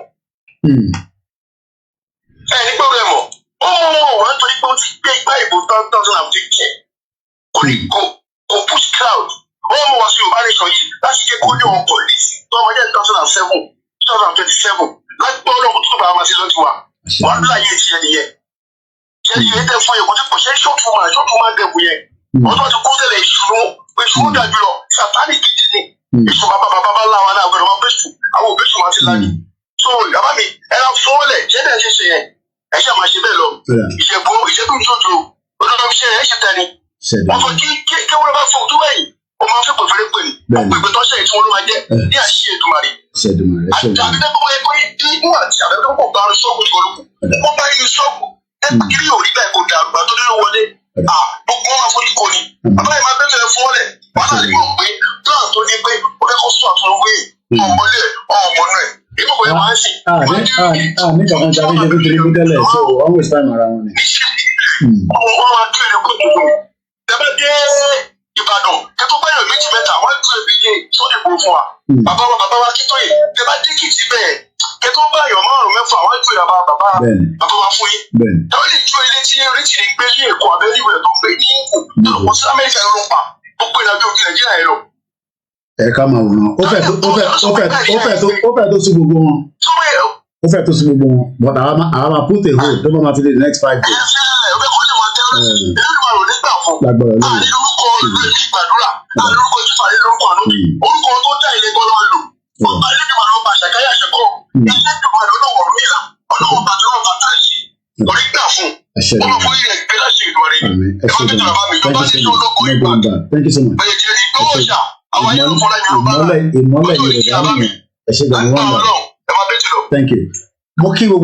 Pastor Joseph, more get to any. I'm just coming in, Mr. White Lion. I am hearing what Baba is saying. Please, can someone like to, probably rewind it? Sorry, YouTube.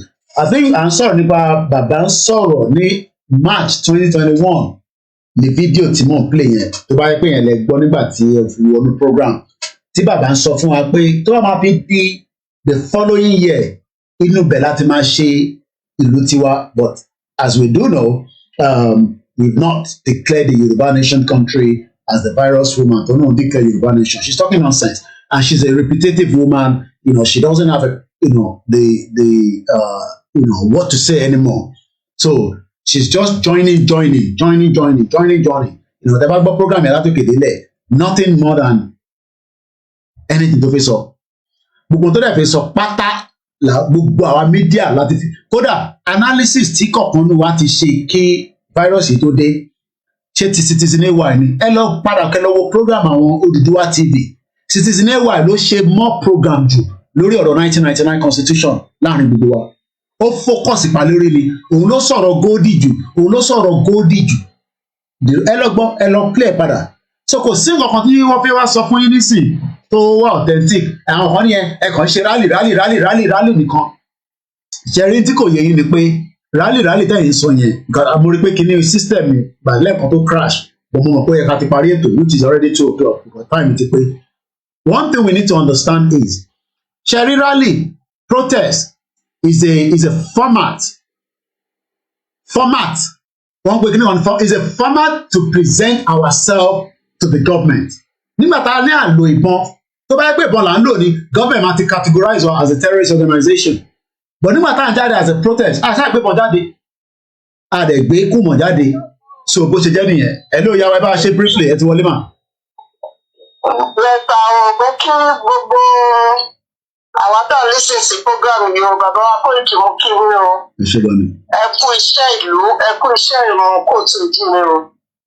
Olúwa Ọlọ́run Elédùmarè á pín yín ní èrè á pín àwa náà ní èrè. Á jẹ́ kí gbogbo wa bá a ṣe ń fẹ́ kórí fún ilẹ̀ wa ìran wa pé kí wọn wá má bàa parẹ́ máyé lára. Olódùmarè á gbóhùn wa ṣàṣẹ á jẹ́ kí ìfẹ́ ọkàn wa kó jẹ lórí ìran wa lórúkọ Olódùmarè. èmi fẹ́ sọ sí àwọn wèrè àwọn ẹjọ́ wẹ́wẹ́ tí mò ń gbọ́ àti ẹnìkan tó ló ó ń ṣe èpè tó dẹ̀ jẹ́ pé wọ́n tàgé ènìyàn ọlọ́run mọ́ lára. Èmi fẹ́ bẹ̀ yín bàbá mi White Lion Koiki Media. Èmi fẹ́ sọ fún yín pé ẹ jọ̀ọ́ ẹ má wẹnu àké o, propaganda ni gbogbo nǹkan yẹn. Ṣùgbọ́n àdúrà tèmi máa ń gbà fún yín, tí mo máa ń gbà fún bàbá wa Ìgbòho, tí mo máa ń gbà fún bàbá Bánjí Akíntóyè ni pé kí Ọlọ́run Elédùmarè kó sọ gbogbo wa ṣoṣo.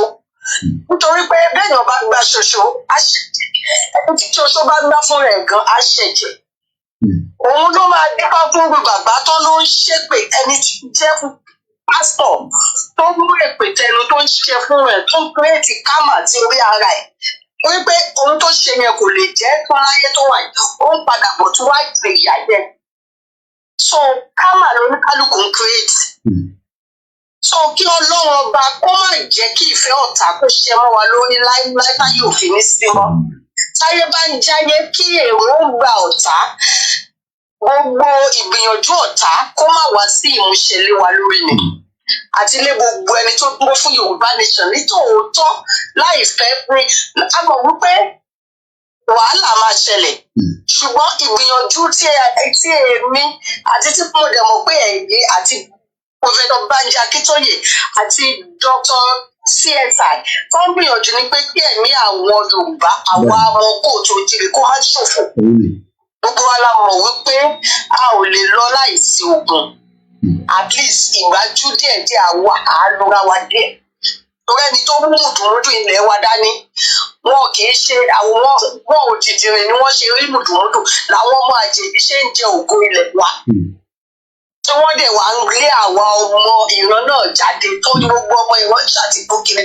Wọ́n ṣí físà lẹ́kọ̀ọ́ máa ṣe ẹ̀wọ̀n kiri gbogbo ayé. Arébíà àti gbogbo wọn lọ, wọ́n fìyà jẹ wọ́n ṣe wọ́n bó ṣe wọ́n bẹ̀rẹ̀ wọn sóògùn ẹni àwọ̀. Wọ́n ṣe wọ́n bó ṣe wù wọ́n. Àwa ìran tó lè ṣe játijàti káàkiri àgbáyé ìran yìí ní ọlá jù láyé, òun lé Ọlọ́run fún ní ògo jù lórí ilẹ̀ wọn. Àwa ń fi ilẹ̀ sílẹ̀, àwa ń lé afẹ́fẹ́ kiri kí Ọlọ́run bá kó jọ kó fún wa ní ògo ilẹ̀ wa padà. Ó gba ògo wa kúrò lọ́wọ́ àwọn ọmọ àjèjì. Wọ́n mú dání lọ́wọ́lọ́wọ́ báyà tí àwọn ọlọ̀tẹ̀, àwọn bìtírẹ́yà ìran Yorùbá kọ́ ló ń gba ògo náà kúrò lọ́wọ́ wọn kó fún wa padà, kó fún àwa ọmọ ọkọ tòótọ́ padà. Tá a fẹ́ kí ìran wa má parẹ́ lórí ilẹ̀ alààyè. Tó fi jẹ́ pé in the next 15 years, ìran Yorùbá máa di ògo àgbáyé kí Ọlọ́run ọba kó jọ kó jẹ́ kí ìgbésẹ̀ náà kó bẹ̀rẹ̀ sí ní dìde, kí ògo náà kó bẹ̀rẹ̀ sí ní wáyé. Ní ìgbésẹ̀ tá a máa gbé tí ìran Yorùbá tó fi máa di bá wọn jẹ́ ológo lọ́jọ́ ọ̀la àti ayé tó ń bọ̀, kí Ọlọ́run jẹ́ kí ìgbésẹ̀ náà kó wáyé. So bàbá mi Koiki nǹkan kò ní ṣe àwọn ọmọ yín láíláí kò possible. Tún ire ayọ̀ ògo àti ọlá nìkan ni wọ́n máa rí. Wọ́n ò máa jèrè ilẹ̀ ni. Ilẹ̀ ò ní tẹ́ra mọ́ àwọn ọmọ yín ọlọ́dẹ, ilẹ̀ ò ní yíra. Bẹ́ẹ̀ ni. Thank you so much. Òkùnkùn pàápàá kò ní gbẹ́nikẹ́ni láàyè láti gbà yín láàmú ká tó wá sọ ìmọ́lẹ̀ tí Ọlọ́run fi ń tú àṣírí tí ń bẹ nínú òkùnkùn. Tó bá ẹnikẹ́ni tó ń bọ́ sí kọ́nà tàbí tó ń bọ́ sí gbangba tí wọ́n ń kọ lẹ́tà oríṣiríṣi, wọ́n tún ti kọ write up mí pa ẹ̀yìn àti tó ní Koiki kan kíní kan lórí Ìgbòho kíní kan. Gbogbo propaganda yẹn àwọn tó ń ṣe irú èyí lè wọ̀n lọ́wọ́ ló máa dàrú torí gbogbo tó ń wíṣì fún yín nígbà ló máa padà lọ jẹ́ tiwọn. Ẹni bá wíṣì ire fún yín, ire á jẹ́ tiẹ̀. Ẹni bá wíṣì aburú fún yín, aburú yẹn ló máa lọ jẹ́ tiẹ̀. Bẹ́ẹ̀ lọ́lọ́ ṣe máa ṣe nítorí ìran wa ni àwa fẹ́ gbàlà. Ọlọ́run ò dẹ̀ ní sọ̀kalẹ̀. Ó máa fi ìfẹ́ ìran náà sí ọkọ̀ àwọn tó mọ́ ni. Ó máa fi ìfẹ́ náà sí irú ọkọ̀ yín, irú ọkọ̀ wa ni. Torí gbà míì mo bá wò pé kí ló dé tí mo ń jà fún Yorùbá náà. I have nothing to lose. Ṣùgbọ́n mo rí wípé nítorí ọ̀la tó ń bọ̀ ní tí àwa ò ní sí mọ́. Ọlọ́run dẹ̀ máa gba ilẹ̀ yẹn àyànjú lójú ẹ̀mí wa. Lójú ẹ̀mí bàbá Bánjí Akíntóyè bó ṣe dàgbà tó ilẹ̀ Yorùbá máa wá sí ìmúṣẹ lójú wọn. Á lè rí ògbólò. Ṣùgbọ́n gbogbo ẹ̀yin tẹ̀ ń ṣe èpè burúkú fún Koiki, ẹ má ṣe lọ, ẹ má dáwọ́ dúró. Ṣùgbọ́n ìyí tí basket yín bá lè gbé, tẹ́ bá lè rò fúnra yín ni ẹ ṣe o. Torí tó bá lọ pọ̀ jù ẹ̀tú gbé lẹ̀dọ̀mọ́. eléyìí tèmi máa sọ fún yín Thank nìyẹn. you so much. Ẹ wo bàbá mi ẹ kú iṣẹ́ ẹ máa bá ṣe yín lọ Ọlọ́run á máa tì yín lẹ́yìn kò dẹ̀ ní padà lẹ́yìn yín títí ayé òfin ní sí mọ́. That is Yami Kentos nìyẹn Yàrá Lùbáríkà. Call kan wá láti I believe is UAE 971. Ẹ jẹ́ ká sáré gba call yẹn pẹ̀lú Mr. Hussaini tí àwọn náà ti pè. Then I will close the broadcast yẹn. Mo kí gbogbo alẹ́ nǹkan sí ó sì ń ṣọmọ lókùú bẹ́ẹ̀ ni Amadele lérí ó ń ṣọmọ lókùú bẹ́ẹ̀ ni with all the distraction. Ẹ yẹ bá gbóhùn sókè ní kíákíá yàgbá ẹ̀ tó pè wá. Hello? Network àwọn arábìnrin wọn tẹ́ kọ́ WhatsApp yìí ṣiṣẹ́ dáadáa mọ́ àwọn ọ̀sán. À ń gbọ́ yín ẹ̀ gbọ́ ẹ̀.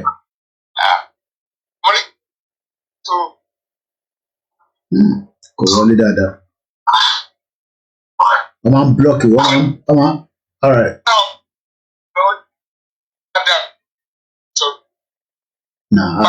Àgbọ̀yìn bàbá ẹ má bínú. United Arab Emirates ò like WhatsApp call for security reason. So yẹn làwọn èèyàn máa ń ṣe ní ká lo imo nígbà kan. Ẹ má bínú. Ẹ̀yin ní last call ẹ bá ṣe ní briefly bàbá wa ẹ gbóhùn sókè. Ẹ káàbọ̀ sá. Èmi nìyẹn. Ẹ kú ètò sá. Ọlọ́run anúkọ lọ́jọ́ ni a máa dáàbò rẹ̀ bòyí. Lágbára Ọlọ́run ẹ̀ ní sí jẹ́ ní sí ìhùn. Jẹ̀bi tára yín tọmọtọmọ yín. Ní agbára ní ọwọ́ Ọlọ́run. Àwọn ọmọ yín ibi tí ẹ lérò pé kí wọ́n dé Ọlọ́run oníkan lọ́jọ́ ni á jẹ́ kí wọ́n dé bẹ́ẹ̀ kí wọ́n tún jù bẹ́ẹ̀ lọ́jọ́ tí dáadáa pẹ̀lú ọgbọ́dọ̀. Because gbogbo program yẹn dẹ̀ máa ń ṣe gbogbo ẹni mọ̀ máa ń gbádùn Ọlọ́run bá ń gbọ́ tó dẹ̀ máa ń wú mi ní orí. Ọ̀rọ̀ yẹn ilẹ̀ wa níbi tí ń lọ yìí kò sí nǹkan kan mọ́ ní lérí ọ̀rọ̀ Nàìjíríà ju pé káwa Yorùbá ká já wà lọ kò sí solution kankan mọ́ nílẹ̀ Yorùbá o ìkọ́ ìdájọ́ pé gbogbo ìgbà téèyàn wà ní kékeré títí téèyàn tó fi àgbà tó túbọ̀ díẹ̀ gan ní ẹ̀ bá ń kẹ́yìn oró gbogbo yẹn láti ẹ̀yìn wá títí ọjọ́ òní yìí wà lẹ́dà láì ló sì dàbí ìgbà wípé bóòlù ti wá rí báyìí gan-an. Ṣé rí àwọn ẹyin kankan nígbà táwa tá a ti wà ní sùkúl tá a ti lọ sùkúl tá a fi máa ti àti abúlé kan tá a máa lọ sùkúl tá a máa lọ sùkúl ní abúlé rẹ̀ bàbá mi. Ṣé rí téèyàn bá ní kéèyàn máa ro gbogbo ìgbà yẹn wà lẹ́tà láì. Ifo kéèyàn sì wà ní oko kéèyàn wà lábúlé wà láì ìgbésí ayé yẹn sì kò dáa ju pé èèyàn wà nínú òyìnbó lọ. Ẹ má jẹ́ kí n parọ́. Problem ìlú òyìnbó. Problem gidi ni ná. Problem na bí ọdún. Nígbà tí ilẹ̀ Yorùbá sì gba ìgbésí ayé oko wà láì wọ́n dáa ju ìgbésí ayé òyìnbó lọ. Àti ẹni tí wọ́n bá pa irọ́ lókun. Ọ̀gá àwọn fọ́ ní dẹ́tẹ́ mílíọ̀nù lóṣooṣù nínú òyìnbó. Ìgbésí ayé oko nígbà tí àwa sì wà ní oko tá a wà kéékèèké tá a lọ sùn tá a ń dáko ìgbésí ayé oko ó sì mọ́ dáa jù ìgbésí ayé ìlú òyìnbó lọ. Because ìlú yìí òsì bó ti bẹ́ẹ̀ sọ fún bọ́jà òun ṣiṣẹ́ tó òun ṣe dáadáa sáwọn òyìnbó tó wà lẹ́tàlẹ́ àwọn ọ̀jà mọ̀ kankan. Èèyàn ọ̀jà mọ̀ kankan o lóde wọn. Ọlọ́run bá ń gbọ́. Kí wọ́n fẹ́ ṣe tó fẹ́ tẹ́ òyìnbó lọ́rùn. Àwọn òyìnbó rè wọ́n kì í fẹ́ rí ìyẹn wò pé àjàdúrà àwa yìí yẹn táwọn òbí báyìí wọ́n kì í fẹ́ rí ìyẹn pé bóyá ìyẹn jẹ́ ń ṣe dáadáa díẹ̀ díẹ̀ wọ́n máa jẹ́ lọ́sẹ̀ yẹn ni.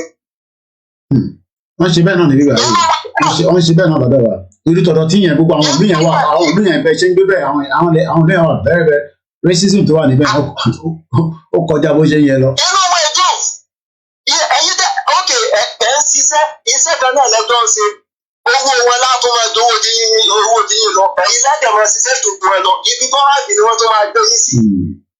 wọ́n á dẹ̀ tó máa bí yín lè rẹ̀ wípé owó tó jẹ gbà yìí nígbà kí náà náà fi ṣe ní ìlú yín. èló ní €50 ní ìlú yín wọ́n á dẹ̀ tó máa bú ẹṣin yàn.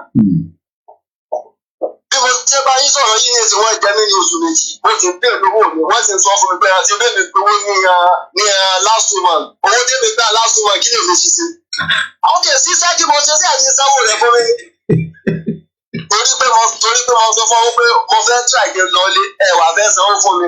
ìkọ́ iṣẹ́ yẹn le bóyá iṣẹ́ rò ní wípé tó bá rí wọ́n fẹ́ fi owó yẹn dèmí mọ́lẹ̀. kẹlẹ padà wá láyé máa jẹ o tactics nílùú òyìnbó.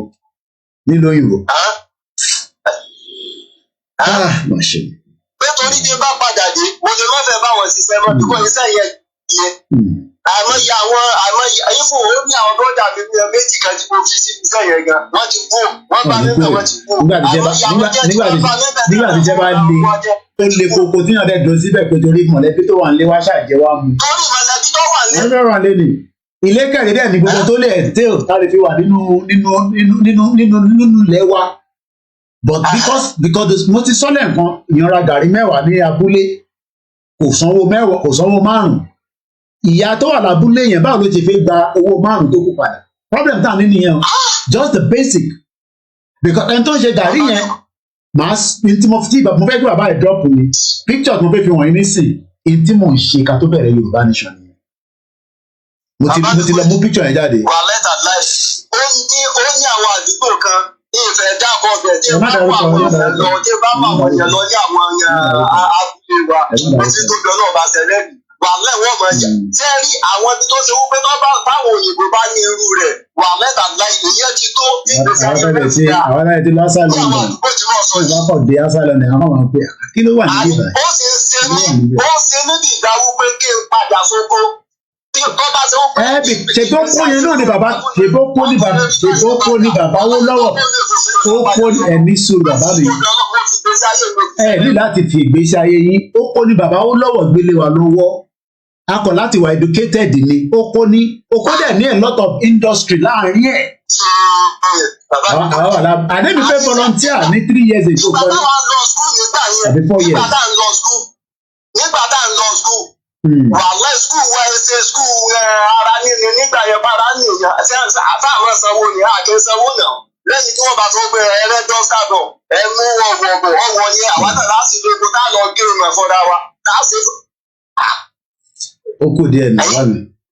àṣẹwó àyè ò jẹ́ ẹ̀sánwó pàápàá yèmí àtàwọn bọ́dà mi àtàwọn sísá mi àwọn ọ̀sánwó gẹ́gẹ́ àgàdẹ́mọ́ kó wá ìgbà yẹn gan àwọn ọ̀fẹ́ ni ajílẹ̀ ta tó lágbó tá a máa ń pè sí ìdílá nígbà ìgbàdo ọ̀fẹ́ ni ajílẹ̀ nígbà yẹn ajílẹ̀ funfun ajílẹ̀ funfun nígbà yẹn àti brown àwọn àkọsẹ́ni tí máa ra ajílẹ̀ nígbà yẹn náà ọ̀fẹ́ ni àgíríkì ni láti káńsù ni ajílẹ̀ gan àtọmọ ẹrù dànù gbà yẹn ni. tí bá ti ro bí gbogbo nǹkan ṣe ń lọ nílùú ìgbòho tí mo wà yìí nílẹ̀ Yorùbá. gbogbo yẹn ló fún wa ní depression náírà ẹ̀sìn táwọn àbá wà níta. àwọn Haúsá wọ́n tún ti wá fi ẹ̀sìn dájà àwọn Haúsá ní ẹ̀fà gbogbo nǹkan yẹn owó wá fi ẹ̀sìn yẹn dájà sí wa láàrin àwọn Mùsùlùmí Yorùbá wa náà àwọn ìjẹ̀bù wa wọ̀ tó ní àwọn Mùsùlùmí Yorùbá kò ọdún pé boko haram. àfáà ni bàbá mi ìmáàmù ni wọ́n ní mọ́tíláṣí lọ́nà yẹn rí àníwọ̀n ẹ̀ lè rojú wọn níta. àwọn ọ̀jà wèrè báyẹn jáde ní kọ́ yẹn nìkan èmi nìkan lèmi ya apáàlì ọmọ tí mo ní mi ò ṣe bí ìjẹ nítorí jẹmọ́rọ̀ mùsùlùmí ìjẹ tí dáàbì mi ti kó àjà ní ààrẹ lẹ́nu ni mo ní mi ò ṣe kọ̀tẹ́ni lọ́rùn ni mi ò lè ṣe. so iná nìkan tó wà bẹ́ẹ̀ wọ́n kàn wá mọ̀ọ́mọ̀ fi ẹ̀sìn mùsùlùmí yẹn wọ́n wá fi dáadáa láàrin àwọn ọmọ Yorùbá ni èmi lọ́lé ológun bọ̀yà wọ́n jẹ́wọ́ òkú nígbà tí wọ́n wà káwa kéékèèké mi ní tí nǹkan kan ṣe mí ni àbọ̀ lọ chọ́ọ̀chì àwọn chọ́ọ̀chì sẹ̀lẹ̀ yẹn àjàgbóra yẹn nígbà yẹn kérafù gbà yẹn kérúbù gbà yẹn àmọ́ lọ ìsọjí alẹ́ àmọ́ lọ ìṣẹ́jú ooru tilẹ̀ mọ́ àmọ́ lọ gbà yẹn ìgbà yẹn kò sí yàtọ̀ láàrin mùsùlùmí àti kírísítẹ́nì àtàwọn ṣẹ̀ṣẹ̀ àti ẹ̀mẹ̀ yàtọ̀ láàrin awọra wa ní gbogbo ìgbà yẹn àwọn bára wa ti wà á sì ń fẹ́ra wa wọ́n fẹ́ra wọn dáadáa kí ló wá fa gbèsè yìí àwọn Haúsá Fúlàní wọ́n ti wá kó sí wa láàrin wọ́n ti wá balẹ̀ Yorùbá jẹ́ fún wa kí ẹ máa gba àwọn Ìgbò yẹn náà. And this is why we need to go back in line with the conversation in the next few days, because we need to really go back and talk about the issue. These are the issues, and taba fi issue yẹn sílẹ̀ ó máa ma build ní in another 50 years problem tí bàbá ìkọrọ ń sọ nísìn a máa ní Yorùbá terrorist o a máa ní Yorùbá Boko Haram, a máa ní Yorùbá ISIS. That's why we're very careful. In another 50 years, because what infiltrate wa gan, what infiltrate wa, you know, gbogbo wọn yẹn infiltrate wa àti Igbo náà o, àti Hausa o, àtàwọn foreigners o, gbogbo wọn láti infiltrate wa. So.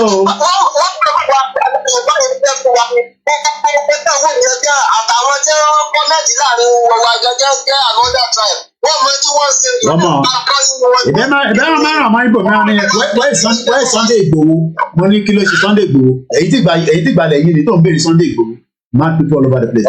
Ẹ jẹ́ jàre bàbá mi, òsínì tó jẹ́ mẹ́ta, thank you so much. Àmì ẹ ṣe dùn mọ́.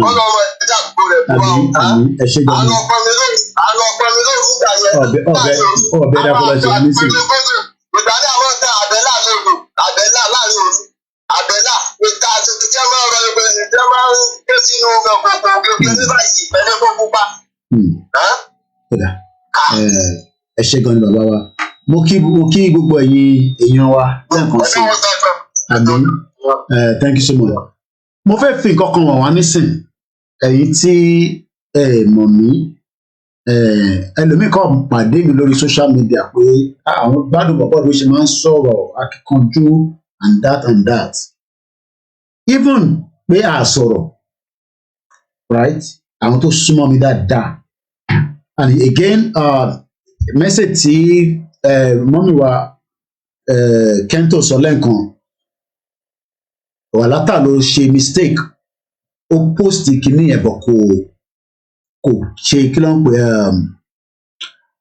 kí mo fẹ́ sọ, kò proofread it, and he posted it and the write-up was not very clean, and I didn't know myself until live lórí program ni mo ṣáà rí pé call wọlé back and forth, but eventually he called as well and said, he did a mistake and we put up he had a write-up on Adogun which was very good, but at the end the write-up was not, a very clean write-up, and that really went out. And the platform, anything that we post there, automatically, like I said, it goes boom, and the calls were coming through. I've questioned our back-end team. While they saw it, they didn't take it down. We can take it down, re-edit it, and put it back, but they also left it there, which there was no reason for it, because since that a real mistake in the write-up here. But these things happen, does not mean that our own platform, Lamamafi, discredits, somebody like Oloye or Adogun family. It was a genuine mistake. I spoke with, Walata was very, very concerned. We spoke even after the late night broadcast yesterday. But it's one of those things. These things happen. There's nothing we can do to that. But not worry. We are now almost towards the end because I think 4 hours. Listen, but I like the because Instagram and Kutuba in the 4 hours. Mo máa ń sọ fún yín pé ṣiṣẹ́ ni bọ̀bọ̀ tó jókòó yìí.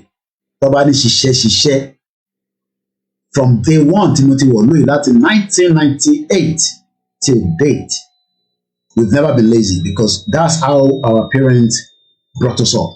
Even my younger sister, tó jẹ́ last born wa, a master degree holder, ó ń ṣètúnṣe ìtàn pè ní oúnjẹ títà ní UK. Branded gidi ni mo sọ, branded. Kí ni wọ́n kọ́?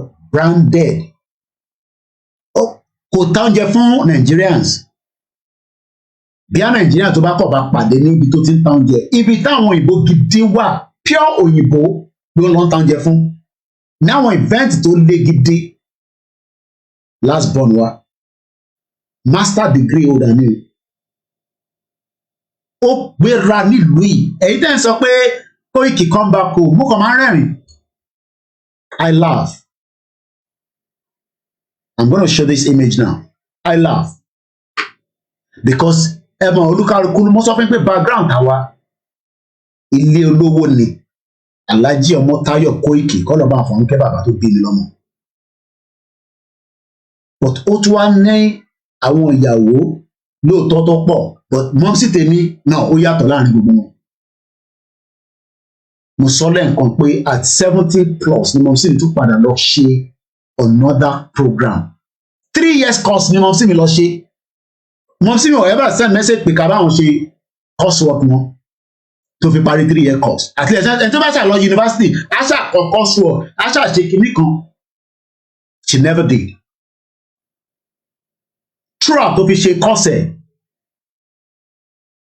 ìyẹn kan wọ́n pẹ́ ń tẹ̀lé mi mo kàn fẹ́ sọ fún àwọn tó máa ń ní what is my gain nínú Yorùbá nation orúkọ tèmi lè ní tí bàbá mi ṣe èmi ti kọjá stage yẹn nísìn mo dúpẹ́ fọ́lọ́run àwọn tó jẹ́ family mi tó jẹ́ Koiki ló tọ́ believe tó bá ń dárúkọ Koiki wá ṣe máa ní ṣé èyí tí ó ń jágbe mọ́kẹ́fẹ́ rí àbí oyè yín àwọn jágbe mọ́kẹ́fẹ́ mú kíyàn àbí sàrẹ́ má kàn jọba ẹ wo date tó wà lára van ten wo yẹn mo fẹ́ ẹ mọ̀ pé gbogbo nǹkan ló ní record that's the beauty of especially I love iPhone gbogbo phone pátápátá iPhone ni gbogbo tí ń get tired pẹ̀lú iPhone 13 yìí because WhatsApp ẹ̀ ó máa ń struggle pẹ̀lú ẹ̀ so mo fi change sí Android I've always been an iPhone guy so phone tí mo fi ya picture tẹ̀ ń wò yìí is my iPhone mo fẹ́ ká wo date yẹn ká wo temperature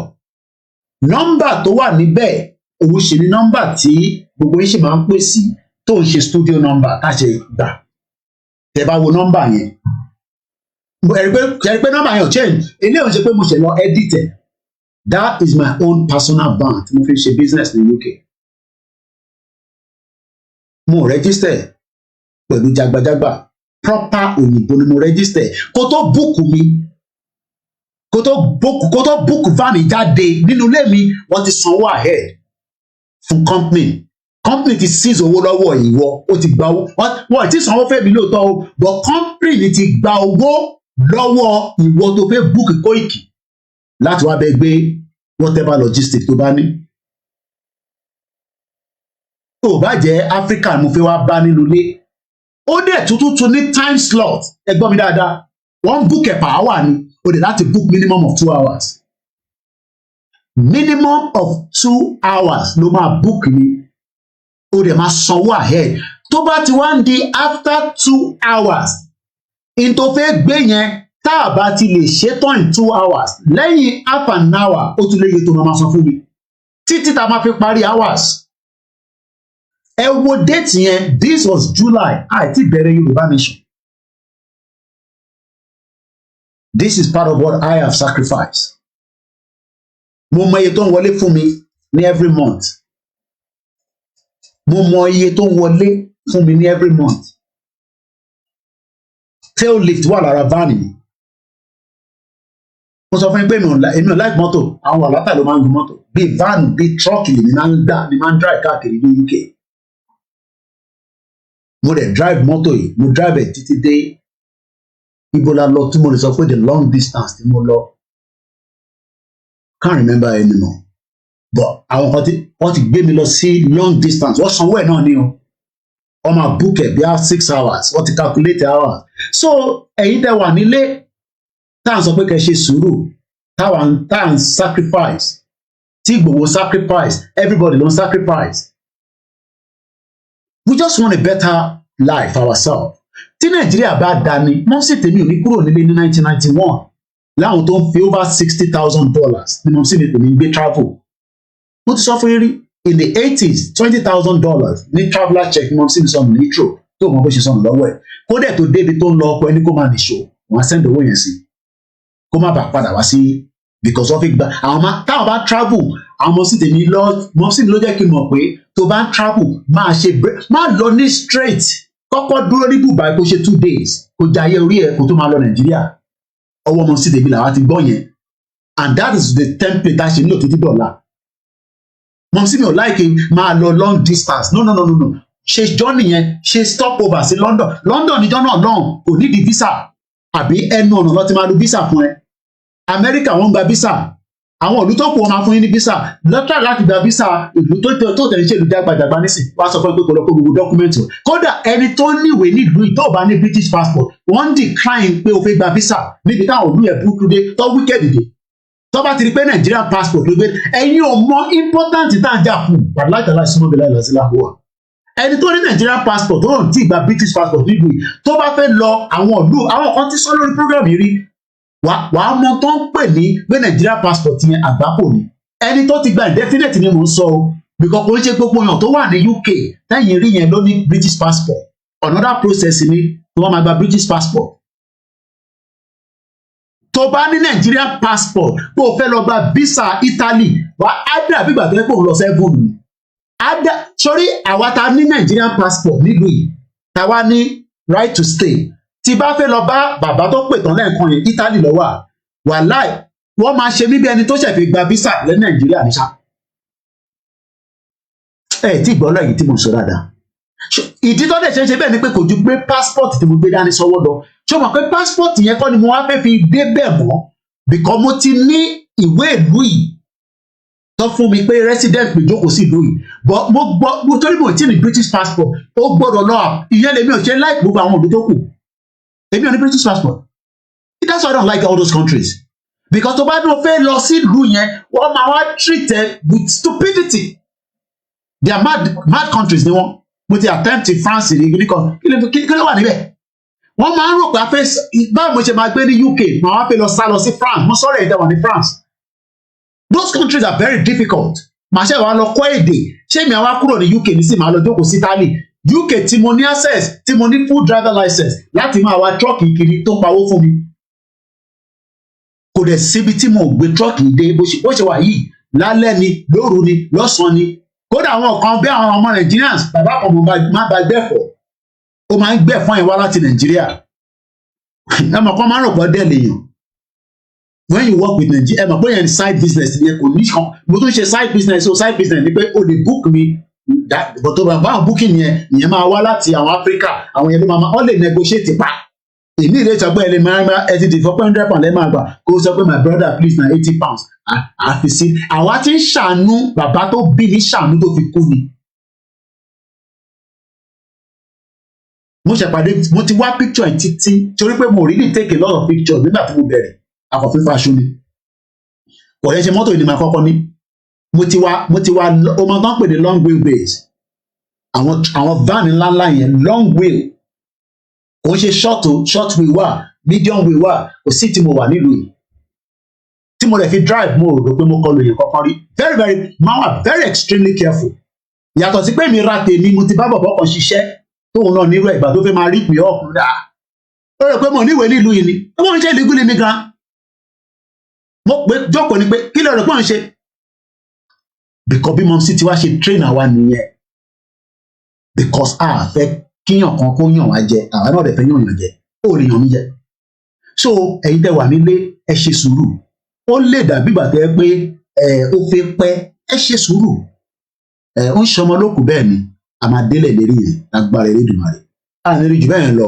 mo kàn ní kí n gbé jáde kẹlẹ̀ rí this is my owó mi mo fi rà á àbówó Yorùbá Nation mo fi rà á ní 2019 ní July tí owó Yorùbá Nation ni mo fi ra ilé yìí lónà mo ti tà dànù nígbà tá a ṣe tí mo lò mọ́ tí Yorùbá Nation ti arrest mi mọ́lẹ̀ but èmi mo mọ iye tó ń wọlé fún mi ní every month owó tó ń wọlé fún mi kò tówó tí wọ́n fún mi nísìn mo lè parọ́ fún àwọn èèyàn kódà owó tí mò ń gbà lọ́wọ́ YouTube gan kò tó bẹ́ẹ̀ àwọn márùn kò bí ayé àgbà owó kan lórí YouTube náà even though pé YouTube ti gba owó wọn nísìn but èmi mo mọ target tí mo mọ iye tó ń wọlé fún mi every month nígbà tí bàbá tí mo máa ń bá bẹ́ẹ̀ fọ́n yẹn every Friday lẹ̀fọ́n yẹn máa ń dé láti Nàìjíríà nígbà tó wá fẹ́ di máa tún máa fi ní bàbá owó kí ni ilé tẹ̀ fún mi a máa gbẹ́ fọ́n yẹn lọ máa gba drop sí gbogbo àwọn shop káàkiri ní UK ní bíbá máa lọ sí Superfield a lọ káàkiri máa owó kí lẹ dẹ́ fẹ́ mi ẹ wá fi máa kàwé sí mi lọ a máa jọjọ́ ká máa sọ etí máa gbà mí èmi lèmi ní mọ́tò èmi mi mọ́ ní mọ́tò èmi ní driver mo dẹ̀ ní 4 to 5 staff tó bá mi ṣiṣẹ́ ní London ní bíbá ni mo sọ tí mo yàn jẹ àwọn ọmọ tó bá mi ṣiṣẹ́ wà tó bá yẹ pé mo pààrọ̀ mọ́ àwọn ọmọ yẹn £10 per hour ni mo fún àwọn ọmọ yẹn tí kò sí tax lórí ẹ̀ àwọn tó yé lóye nílùú cash in hand £10 per hour mo dẹ̀ rán oúnjẹ fún wọn tó bá wà ní báàmì young boys ni wọ́n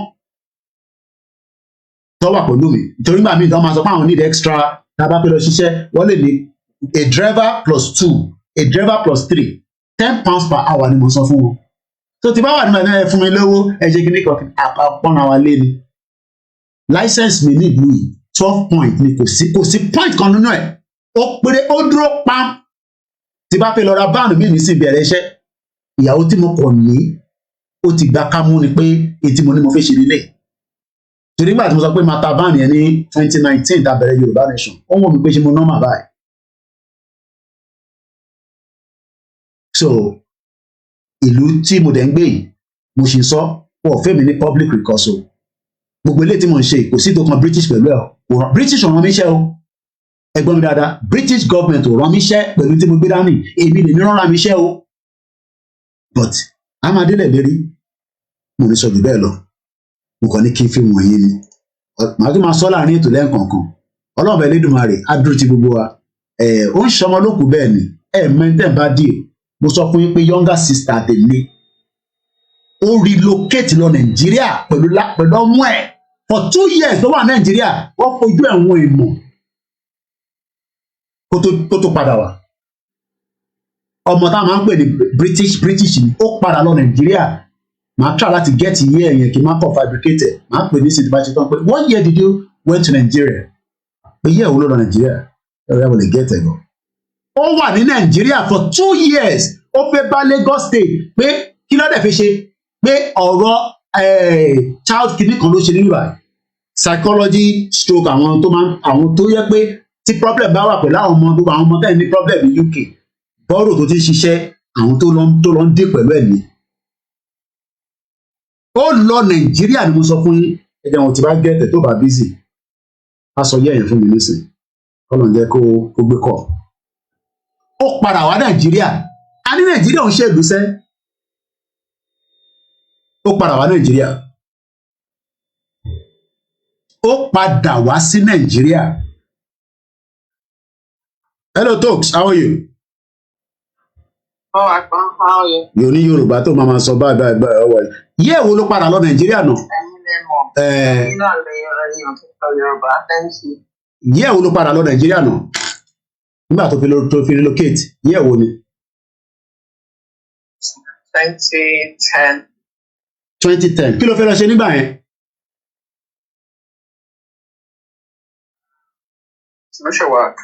Social work. Okay. All right. Yẹ́ èwo ló padà wá sí UK again? Nígbà tó lọ ní 2010. 2012. 2012. All right, Oshigoni, thank you so much. Even though you were spot on, I'm on live program. Bye for now. Àwọn àbúrò mi ti gbà kámú, onídàá fún gbogbo yín pátápátá, ogun lákàyè máa wọlé payín ni. Ogun lákàyè máa wọlé payín ni, ẹni tó bá point finger sí mi. Àbúrò tèmi wá Nàìjíríà ní 2010, táì ti sọ̀rọ̀ Yorùbá Nation. Tí Buhari ò ti wọlé, ó fẹ́ wá ṣe social work láti jẹ́ kí nǹkan kó moderate nílùú burúkú òṣìṣẹ́ kò ní dá fún gbogbo ìlú sọ. Èmi ni máa pa yín lórí mídíà sẹ́ẹ̀. Ẹ̀gbọ́n pàbùrọ̀ ẹ̀kọ́ wà ṣọ́ pé ẹ̀gbọ́n ìwàlẹ̀ ti pọ̀ jù kí ló ti gbé wọn sórí láìṣù. 2010 my younger sister relocate pẹ̀lú ọmọ ẹ̀ ó gba school fún ọmọ ẹ̀ nílé ó ń gbé ní Nàìjíríà pé kóhun ká fọ́mátì kìíní kí kìíní lè ṣiṣẹ́ dáadáa ní dá fún gbogbo èèyàn máa lè. Àìṣe mẹ́yẹ bọ̀ lápò ni mo ní ìní máa pa yín lórí mídíà ẹ̀rí pé spot on ni mo fi sí ni mo ti gbé sí speaker. 2010 ni younger sister tèmi last born wa tó bí sí louis tó forí ẹ̀ sọlẹ̀ sínú British passport tó ń lò ó padà wá sílé kí ló fẹ́ wá ṣe nílé ó rí i pé problem wà ní Nàìjíríà kóun wá sí Lagos State kò ní dẹ́ni tí náà lọ́wọ́ gómìnà pé ẹ kàn jẹ́ ká ṣe policy ká ṣe policy kí policy wọ̀ kò ní dáa fún gbogbo yín ẹ̀ ní sori ni mo sọ ogun lákàáyé máa wọlé payín gbogbo ẹni tó bá na ọwọ́ kà sí mi ogun máa wọlé payín ni torí àwa ń gbìyànjú nínú mọ̀lẹ́bí tiwa ṣe èmi ó relocate bá ó ṣọ́ọ̀kì gbogbo wa ó náà ń lọ ó dẹ̀ lọ bẹ́ẹ̀ for 2 years ó wọ́n fojú ẹ̀wọ̀n iná nígbà tó sun padà wá sí London that was in 2010 ẹ̀ ṣáà ti mọ̀ mí nígbà yẹn ẹ̀ ṣáà gbọ́ lẹ́nu ẹ̀ kò ṣáà ní pé mo fabricated evidence lẹ́wà ànírídìí bẹ́ẹ̀ lọ Koiki Media bringing the #1 ni mo sọ fún yín ilé tó master ló ní master degree ló kà nílùú yìí mẹ́tẹ́ ń bá fa wàhálà ẹ jẹ́ ká gbọ́ ìdánsí gbòó ká máa lọ mo kí gbogbo ọmọ Yorùbá odò agbẹ́wà kò ní gbé ọ̀dà rẹ̀ bẹ́ẹ̀ ni ìyẹn kan ní Tenure Fáṣọlá ẹ ṣe gan ni Tenure Fáṣọlá wọ́n ka policy ó gbé policy oríṣiríṣi ó kà á kọ sílẹ̀ orí láàrin gbogbo wa ó good gan láàrin àwa mẹ́rẹ̀ẹ̀rin ó gbóná yẹruko ni ó padà wá sílé bẹ́ẹ̀ já fún ní pọ́lísì bó ṣe ń ṣe ní UK lòún wà ibẹ̀ lọ bí òun sí ẹgbọ́n Yorùbá ẹ̀ yẹrí pé Yorùbá ẹ̀ kàkàkàkà báyìí náà ni bò tó ṣe ó sì gbọ́ ó dẹ̀ ń ṣe yá tí ó jẹ ọ̀nà bá ń dúró tì èmi wá jáde mo pariwo Yorùbá nation wá rí pé ọ̀rọ̀ àná là ń sọ ni 2010 àbúrò tèmi wálé ìgbà tí wọ́n fẹ́ sá lọ wá sí London òun padà wá sílé èmi ò tí ì níwèé nígbà yẹn ṣé o ń gbọ́ mi tó bá yẹ pé mi náà níwèé ni màá ti máa wálé ní wọ́n ṣe fún mi níwèé ní 2015 mo wá sí Nàìjíríà mo sunkún nígbà tí mo rí àbúrò mi èèyàn òkúri mo sọ fún yín pé òun gan ó ń ta bàbá jẹ from basta gbogbo yìí ebi ni máa pa yín lórí mídíà ẹ tí màá tó ń pè ní Koiki pọ̀ o bọ́tẹ́ ilé ìtẹ́pàdé yìí a ṣẹ̀ṣẹ̀ mẹ́yẹ̀ bọ̀ lápò ni.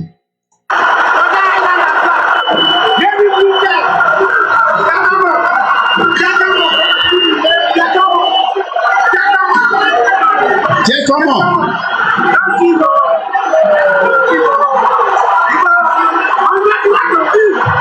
The love is too much.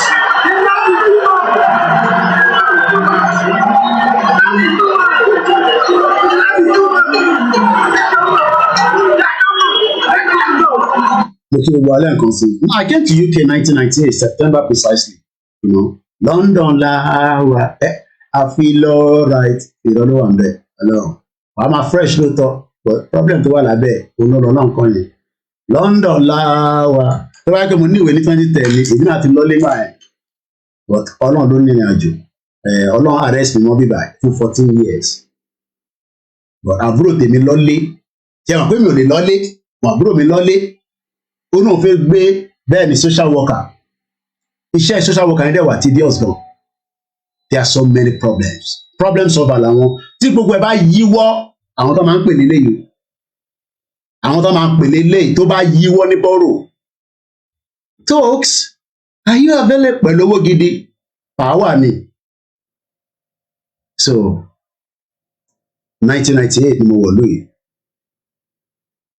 it's not about the money on the movement it's about ká tẹ̀dé bẹ́ẹ̀ ká jayé àìdẹ̀tìrì ayé jẹ gidi bá ọlọ́run as 40 plus ká ṣe fàájì nílẹ̀ Yorùbá tó ń ṣe pé máa ṣe fàájì lọ́mọ fi máa lọ létí criminal máa pa mí lọ́nà ẹjá máa lọ mo kí ogun yín kí lè padà wá lálẹ́ àbẹ́rẹ́ ká padà wá lálẹ́ ká padà wá lálẹ́ ká tó sọ ìtókù àti kọjá 3 hours definitely mo kí gbogbo alẹ́ nǹkan sí and this is exactly what Igboho wants as well and this is what Baba Awolowo wants I'm sure Baba Awolowo will be proud of Tokunbo pé ó padà wá àwọn tó bí síbí ó padà lọ lé after tó kàwé tán nígbà Fáṣọlá one bastard ṣé Fáṣọlá náà kọ́ ló sì fi wọn lọ káàkiri nísìn Fáṣọlá tẹ́ ò jẹ́ kí àwọn Tokunbo fún un ní policy nípa child care ní Lagos State ṣó tí ní àárín yẹn Fáṣọlá tó fáwọn ilé láyè pé ẹjẹ́ gbé policy jáde fún yín ká gbogbo ẹni tó bá bọ́ ọmọ sùn ká ti pamọ́lé ká yọ pọ́nwẹ́ kúrò gbogbo ẹ̀ tó ń ná ọmọ ọ̀dọ̀ tó ń ná kinní kan ẹ̀ná ẹ̀mọ́rin àwọn ilé máa ti present policy yẹn lọ́mọ máa wá máa gbé káàkiri wọ́n máa present ẹ̀ ní school to school everywhere this that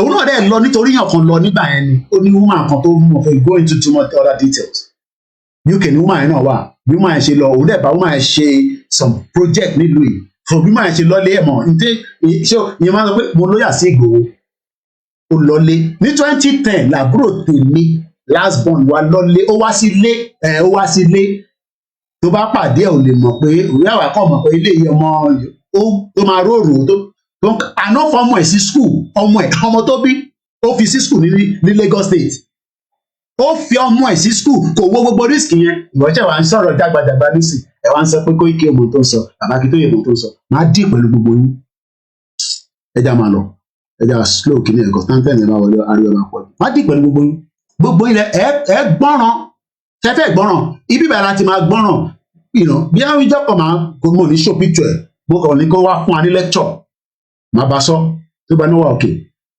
bá a ní show picture mi a kọ̀ fún wa ní lecture ọmọ tán pè ní social worker ọmọ tán pè ní child safety ó lè mọ̀ ìdáhùn lè ṣe nìyẹn the safety of the children safety ọmọ kékeré safety tó yọ pọ́nrán sọmọ lọ́mọ ní lóṣòdì ó yẹ ká gé kíní abẹ́ yẹn ká fún ẹ jẹ kó jẹ́ ni ní táwọn ṣe nìyẹn pẹ̀lú pọ́ kàwé ó tún dáná nílùú yìí kò dáná fún Nàìjíríà kò dáná fún Nigerians because ẹ á ní tó bá dáná fún ọ problem máa ń wà ẹ máa complain this and that ẹ dẹ̀ ní fi sanwó ó máa fún ẹ ní budget a ṣe suya spice a ṣe jollof rice a ṣe this a ṣe that àwọn òyìnbó pure òyìnbó conference làbúrò tèmi tó ti ń display oúnjẹ pure òyìnbó.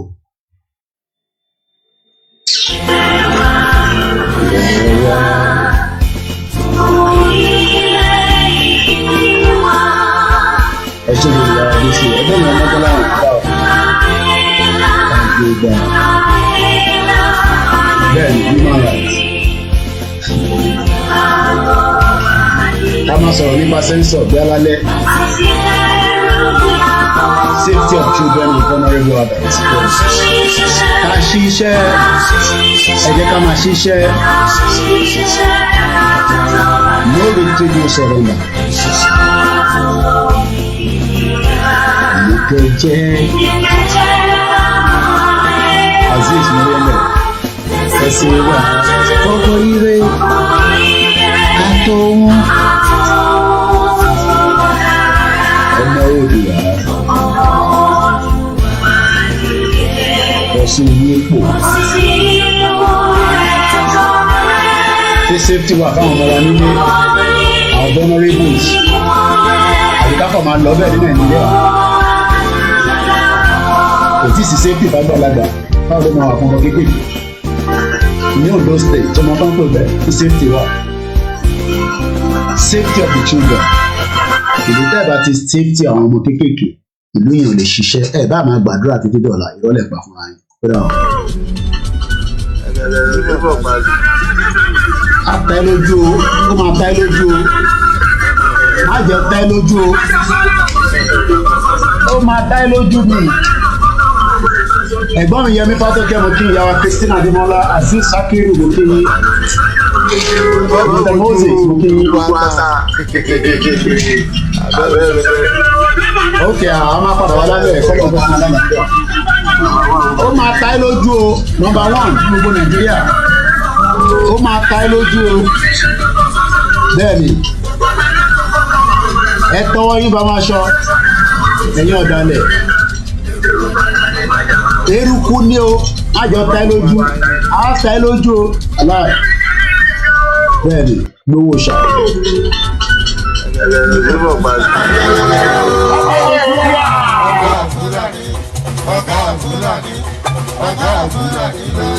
Yorùbá nation yìí ti gbogbo wa ni kó má gbọ́dọ̀ bàjẹ́ torí kò sínú mo kí alájà rà lẹ́ẹ̀kan sí ṣílẹ̀ ọ̀nà àwọn alábàárìkà láìrò